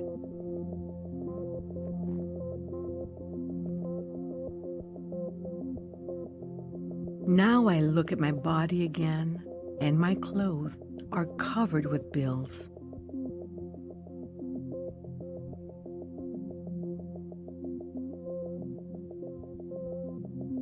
I am a money magnet.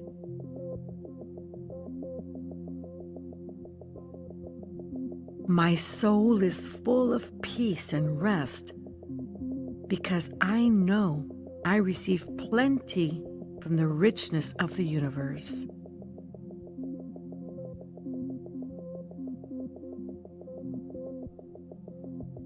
You now know that each situation has a solution. Tomorrow, when you awaken, you will have a wonderful day. It's time for you to rest. Continue breathing deeply and rhythmically as you lull yourself to sleep. Good night and sweet dreams of abundance.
appears that today more than ever, we're all yearning for a way to create the life we have always dreamed of. And as much as you may dream, life and our experience of reality seems to grip us at our very core and tug us back into a false illusion, an acceptance that dreams only come true for the very few, the chosen ones, the lucky ones. And you find yourself on the other side of luck, living day in and day out, worrying about making the grade, finding a job, paying bills, tending to the family, and dreams are quickly forgotten or rarely given the time of day. This is especially true in this day and age where cutting-edge technology is the number one topic of discussion. New high-tech phones, computers, services, or social media platforms that no longer allow us time to escape or decompress from work, calls, text messages, the latest breaking news, the sauciest celebrity scoop, and the signs of doom and gloom forecasted by wise men and prophets of old and new.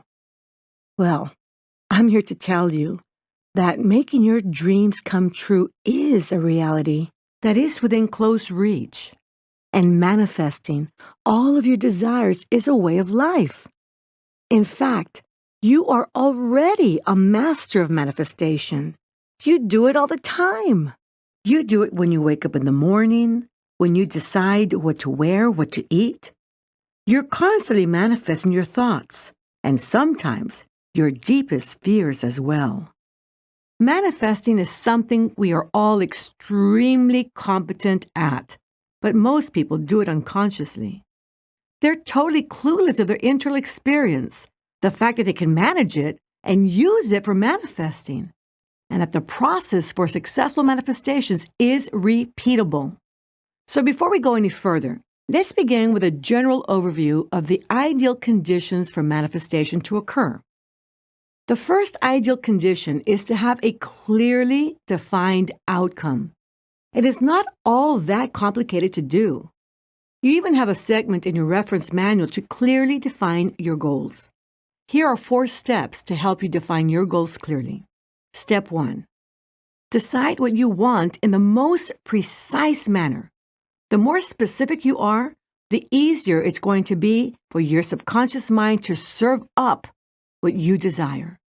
If, for example, you want a new job, decide exactly what you want to be doing, how much you will earn, and where you will work.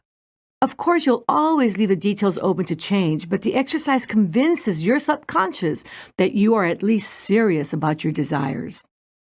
Step 2. Write down your goals in detail. Elaborate as much as you need to in order to crystallize the goal in your mind. The act of writing down your goals serves to clarify exactly what you want. It has been proven time and time again that people with written goals are far more successful in reaching them. So why aren't you writing your goals? If you know that works, you would be writing them down, wouldn't you? So get that piece of paper and start writing. Step 3. Create a short statement of your goal, even a power word that you can imprint on your mind every time you think of your goal. Simply begin with the phrase, I am now enjoying whatever it is, and add your goal to the end. Or try, I am living with, and add whatever you desire. Note, don't just think it. Mentally experience it fully and completely. And step 4, mentally experience this goal several times throughout the day. Simply internalize your focus and think of your goal achieved whenever you have a spare moment, and wait for the real magic to begin. I'm going to share a statement that you can repeat anytime during your meditations or throughout the day. Feel the truth of these words. I know that with clearly defined goals, I will succeed. I will focus on greatness, and I will arrive. I will live the life of my own design by evaluating, adjusting, and improving. Dennis Waitley, one of America's most respected author, keynote lecturer, and productivity consultant on high performance and human achievement, once said, "The reason most people never reach their goals is that they don't define them or ever seriously consider them as believable or achievable. Winners, on the other hand, can tell you where they're going, what they plan to do along the way, and who will be sharing the adventure with them." Now, the second ideal condition is to be extremely mindful of the process. People who are really good at manifesting have made it a part of their life to practice certain universal truths that have, through time, led to positive results. They're mindful of what it took internally and externally to get those results and repeated their actions until those actions became a true part of their being. They literally came to own those actions. It is understanding a process of incorporating through time the lessons you have learned in the Silva Method or in your life, going within, thinking positively, exploring and understanding your internal experience, establishing points of reference along the way, concentrating on the energies of desire, belief, and expectancy, as well as intention, attitude, and imagery. And that's just to name a few. Once you create a process or strategy for manifesting what you desire, follow through. Then you fine-tune it until you begin to witness the evidence of success. And when you are certain that the process works by the obvious evidence that you're experiencing, memorize it, allowing your body, brain, and mind to re-experience the process over and over and over again until you come to know it well. You come to own it. The third ideal condition is to be connected with your purpose in life, to do what you love to do to the point that it is a true reflection of your being. And everything you have is a reward of doing what you love to do, what you are passionate about. We'll talk about this a little bit later. The fourth ideal condition is to be vigilant. It's important to be vigilant of what obstacles deter you from your goal once it's set. Is it worrying, procrastination, lack of discipline, bad habits, or apathy? All of these are symptoms, and they are more than likely due to you not being connected to your life's purpose, to what you feel passionate about and you love to do. If this is you, then it stands to reason that discovering your passion, your life's purpose, is one of the first places to start, and we'll certainly get to that a bit down the road. The fifth ideal condition is to be mindful of valuable lessons learned from the past and the opportunities the present brings. Every bit of information you learned throughout your life that led to your successes and failures, all the knowledge you have gathered, the hard work, the struggles and opportunities, every tool and technique and concept in the Silva Method, everything you know about universal laws and universal truths, are all facets of what it takes to be successful in manifesting. The great thing is that being a Silva practitioner puts you ahead of most because the Silva formula type techniques are deeply embedded with lessons that have to do with just that, how to manifest. Take the centering exercise, also known as the long relax. As valuable as it is for managing stress and strengthening your immune system, it also taught you to focus and concentrate, to calm the mind, and listen to your intuition, to do mental projections using visualization and imagination, and to affirm your self-worth.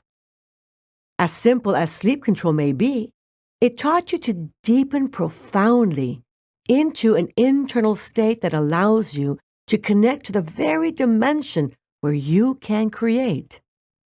And as seemingly obvious the goal of the clock technique is, it also taught you to apply the very elements of desire, belief, and expectancy, leading to manifesting a goal at a specific time.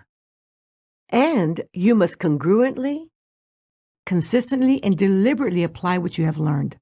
You cannot think and speak positively only when you feel great, You have to do it all the time, especially when you feel lousy. You cannot meditate only when you feel sleepy and tired or ill. You must meditate daily. That's part of the process.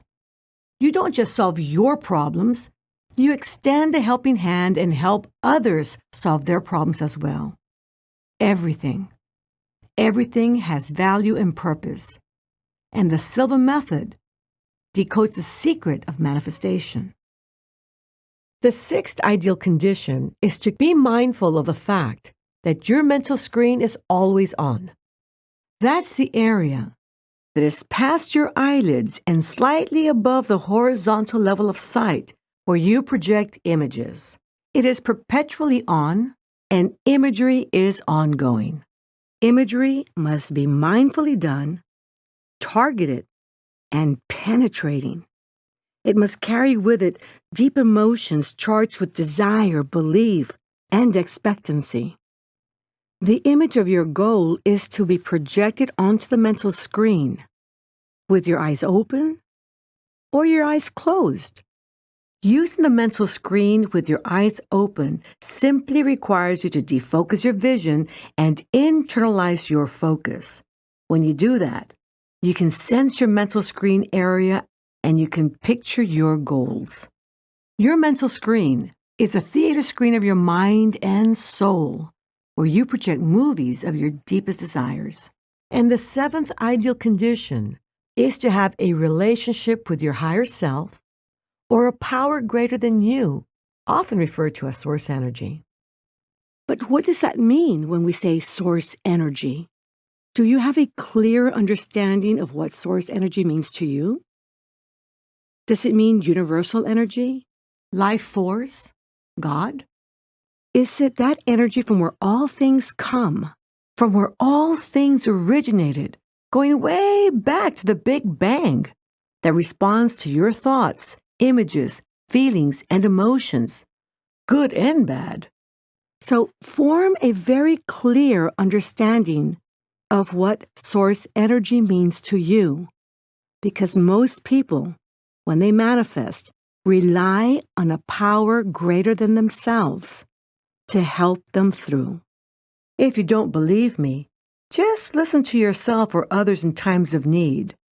Who are you praying to or asking help from? Just to recap, your ideal conditions for manifestation are: 1. Have clearly defined goals. 2. Be mindful of the process. 3. Connect with your life's purpose. 4. Be vigilant of what deters you from success. 5. Be mindful of valuable lessons, past and present. 6. Keep your mental screen on all the time. 7. Have some kind of relationship with your higher self or with source energy.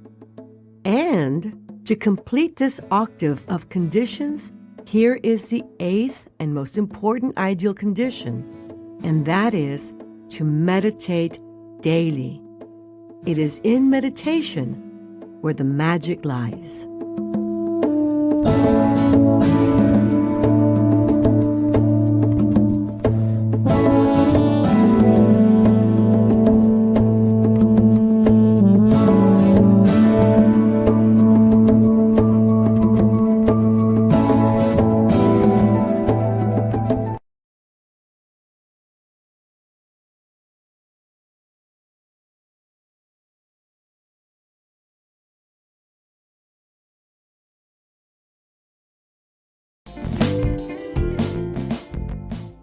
So let's get ready to do a little exercise that will help you to tame the monkey in your mind.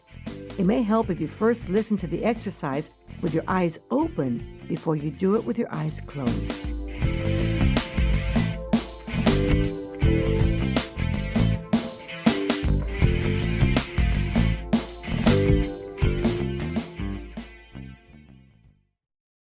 Close your eyes. Take a deep breath and relax. And recall a time when you have experienced the monkey mind.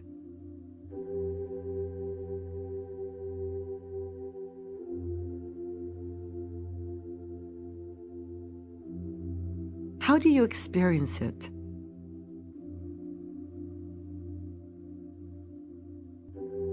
Do you have pictures filling your mind of everything that crosses your mind? Do you hear your ongoing thoughts, concerns, worries, ideas, things to do as if mentally talking to yourself? Or do you experience the monkey mind as feelings that fill you and overwhelm you, causing your muscles to tense, your breathing to go shallow, and your heart rate to speed? It's probably a combination of all the above. Yet, it is important for you to understand how you experience the monkey mind, because once you do, you can manage it and make it work for you. Acknowledging what the monkey mind is showing you, telling you, or making you feel can be very, very revealing. Take a few moments to get a clear message from your monkey mind.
Is the monkey in your mind trying to tell you to slow down your pace,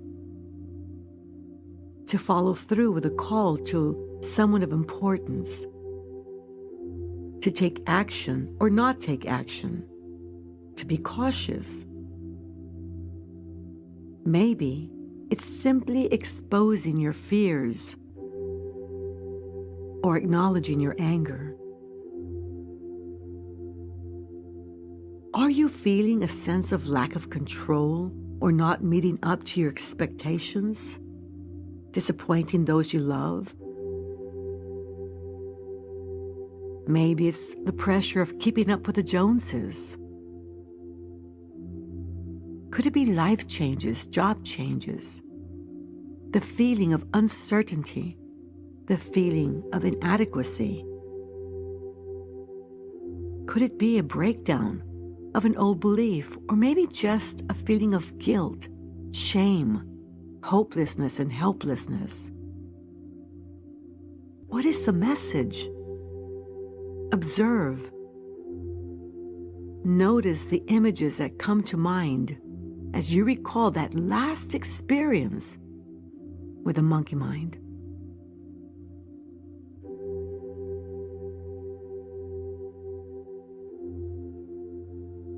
Listen to the words that flow through your mind, the voices, whether they're yours or others. Acknowledge the feelings that you are getting, that you are sensing.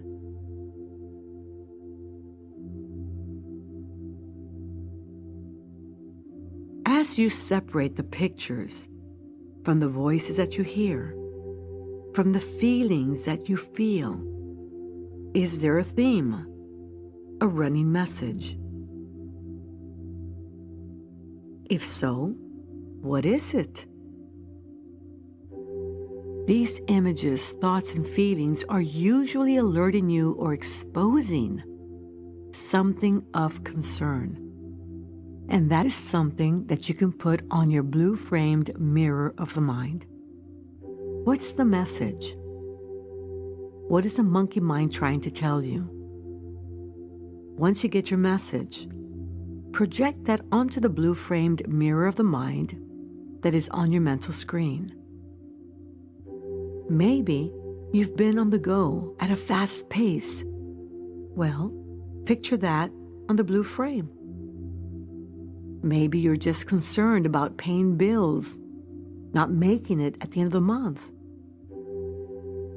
Maybe it's a health challenge, a problem with a relationship, whatever it is.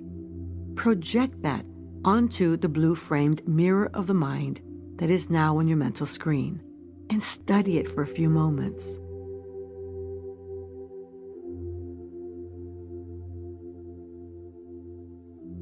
How are you going to make use of this information and rise above it? And how is your life going to be different and better because you have taken action?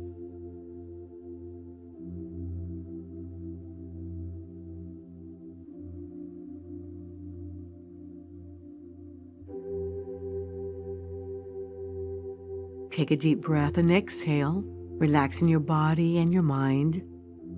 And continue to breathe deeply, slowly, and rhythmically for the remainder of the exercise.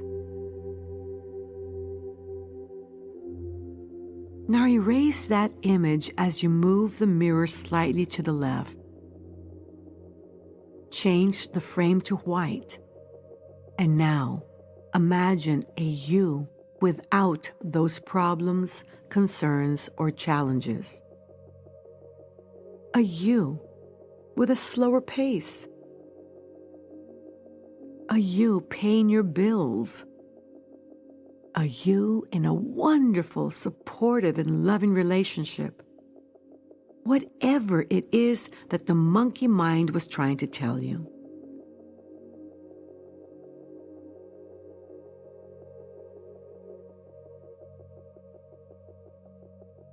Now thank the monkey in your mind for giving you these gifts, for allowing you to become aware of the message it was relaying to you all along.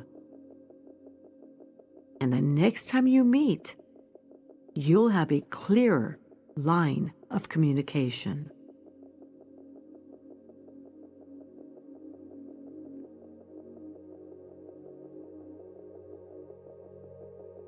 Now step into that image of you in the white-framed mirror of the mind and experience these outcomes, these benefits fully and completely, as if you are in the experience.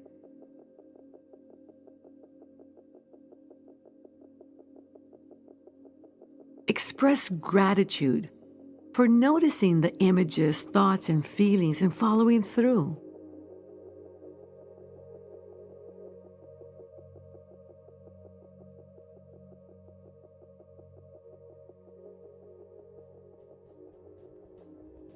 Now take a deep breath, and as you exhale, open your eyes, be wide awake, feeling fine and in perfect health, feeling better than before.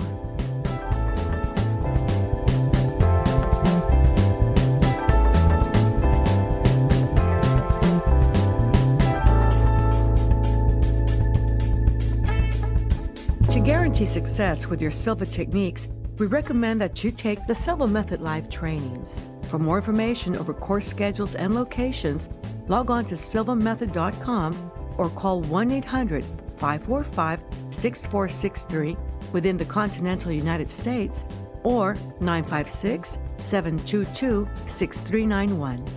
And be sure to download Silva meditation apps that may be compatible with your smartphone.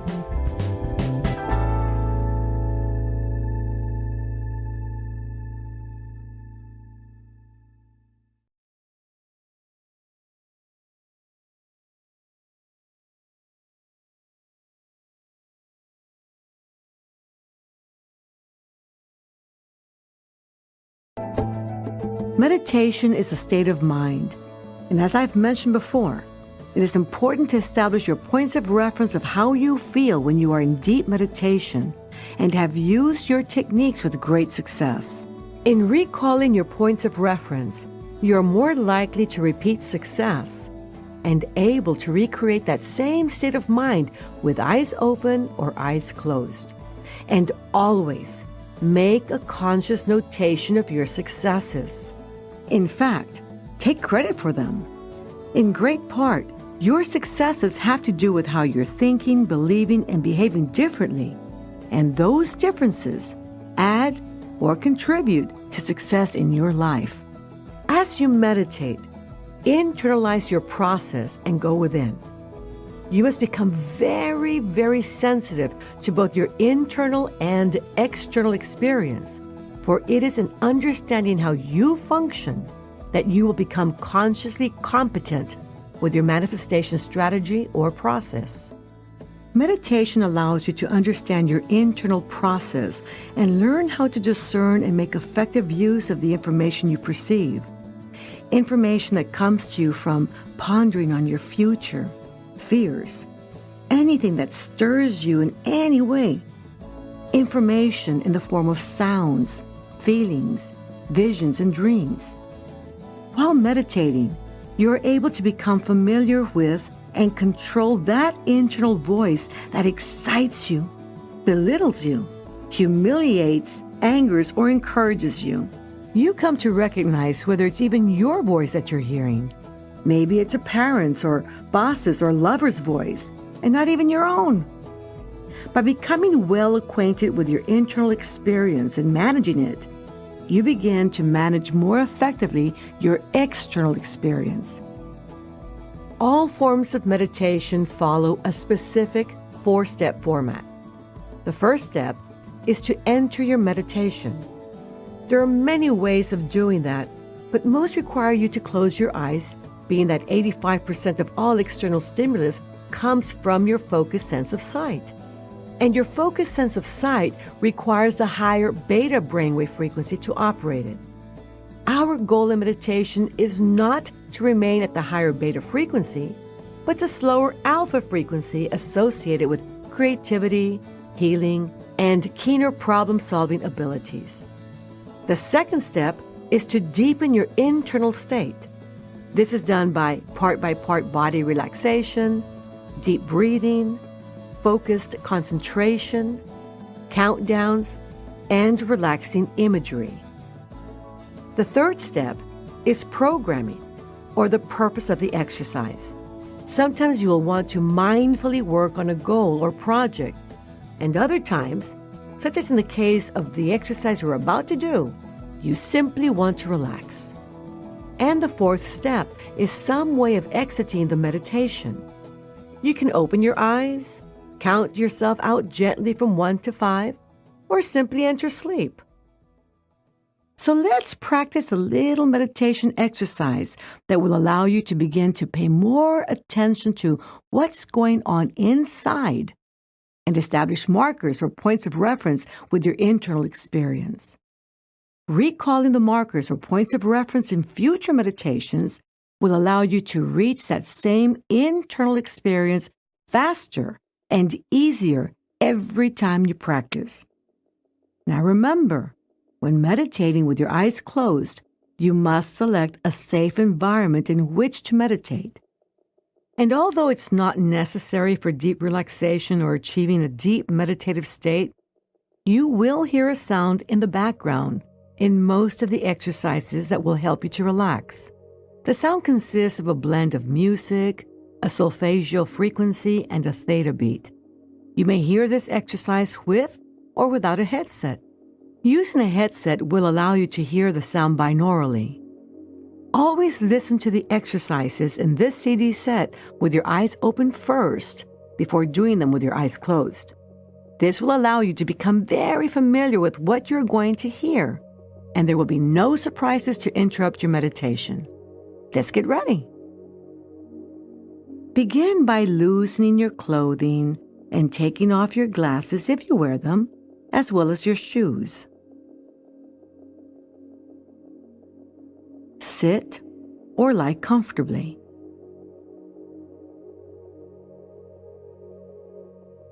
Close your eyes. Yawn, or take a deep breath.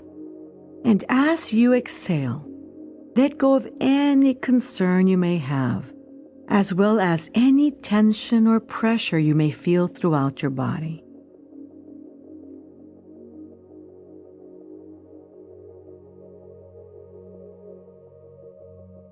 Relax your tongue and jaw.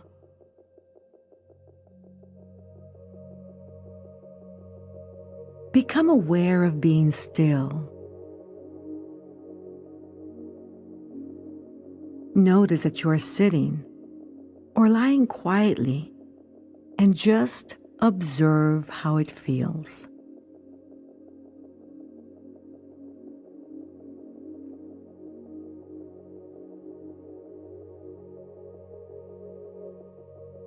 Now be aware of how the chair, bed, or floor is making contact with your body, and what parts of your body are in contact with the chair, bed, or floor, such as your feet, legs, hips, back, or arms.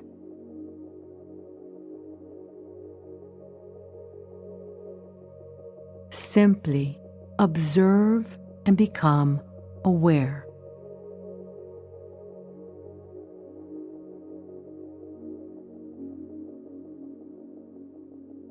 Now, concentrate on your breath. Observe what happens when you breathe in and out, slowly, deeply, and rhythmically.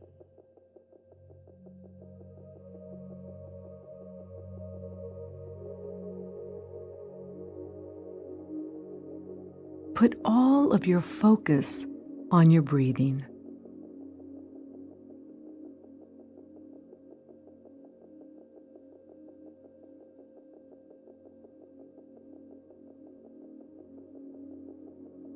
Notice how your body moves as you breathe. How your chest and abdomen rise when you breathe in and relax as you breathe out.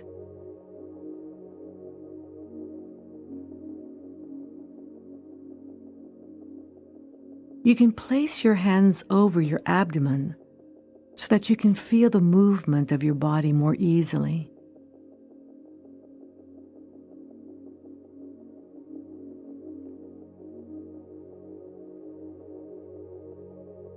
Keep your awareness on this movement. Be aware of the gentle rise and fall of your body as you breathe in and out.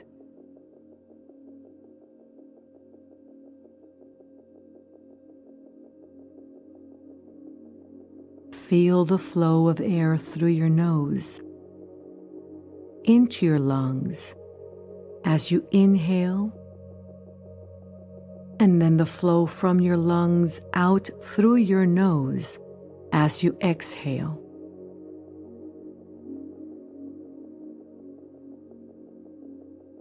If your mind wanders, simply bring your awareness back to your breathing and your body.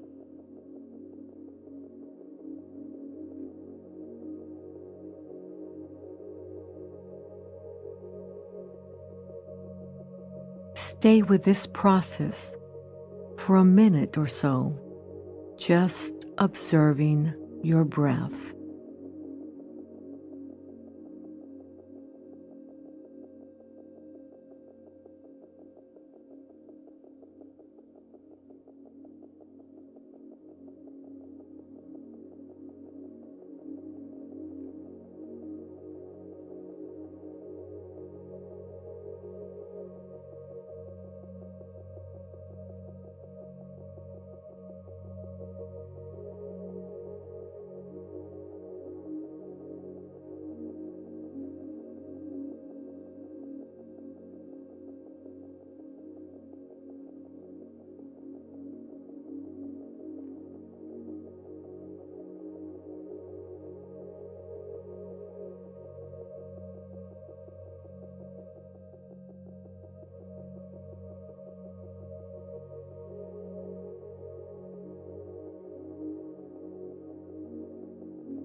Now establish points of reference with your breathing.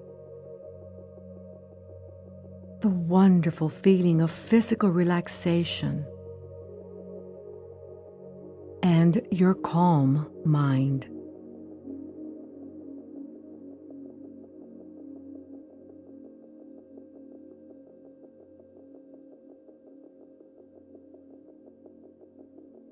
Remember this feeling and allow your body, brain, and mind to remember this feeling.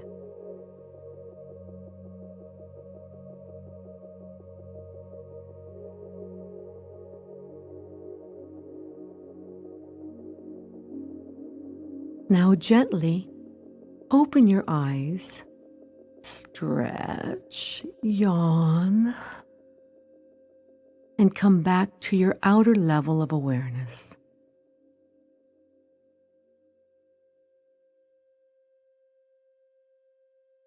It's a great idea to do this short exercise daily.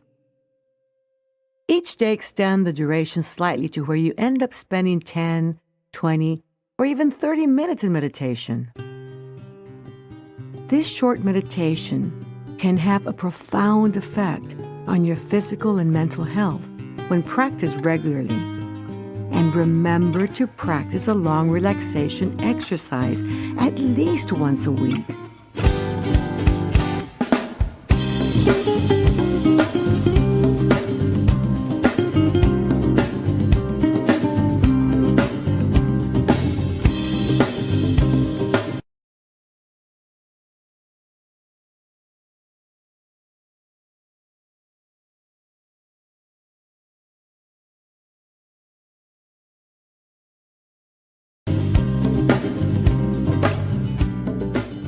As good as long meditations are to understand your internal process, goal setting, role playing, health and healing, and enhanced spirituality, there are many benefits to short meditations, and even shorter meditations I call zap meditations.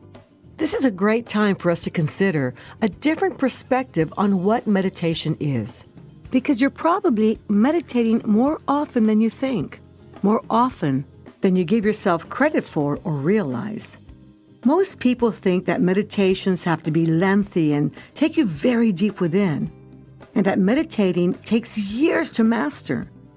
Although that's not always the case, sustaining a state of passive meditation that involves theta functioning can take some time to master, and really depends on the meditator and the outcome desired.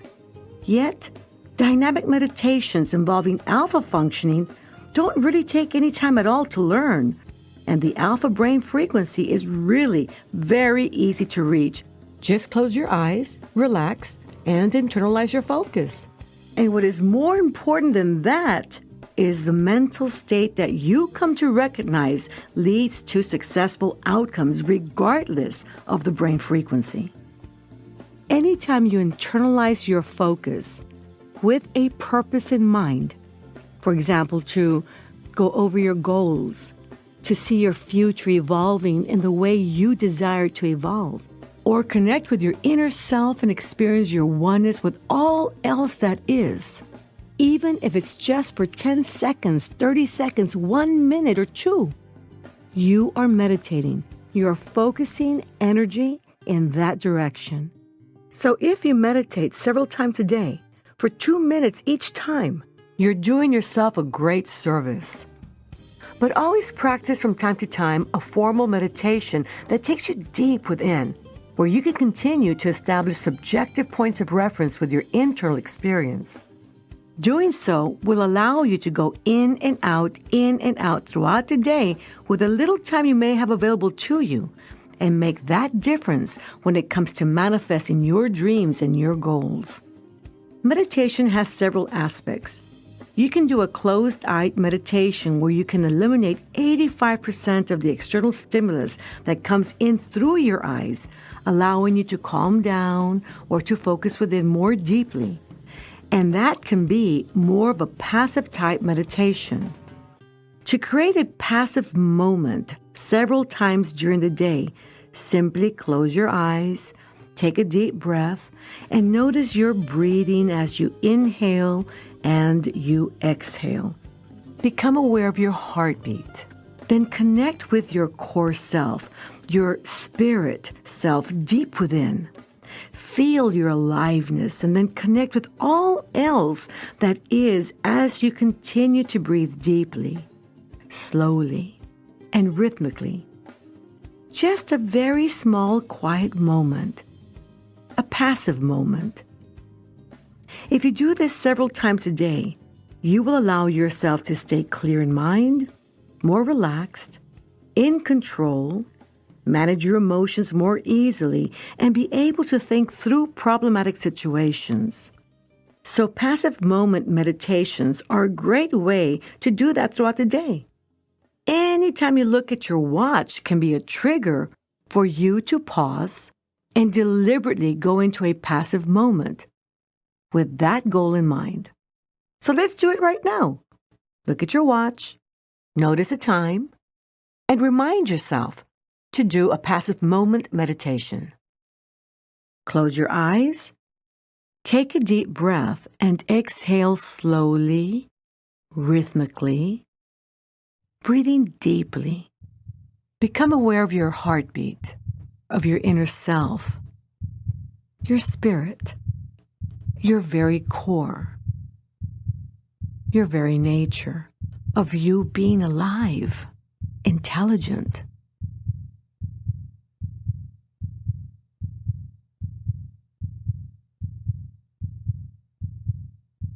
Become aware of your surroundings and your connection with all else that is. Use your imagination, your sensing, your feelings, while breathing deeply, slowly, and rhythmically. Now open your eyes. Now that didn't take very long, just a minute. And do you notice any difference between how you felt before the exercise and how you feel now?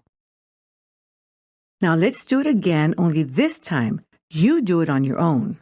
I'll just tell you when to start, and when you hear my voice again, you ease out of the meditation and open your eyes. Ready? Start.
Coming out now.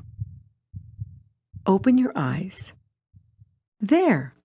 Easy enough to do several times during the day. Don't you agree? So passive moment meditations are really effective. Now, when meditating with your eyes open, internalize your focus by defocusing your vision. And for a fraction of time, focus your attention to the image of the goal. So day in and day out, every time whatever it is you want to manifest comes to mind, just take a few seconds to internalize and picture outcomes. Outcomes, outcomes, outcomes, and benefits. Always focus on outcomes and benefits. What I'm referring to is probably your best example of dynamic, energetic meditation.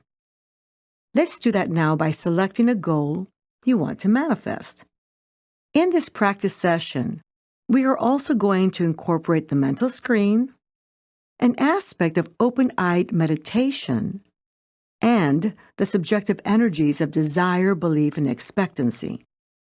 Now, don't do this while driving, please. I need for you to be in a safe environment for meditating. Let's get started by selecting a goal that you would love to manifest. Got it? Okay, ready. Close your eyes and picture on your mental screen that goal. Picture it as clearly as possible in the same way that you would recall a photograph or a favorite movie or a clip on YouTube. Sense the image to be out and away from your body past your eyelids and slightly above the horizontal level of sight. That is the area of your mental screen. Focus on the goal image you are picturing with your mind. Describe it to yourself in detail and color. This may help to make a clearer image. Now desire it intensely. Believe it intensely. Believe that you are worthy of it and capable of manifesting it. And feel an intense expectation that it will manifest. Now, still focusing your mind on the image of the goal, coupled with the subjective energies of desire, belief, and expectancy, open your eyes. Allow your eyesight or vision to remain defocused as if daydreaming. Continue to picture the image on your mental screen, but now with your eyes open and defocused vision. Make a point of reference of this experience. Remember how this feels. Okay, now, blink, focus, and out again. Now that took just under 2 minutes to do. Now let's shorten the meditation a bit more. You know where to picture your image on your mental screen, out and away from your body, and you know how to muster up intense desire, belief, and expectancy. So now, close your eyes and picture clearly the same goal you would love to manifest on your mental screen. Focus on the goal image you are picturing with your mind. Muster up intense desire, belief, and expectancy. Now open your eyes, still focusing your mind on the image of the goal with your vision defocused as if daydreaming. Continue to picture the image on your mental screen with your eyes open. Remember how this feels. Okay, now blink, focus, and out again. This meditation took under a minute to do. How's that for a zap meditation? Now let's do a 20-second zap meditation that will come in handy for energizing your goals throughout the day and every time you think of your goal. Ready? This time, begin with your eyes open, defocus your vision as if daydreaming, and picture clearly the same goal you would love to manifest on your mental screen. Focus on the goal image you're picturing with your mind.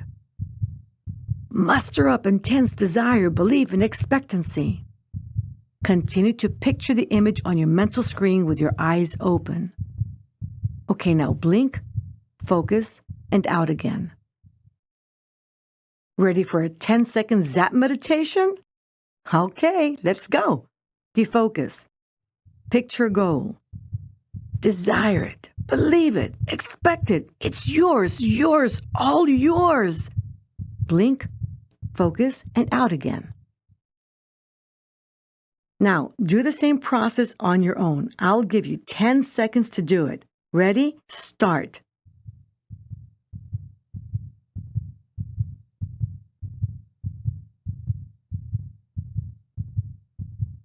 Stop. One more time. Ready? Start.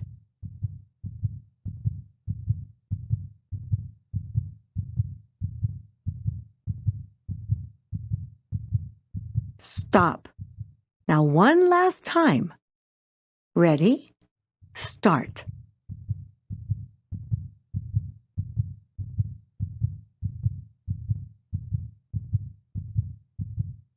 Stop. Very good. As I've mentioned before, don't do this while driving, but this is a great zap meditation to do when you're approaching the stoplight. The moment you see that yellow light, bring the goal to mind. Stop at the red light and program, and continue to program, focusing on goals, outcomes, and benefits. The moment the light turns green, you blink, you come back out, focus, and go. And this is what we call the stoplight meditation. Meditating with your eyes open will allow you to energize your goals frequently throughout the day. Mindful, open-eyed meditation is effective and will help keep you on your path to successful manifestation. So every time you think of your goal, you are to internalize your focus and zap your image with the subjective energies of desire, belief, and expectancy, because those goals, once acknowledged, are just waiting to be manifested into your living reality.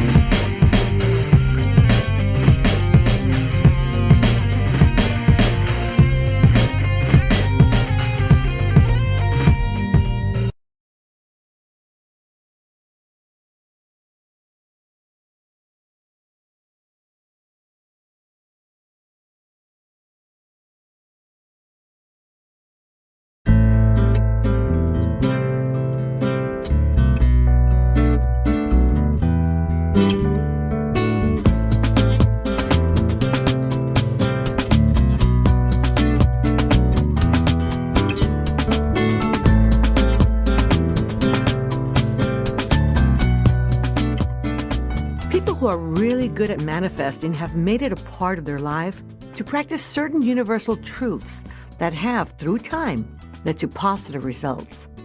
This is a great time to start thinking about some of the universal laws at play. And the first one that comes to mind is the law of allowance. This law is multifold. It predominantly deals with allowing things to happen with little action and no resistance. There's great power in allowing yourself to do, be, and receive whatever you desire. Allow yourself freely to be loved, happy, abundant, and healthy. The statement of allowance is powerful and usually begins with, I allow myself to, whatever it is.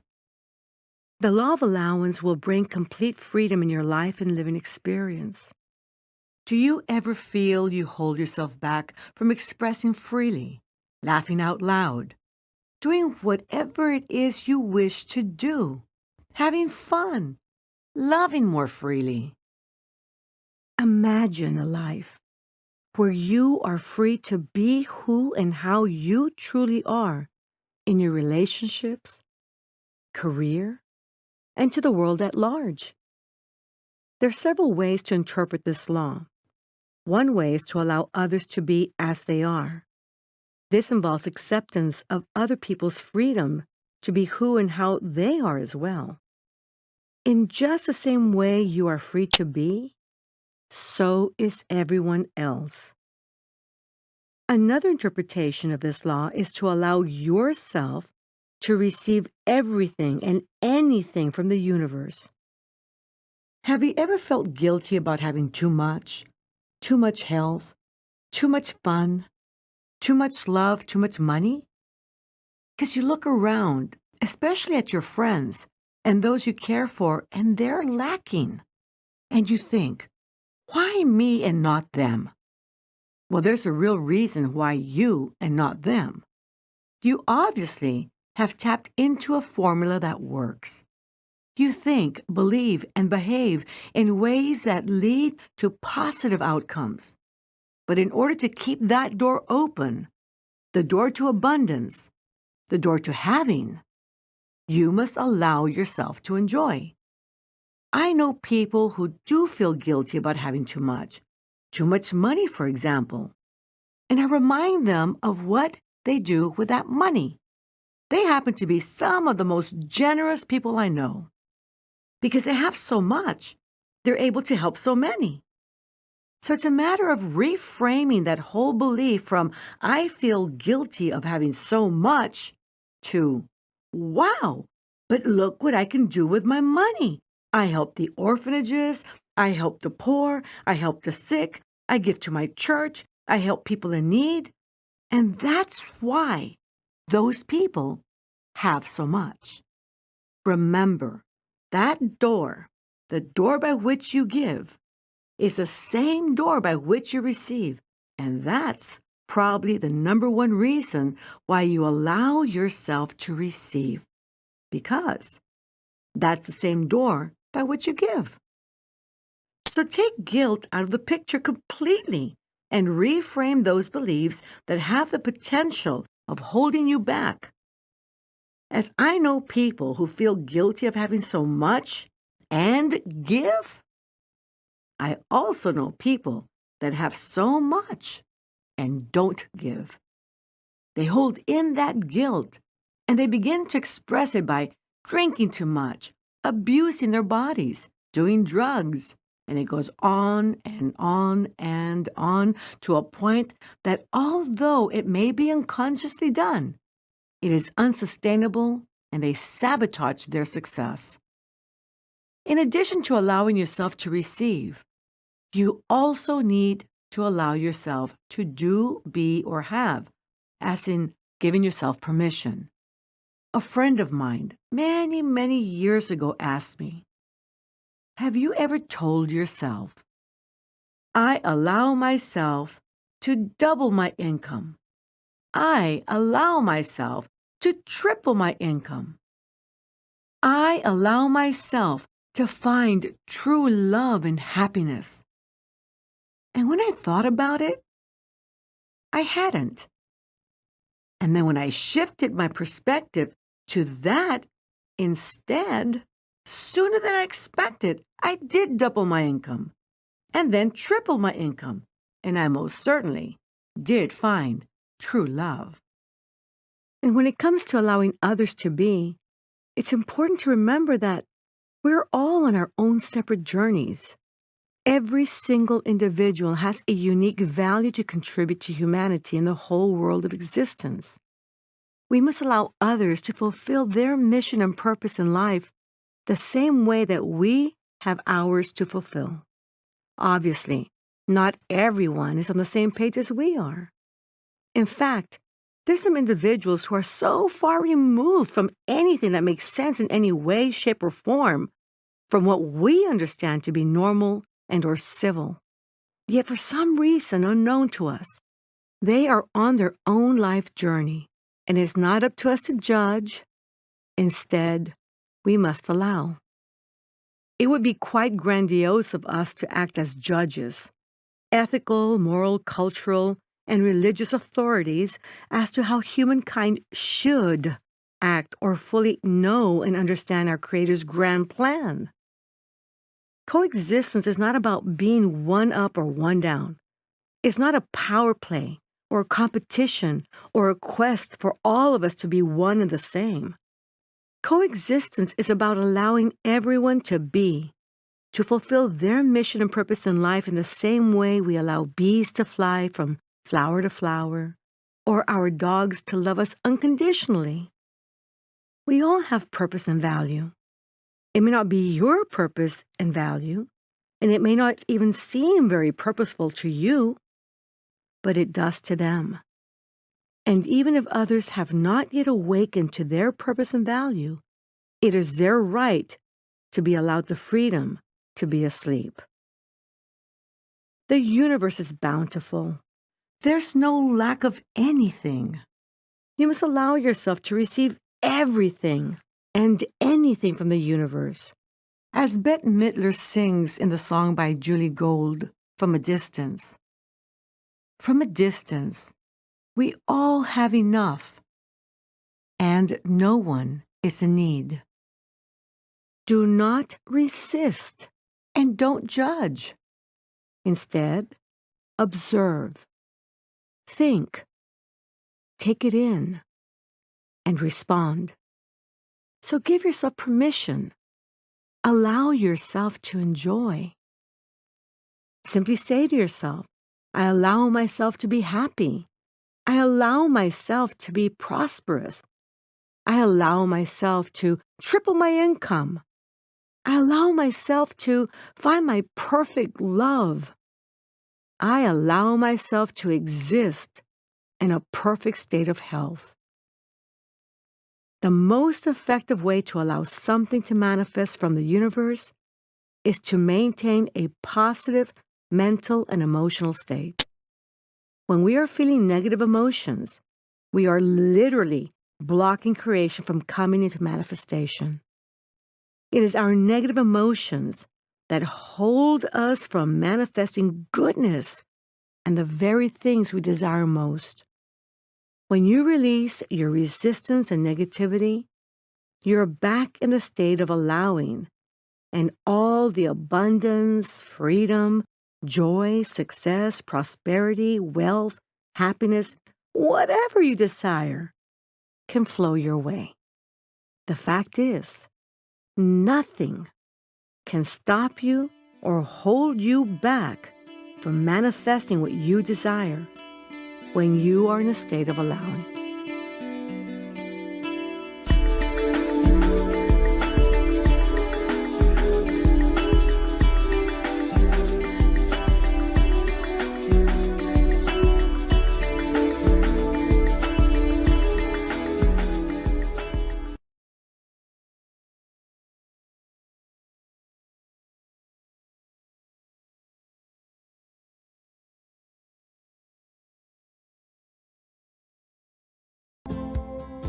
It's a surprise to most that there are about as many people with a fear of success as there are with a fear of failure. All the things you could have had, done, and been are now missed opportunities because of undeserving feelings, lack of self-worth, a perfectionist nature, living in the no, and worse yet, procrastination. You must get rid of those ugly monsters once and for all. There are many reasons why people fear being successful. The most important thing is to identify your reasons for not achieving or for fearing success. Once you are able to identify your reasons, then you can study them mindfully and override them. This will allow you to transform your fear into action and begin breaking new grounds confidently. Most of the time, there are signs of your fear of success screaming out at you, but you'll lend a deaf ear to them if you don't know what to look for. Does this sound familiar? You don't put what you know into action. You settle for less pay than what you're worth. You're in a job that is not suited for you or uses your talents wisely. You are a people pleaser instead of a self-pleaser. Or you never finish what you start. You have poor boundaries with others at home and work. Sometimes, or maybe too often, you overextend yourself to no avail. You have a low self-esteem regardless of how hard you try. And you settle for mediocrity. Like I said, for most people, you can chunk up most of the reasons into 4 basic categories. 1, feeling that you are unworthy or undeserving of success. 2, waiting for things to be perfect. 3, living in the no. And 4, procrastination. Let's start with number 1, unworthiness. Unworthiness is a demeaning, self-imposed belief of not deserving effort, attention, or respect. And remember, beliefs govern your living experience. A person who feels unworthy is consciously or unconsciously projecting their erroneous notion of having little value or merit out to the world at large. And what you project out, you get back. This is disheartening, since in all actuality, everyone has tremendous worth, value, and purpose. What you must do is to identify the most obvious areas where you do not feel good enough, whether it be in talents, looks, skill level, education, whatever. Then conquer them by taking them one at a time and focusing conscious effort to making it better and better through time until you feel good about yourself. It may take a little bit of time, but you will overcome, and the longer you stay the course, the greater your self-worth will become, until the feeling of unworthiness becomes a faint memory of someone in your long ago past. Now, number 2, perfectionism. When someone refuses to accept any standard short of perfection, you're in a bumpy, unsatisfying ride. Nothing and no one can measure up to a perfectionist standard. With a standard like that, nothing is ever good enough. Not your work, not what you own, not your friends, not your loves, not your children, nothing. What a miserable way to live. If this is you, create and set for yourself a gradient scale, where anything from perfect to good is acceptable, and make yourself experience the beauty, good, usefulness, and joy that a more relaxed standard can create. Don't get me wrong. A desire to be perfect has its place. It can lead to great achievements. I think about my daughter Ileana. She was born a perfectionist. When she was a little girl, she would go out to play with her friends, holding on to her bangs so that they wouldn't move. She would take a really long time just tying her shoelaces because each loop of the shoelace had to be perfect. In school, when she was in the 2nd grade, her teacher actually labeled her a slow student and was going to place her into a class of slow learners. Until I pointed out to her, she's not a slow student, for heaven's sakes, look at her grades. She's a perfectionist. And her teacher realized that she was a perfectionist. So she created a gradient scale where she showed Ileana that anything from here to there was good, that she would still get an A or A+. By doing that, Ileana was better able to gauge her achievement. Can you imagine how we all bought into the whole idea of she being a slow student? That would have changed the course of her life forever. But instead, she learned how to work with a perfectionistic nature and make the most of it. The problem is that for most perfectionists, a desire to be perfect is usually not in what is most valuable in life, such as people and love. Those things are already perfect just the way they are. Unfortunately, not to the eyes of a perfectionist. Number 3, living in the know. Have you ever met or known someone who, at the moment you begin to share an idea or solution, they're already shaking their head no? Living in the know is no fun, and it usually leads to loneliness and unhappiness. Who needs that? If this is you, you need to come up with a more positive way to not only communicate, but to problem solve. Think of options instead of roadblocks. Think of possibilities instead of shut doors. Think of can and maybe instead of impossibilities. And lastly, procrastination. To procrastinate is to put off doing something. Most opportunities are missed because of procrastination. It usually takes just one more step to complete a project or to do something just right. Just one more step. Ida Scott Taylor once said, Procrastination usually results in sorrowful regret. Today's duties put off until tomorrow give us a double burden to bear. The best way is to do them in their proper time. Begin your breakthrough by taking one small step at a time. Transform unrealistic goals into believable ones. Break down your long-term goals into a series of steps that you can take one at a time. Compartmentalize huge projects into smaller, doable manifestations.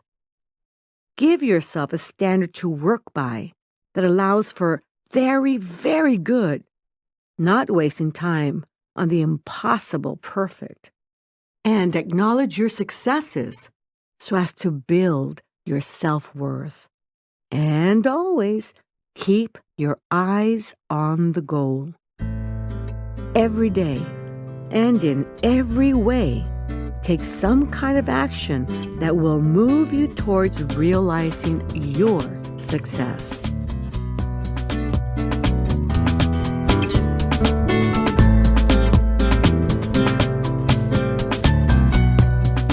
To guarantee success with your Silva techniques, we recommend that you take the Silva Method live trainings. For more information over course schedules and locations, log on to silvamethod.com or call 1-800-545-6463 within the continental United States or 956-722-6391.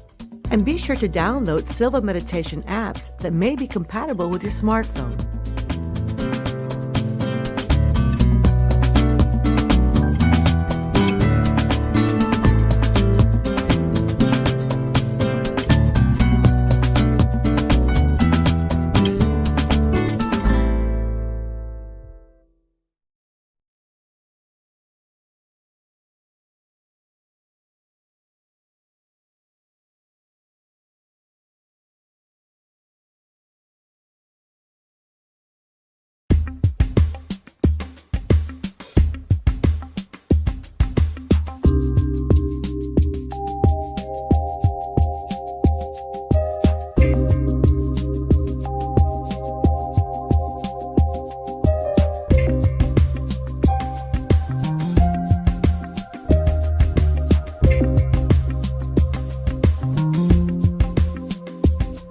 The way you think is fundamental to success and manifestation.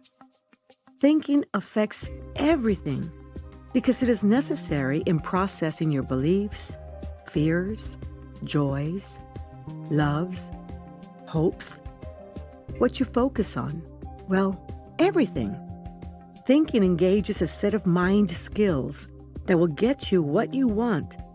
But if you disconnect it with what's going on inside you, then your thinking process can keep you from getting it. Your thoughts create the atmosphere for successful manifestation.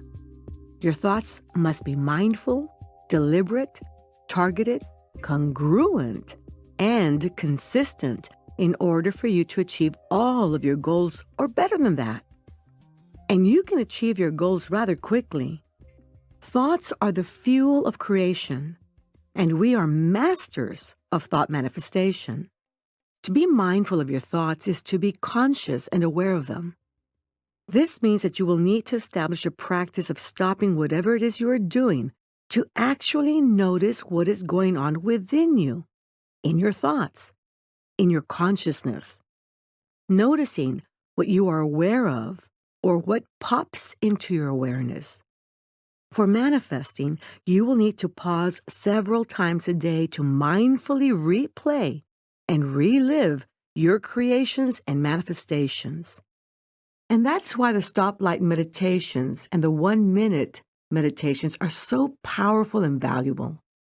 I tell you, when I really, really want something, it's in my mind constantly. I don't have time to go into meditations for 30 minutes several times a day. Yet, I don't give up. I don't let it go. It reminds me of the few times I have gone deep-sea fishing, and I feel a fish at the end of the line, and I reel it in with all my power, with all of my might. It's hard work, but work is the least of it. But I don't give up. I stay connected with that fish until I reel it in and I have my catch. Now that's what manifesting what you desire requires you to do. To stay connected, to stay focused, to constantly go within, visualize it, zap it, and you always have a constant connection to that goal until you reel it in and you've caught your catch. You have already created your manifestations in your mind, consciousness, and awareness. And they are very, very real at the spiritual level. The only thing you now need to do is to allow them to move their presence into the physical world, into physical manifestation. By keeping that thought doorway open with your positive thoughts, intentions, actions, beliefs, and a focus on opportunities. You must be ever mindful and considerate of the cause-effect relationship between thoughts and outcomes. This implies that you must intentionally craft your thoughts as if they were the very material needed for constructing a masterpiece, because indeed, they are. For any construction, there must be a blueprint. Your thoughts lay out the blueprint that you are to follow in creating your masterpiece, your manifestation. They are to be aimed towards your target, that being your image of what you desire to manifest. Your target reminds you of where to direct your thoughts and efforts. Your goal is not near target manifestations, but right on target manifestations. And never, ever settle for a near miss. When focusing on what you want to manifest, your thoughts are to flow towards the image of your goal without interruption, forming a series of subjective images, beliefs, feelings, and expectations without reversals or deviations. You do this every time you think of what you desire to manifest. You can do this with your eyes open and your focus internalized. And you can do this with your eyes closed during your meditation. The idea is to do it frequently. Your thoughts must be in harmony, congruent, and in agreement with what you desire to manifest. Don't kid yourself. It doesn't work any other way. Every time you deviate from this concept, every time you think of anything but what you desire, every time you bring doubt into your awareness, you are slowing down the speed in which your goals will manifest. Your thoughts must be aligned with your goals. They must be congruent. And finally, your thoughts must be unchanging in what you want to achieve over a period of time. You must stay the course. You can upgrade what you desire to manifest, but don't change the course of your efforts. There are many ways to achieve health, love, happiness, and success.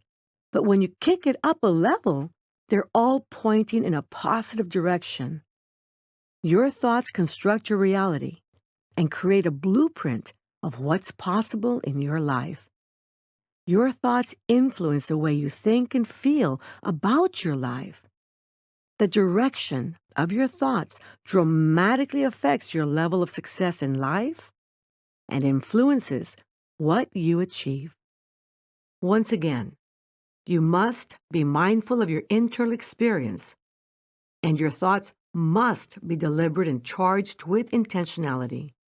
They must be targeted to your goal, ever present in your mind or continuous, and they must consistently support your desired outcomes. One little note: you don't hear me say, they can or you could. I say, they must, because there is no other option here if you really want to manifest your outcomes.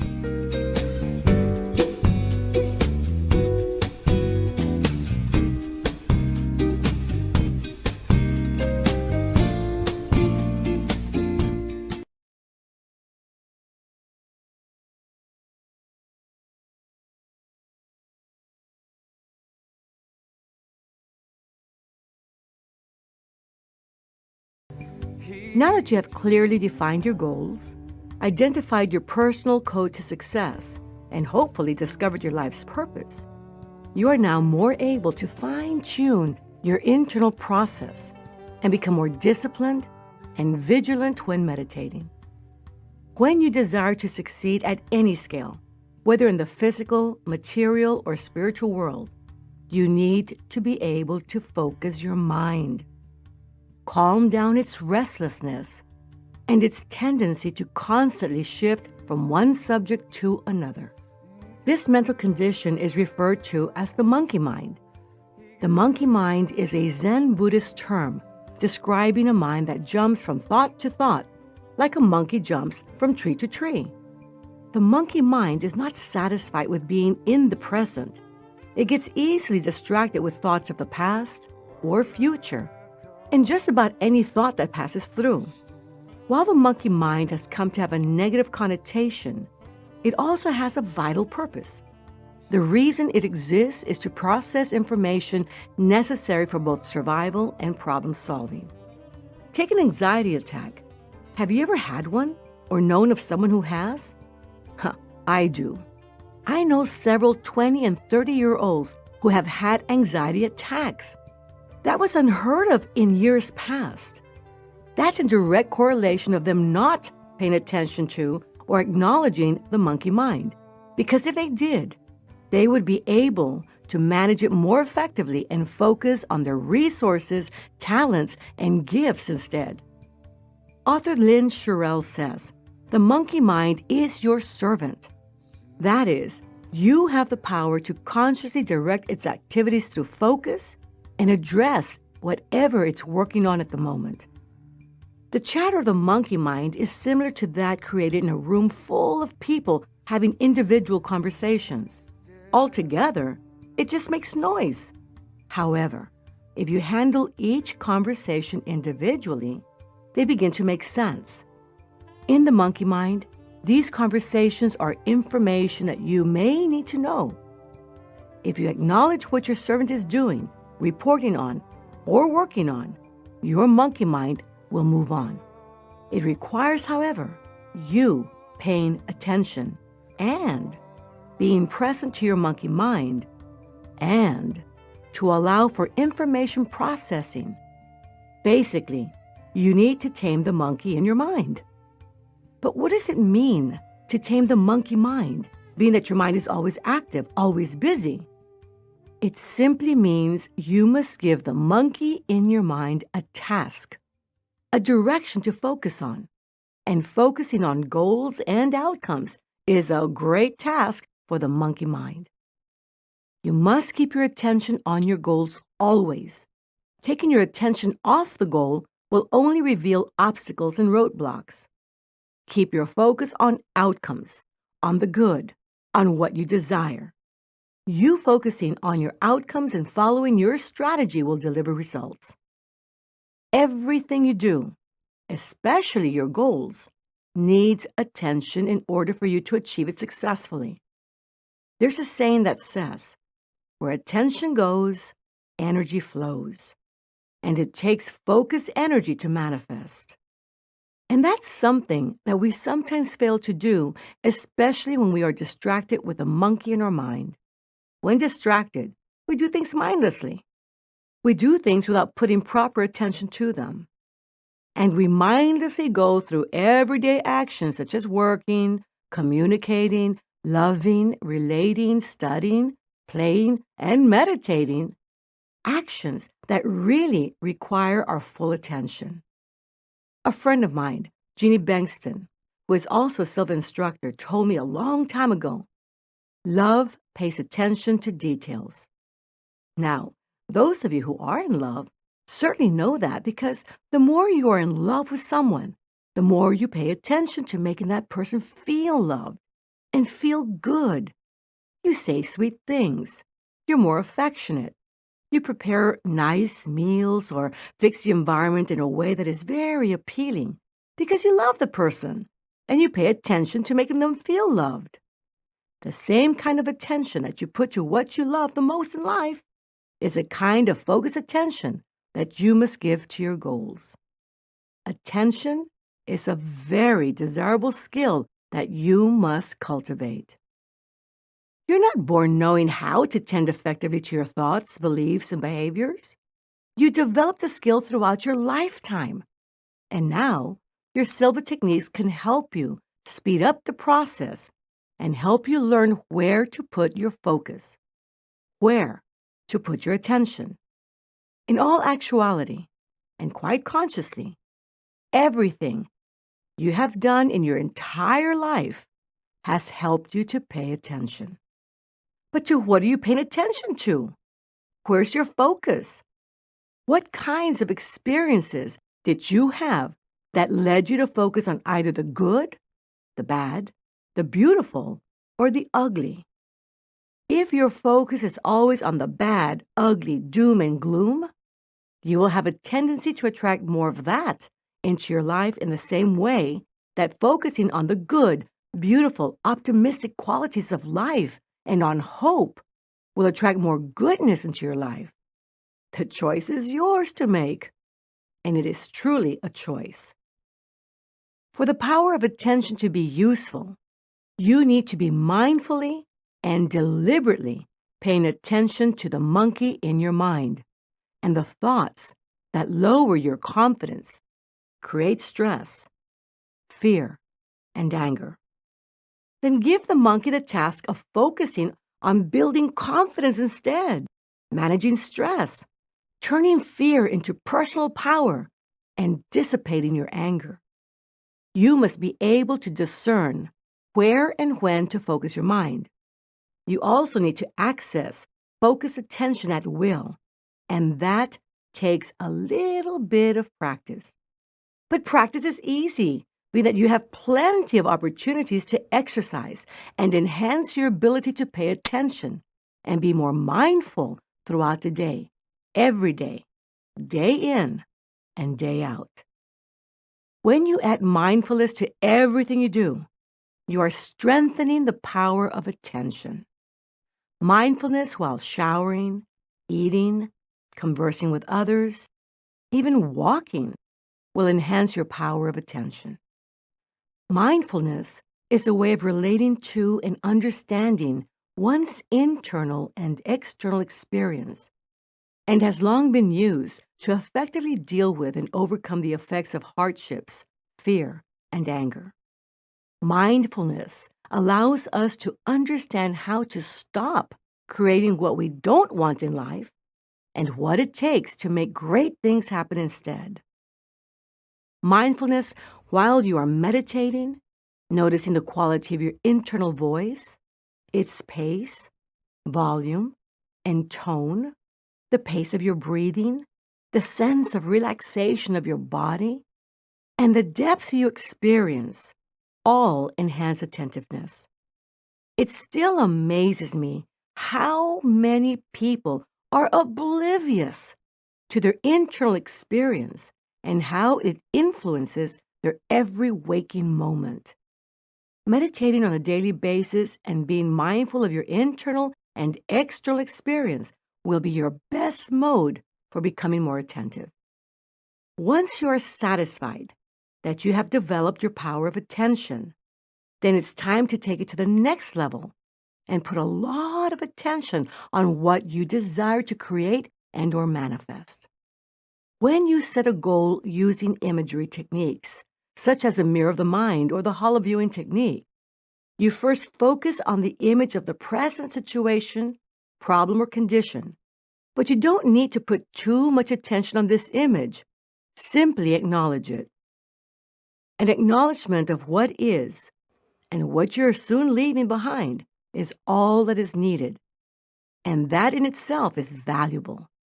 In that your problem or current situation brought to your awareness what you no longer desire to have in your life. Then you let it go and leave it behind in the past and never go back, only forward to something better. You then shift your focus, your attention to what you desire to manifest, and then you evolve the image with great detail by describing it fully. This will require attention, no monkey mind, and will make it easier for those who doubt their ability to visualize, to bring to mind a strong sense of what they desire to manifest. The more detail, the clearer the image or connection to what you desire. And the fact remains that one of your best tools is the centering exercise, also known as a long relax.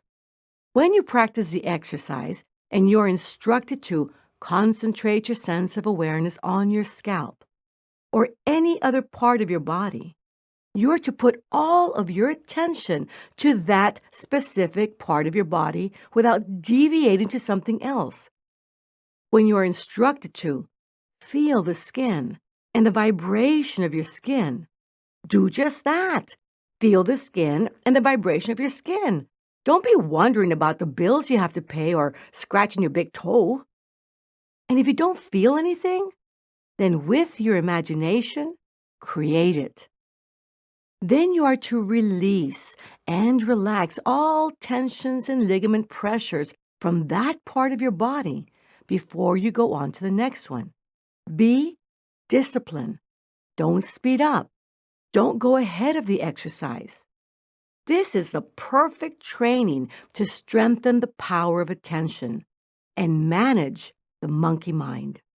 As I've mentioned before, we've included a copy of the centering exercise for just that reason, so that you can practice enhancing your attention and control the monkey mind. And by practicing the centering exercise, you will also get the benefits of learning how to relax your body and your mind, how to achieve profound depth, when to practice, for how long, and how to go in and out of an exercise. The centering exercise is jam-packed with embedded lessons that will last you a lifetime. And by establishing points of reference throughout your practice for depth, relaxation, relaxed body, and relaxed mind, you will learn how to enter an internal state at will, with eyes open and eyes closed. And it will allow you to manage stress and strengthen your immune system as well. As you can see, it's important to understand what the monkey mind is trying to tell you, and how it's trying to tell it to you requires you to pay attention to your internal process.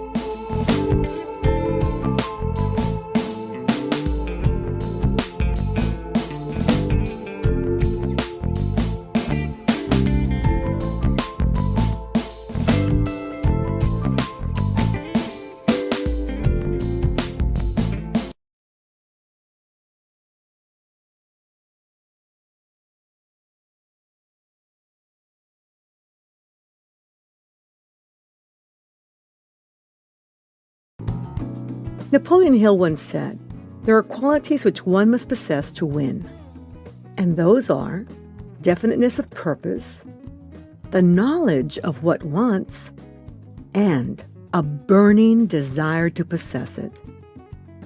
There's one element to manifestation that is not talked about enough, and that is definiteness of purpose.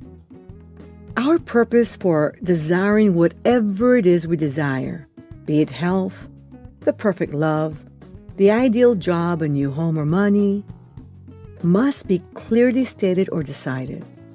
It cannot be vague or doubtful, and it must have exact and discernible physical limits or form. You must set or define the guidelines, boundaries, or limits by which what you desire can manifest. For example, what is your purpose for desiring health? Is it to see your children grow, marry, and have children of their own? What is your purpose for desiring the perfect love? Is it to live your life in love and better serve others? What is your purpose for getting the ideal job? Is it so that you can feel fulfilled and passionate about what you love to do? What is your purpose for buying a new home? Is it to allow you more space to enjoy your spirit's expression? And what's the purpose for more money? Is it to allow you the freedom to do what you love, do or be whatever you want to be? Now, I just asked you questions about your purpose for desiring the perfect love, job, home, and money. But greater than that, for defining your purpose is the question, why do you do what you do? I first got introduced to Simon Sinek by seeing a TED Talk he did. He happens to be a marketing consultant, motivational speaker, and author of the book Start With Why: How Great Leaders Inspire Everyone to Take Action. And what he said resonated so deeply with me. He said, people don't buy what you have to sell or what you do. They buy why you do it and what you believe in. He points out how Martin Luther King, who had 250,000 people show up to hear him speak in a time where internet didn't exist, to get the word out. And they went because they resonated with what he believed in. They went to hear a speech titled, I Have a Dream, and not, I Have a Plan. And I thought about that and realized how much of what he said resonated with why I do what I do and the success I have been able to enjoy. I love what I do because I believe that it's every individual's birthright to have it all. And they can have it all by using the tools and techniques I share. In fact, every program we create and present from Silva International, we believe will contribute to helping change people's lives for the better. Why do you do what you do? Once again, whatever your reason for wanting to create or manifest may be, it must be clearly stated or decided. This type of preciseness represents a clear and unwavering condition you set for yourself, and it expresses a tremendous amount of personal power. It defines the grounds by which you will operate and manifest in your desires. To desire something is one thing, and to know as much as you can of what you desire is another thing. If you desire health, then find out everything you can about the state of health you desire to manifest through facts, education, and available information. Do your research.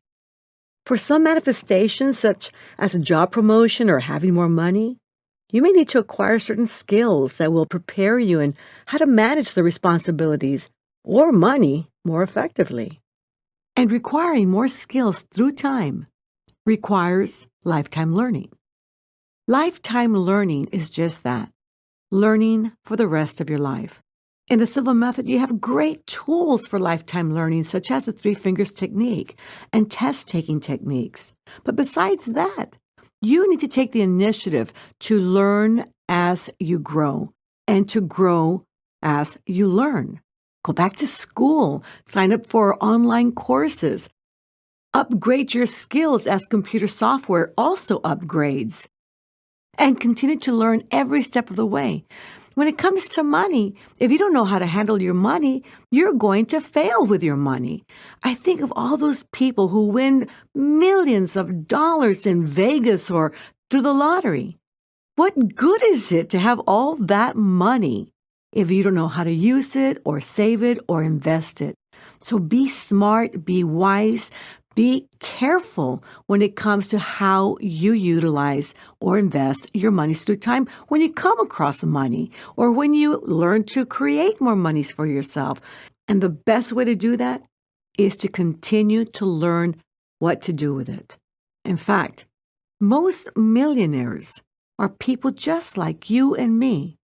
The only difference is that they made it a point to use or invest or work with their money wisely from the very beginning.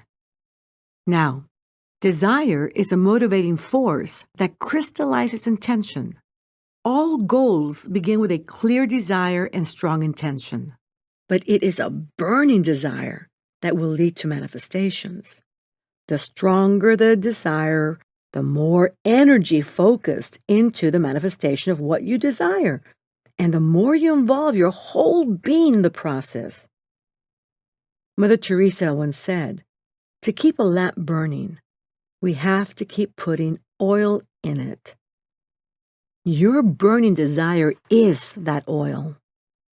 To fuel your burning desires, you must continue to energize and enhance your passion, purpose, intention, desire, belief, expectation, and emotions related to what you desire to manifest. You do this during your meditations. You do this throughout the day. Every time you think of what you desire to manifest, you do this. You do this in the way you act as if it is already a part of your reality. You do this in a past tense sense, as if it has already happened.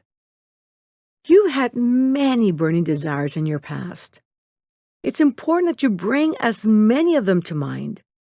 Remember those times when you made something happen because you desired it with all of your heart and soul. You desired it more than anything you had ever desired in your life. The qualities of that kind of desire are the very qualities you want to bring to mind and have fill your soul anytime you meditate or think of what you desire to manifest.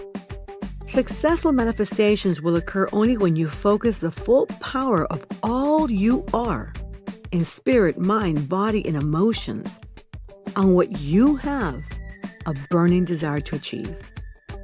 You want to manifest? Then this is what you must do.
Personal growth and evolution requires a desire towards becoming better than we currently are, a belief that we will progressively get there, and an expectation of great things to come into our lives. So why do so many people settle for anything but having it all? Most of us had dreams of being great, yet, for whatever reasons, we settle for mediocrity. We must aim for greatness. Doing great things often just takes one more step, one more bit of action. It could be one more call to close the sale, 1 second faster to win the marathon, one more attempt to succeed. When you make a genuine commitment to becoming great in whatever you do, you establish your mode of operation that will come to define you.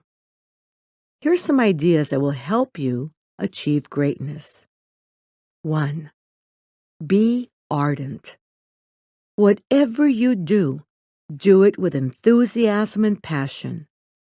If you cannot engage your core emotions that motivate you towards action, towards taking that extra step that will lead to great success, then you may be barking up the wrong tree. Who are you trying to kid? Your enthusiasm and passion are transparent. You will wear your passion on your sleeve when you're completely committed to doing great things, being great, and attracting greatness. This is why discovering your passion is so important.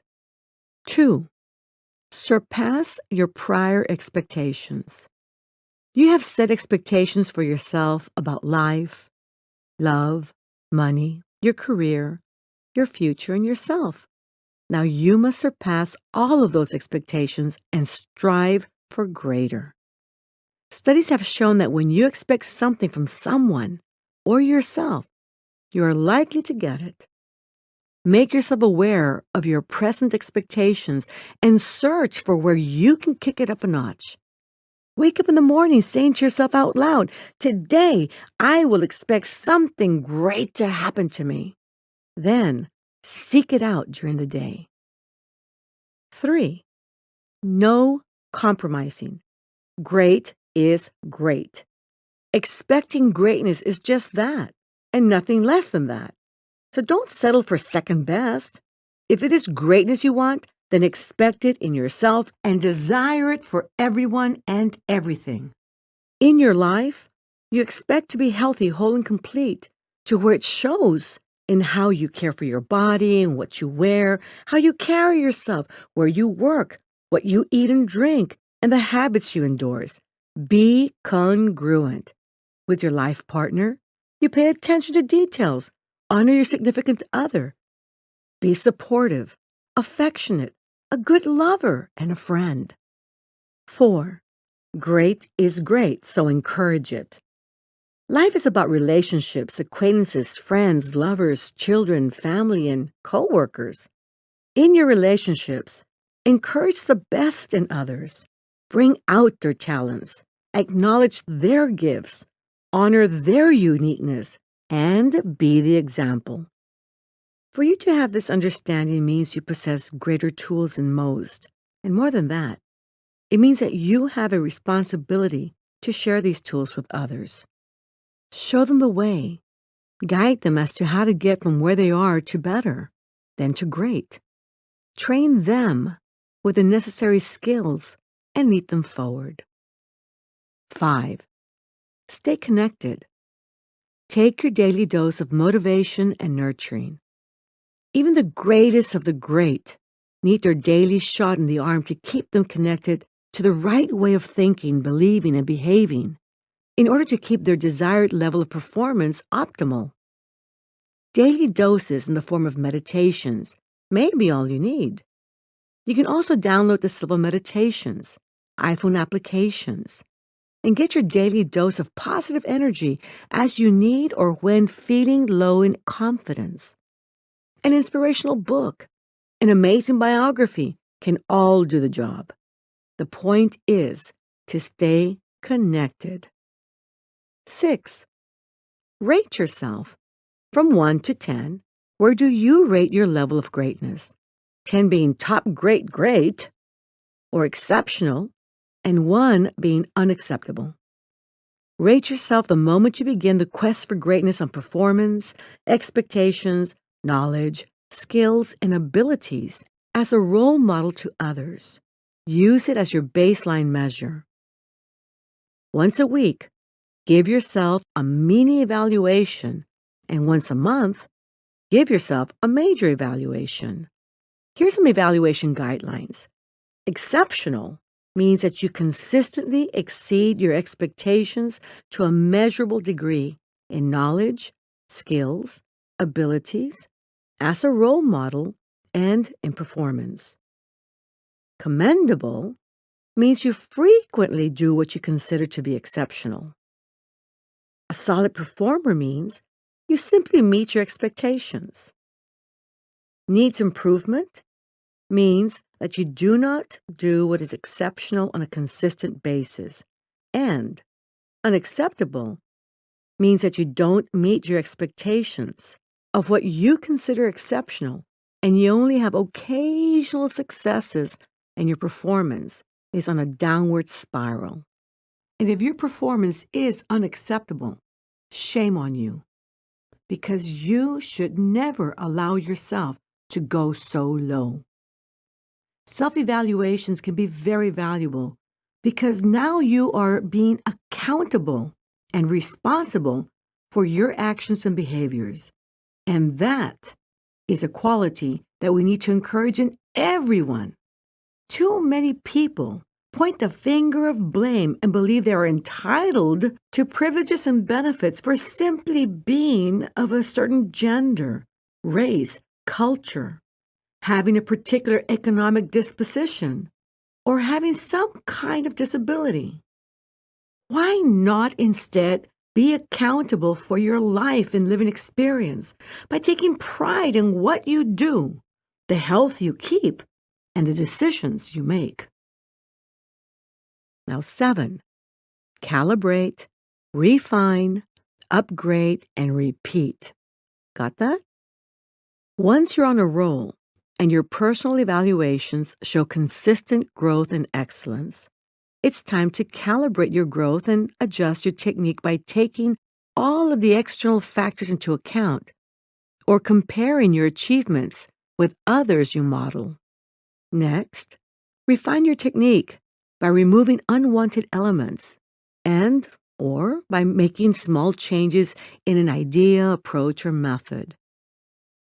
Then raise the bar and create for yourself a higher standard to meet, an improved, upgraded version of the method you used to achieve such positive growth to begin with. Then do it again. When you think of yourself as already having achieved greatness, and you create that picture of you, be specific. What would greatness look like in you? What would greatness feel like to you? How would your actual behaviors be different and better? How about your beliefs? And what forces you or motivates you to rise to greatness? It's often a good idea to share your thinking with others you know you can trust, but make sure they truly have your best interest in mind. Sharing your ideas with 1 or 2 other minds that have different perspectives than your own can bring out elements of greatness they see in you that you are totally oblivious to.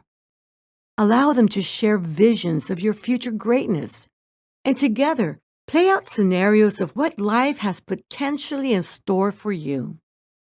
Even making believe or acting as if you have already achieved greatness can help bring to surface qualities and behaviors that will help you get there faster and will encourage you to expect those qualities and behaviors to be present on a more regular basis until you come to own them. In your meditations, embody those qualities and behaviors and allow your body, brain, and mind to come to own them.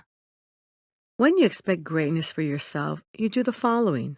You set the stage for you to be great. You stretch your thinking. You help yourself raise the bar on what you see as possible for yourself. You force yourself to realize that playing small is not acceptable, and you rise to the occasion. Greatness is achieved when you expect it of yourself, others, the world at large, and the universe. You deserve greatness. But don't just expect it. You also need to create it.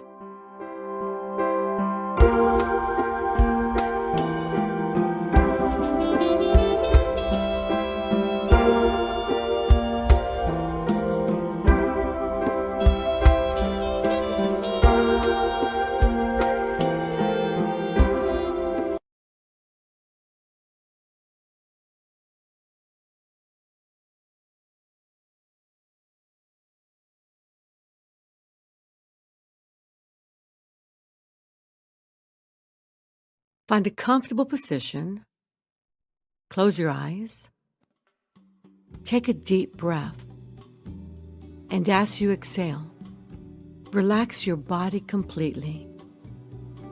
Bring to mind the points of reference you have already established for deep physical relaxation, and relax.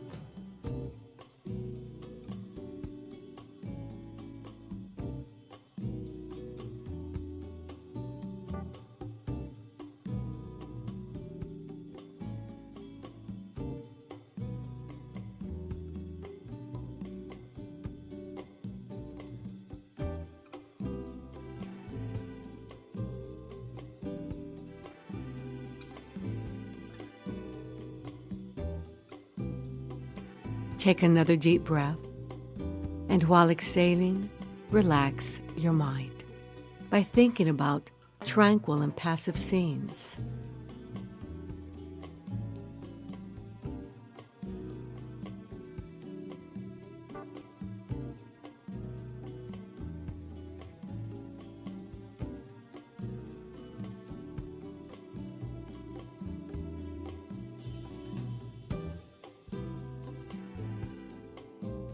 take another deep breath.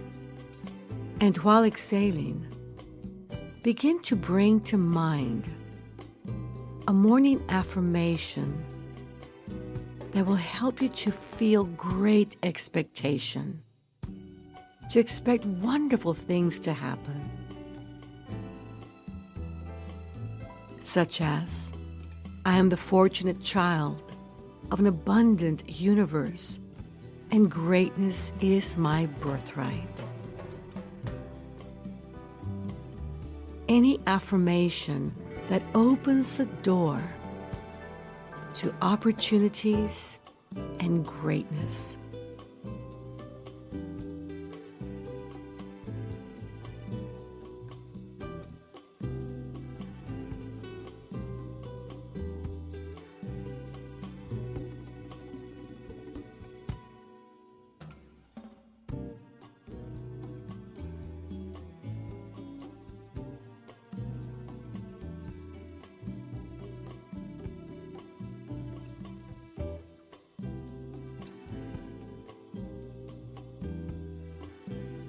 Now think of a new idea that you totally believe you can achieve. Something that energizes you. Something that complements what you are already working towards.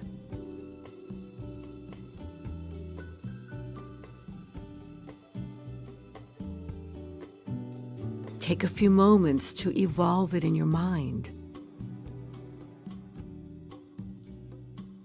to describe it in detail and color, to think it out fully and completely, to imagine how it's going to influence and better your living experience as you move towards the future.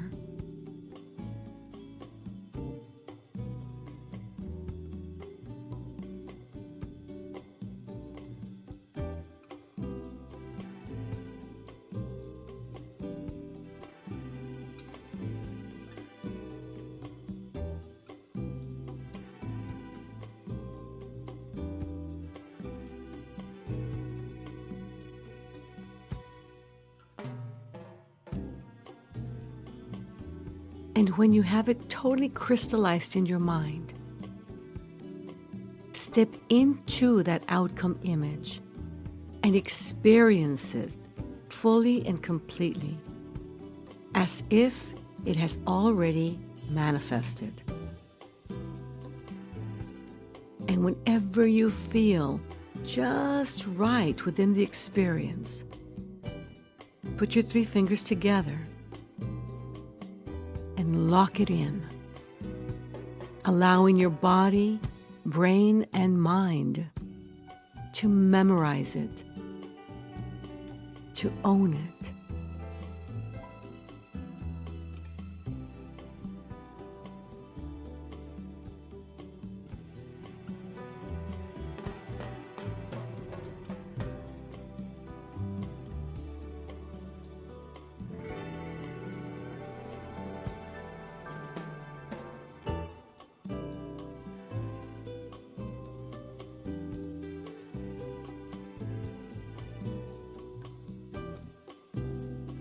From now on, become sensitive to feedback that will present itself to you in various forms, both internally and externally.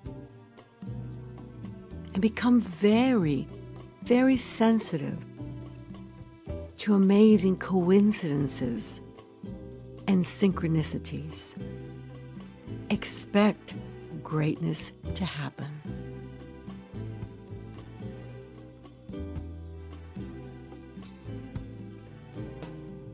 And when you feel ready, you may open your eyes, feeling better and better than before, knowing that great things are about to happen.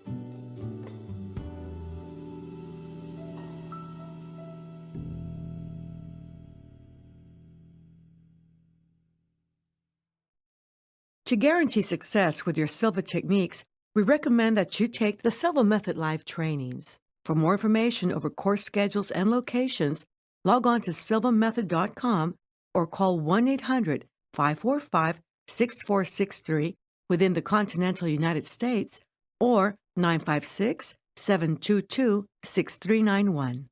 And be sure to download Silva meditation apps that may be compatible with your smartphone.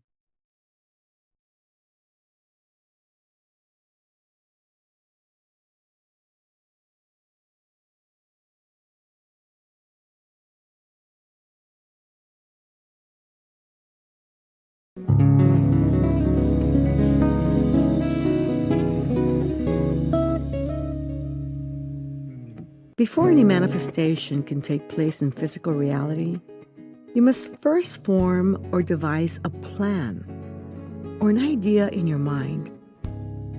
In other words, you have to conceive it. It's necessary to form a mental representation of the desired outcome and imagine it clearly. Some goals are difficult to conceive, especially when life is so challenging and time is so limited.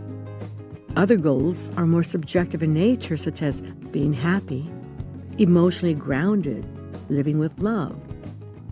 In these cases, it is necessary to create a representation of the goal in some concrete manner by kicking the goal up a level and focusing on qualities and benefits, or giving the goal sensory qualities such as size, shape, and color. When life is tough, and your direction of what you truly desire is vague or confused, then raise the bar and focus on qualities and benefits instead of a specific goal. If you don't know where to begin, then focus on what you value most. Imagine yourself happy, healthy, living with abundance, peaceful, and above all, with love. Imagine a you having all of these qualities, even if you don't have a clue as to how you're going to get there. But once you create this image, you allow yourself to become one with it. Step into that image of you with all these wonderful qualities and allow your body, brain, and mind to memorize it. A you with these qualities is a you who has achieved your goal. In order to enjoy a life that is healthy, happy, full of abundance, loving, and peaceful, means that you are doing what you love, thinking in a positive, resourceful, and productive way, and own beliefs that open doors to opportunities. You're obviously doing something right. So focus on benefits when you have nothing else to aim for. Other goals, such as achieving fulfillment, are quite abstract in nature and may require you to give it sensory qualities such as size, shape, and color in order for you to represent it to yourself when using imagery in a more concrete manner that you can relate to. So, if fulfillment had a size, what size would it be? If fulfillment had a shape, in your mind, what shape would it have? If fulfillment had a color, what color would it be? If it had a texture, what would that be? A density? How dense would it be? By answering these questions, you're creating a sensory representation of your goal in order to work with it in a manner that your body, brain, and mind can relate to. Once created, you can step into it and allow it to fill you completely. You can also use the mirror of the mind with this approach. First, you create a sensory representation of the existing feeling or state. For example, if you feel depressed, then you want to represent depression with a shape, color, size, texture, density, and odor. Then project that representation onto your blue-framed mirror.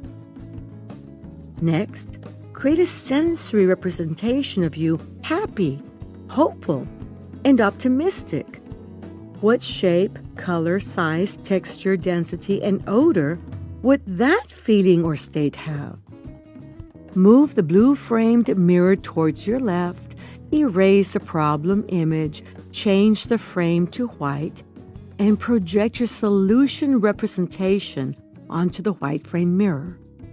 In your mind, you have transformed depression into happiness, optimism, and hope.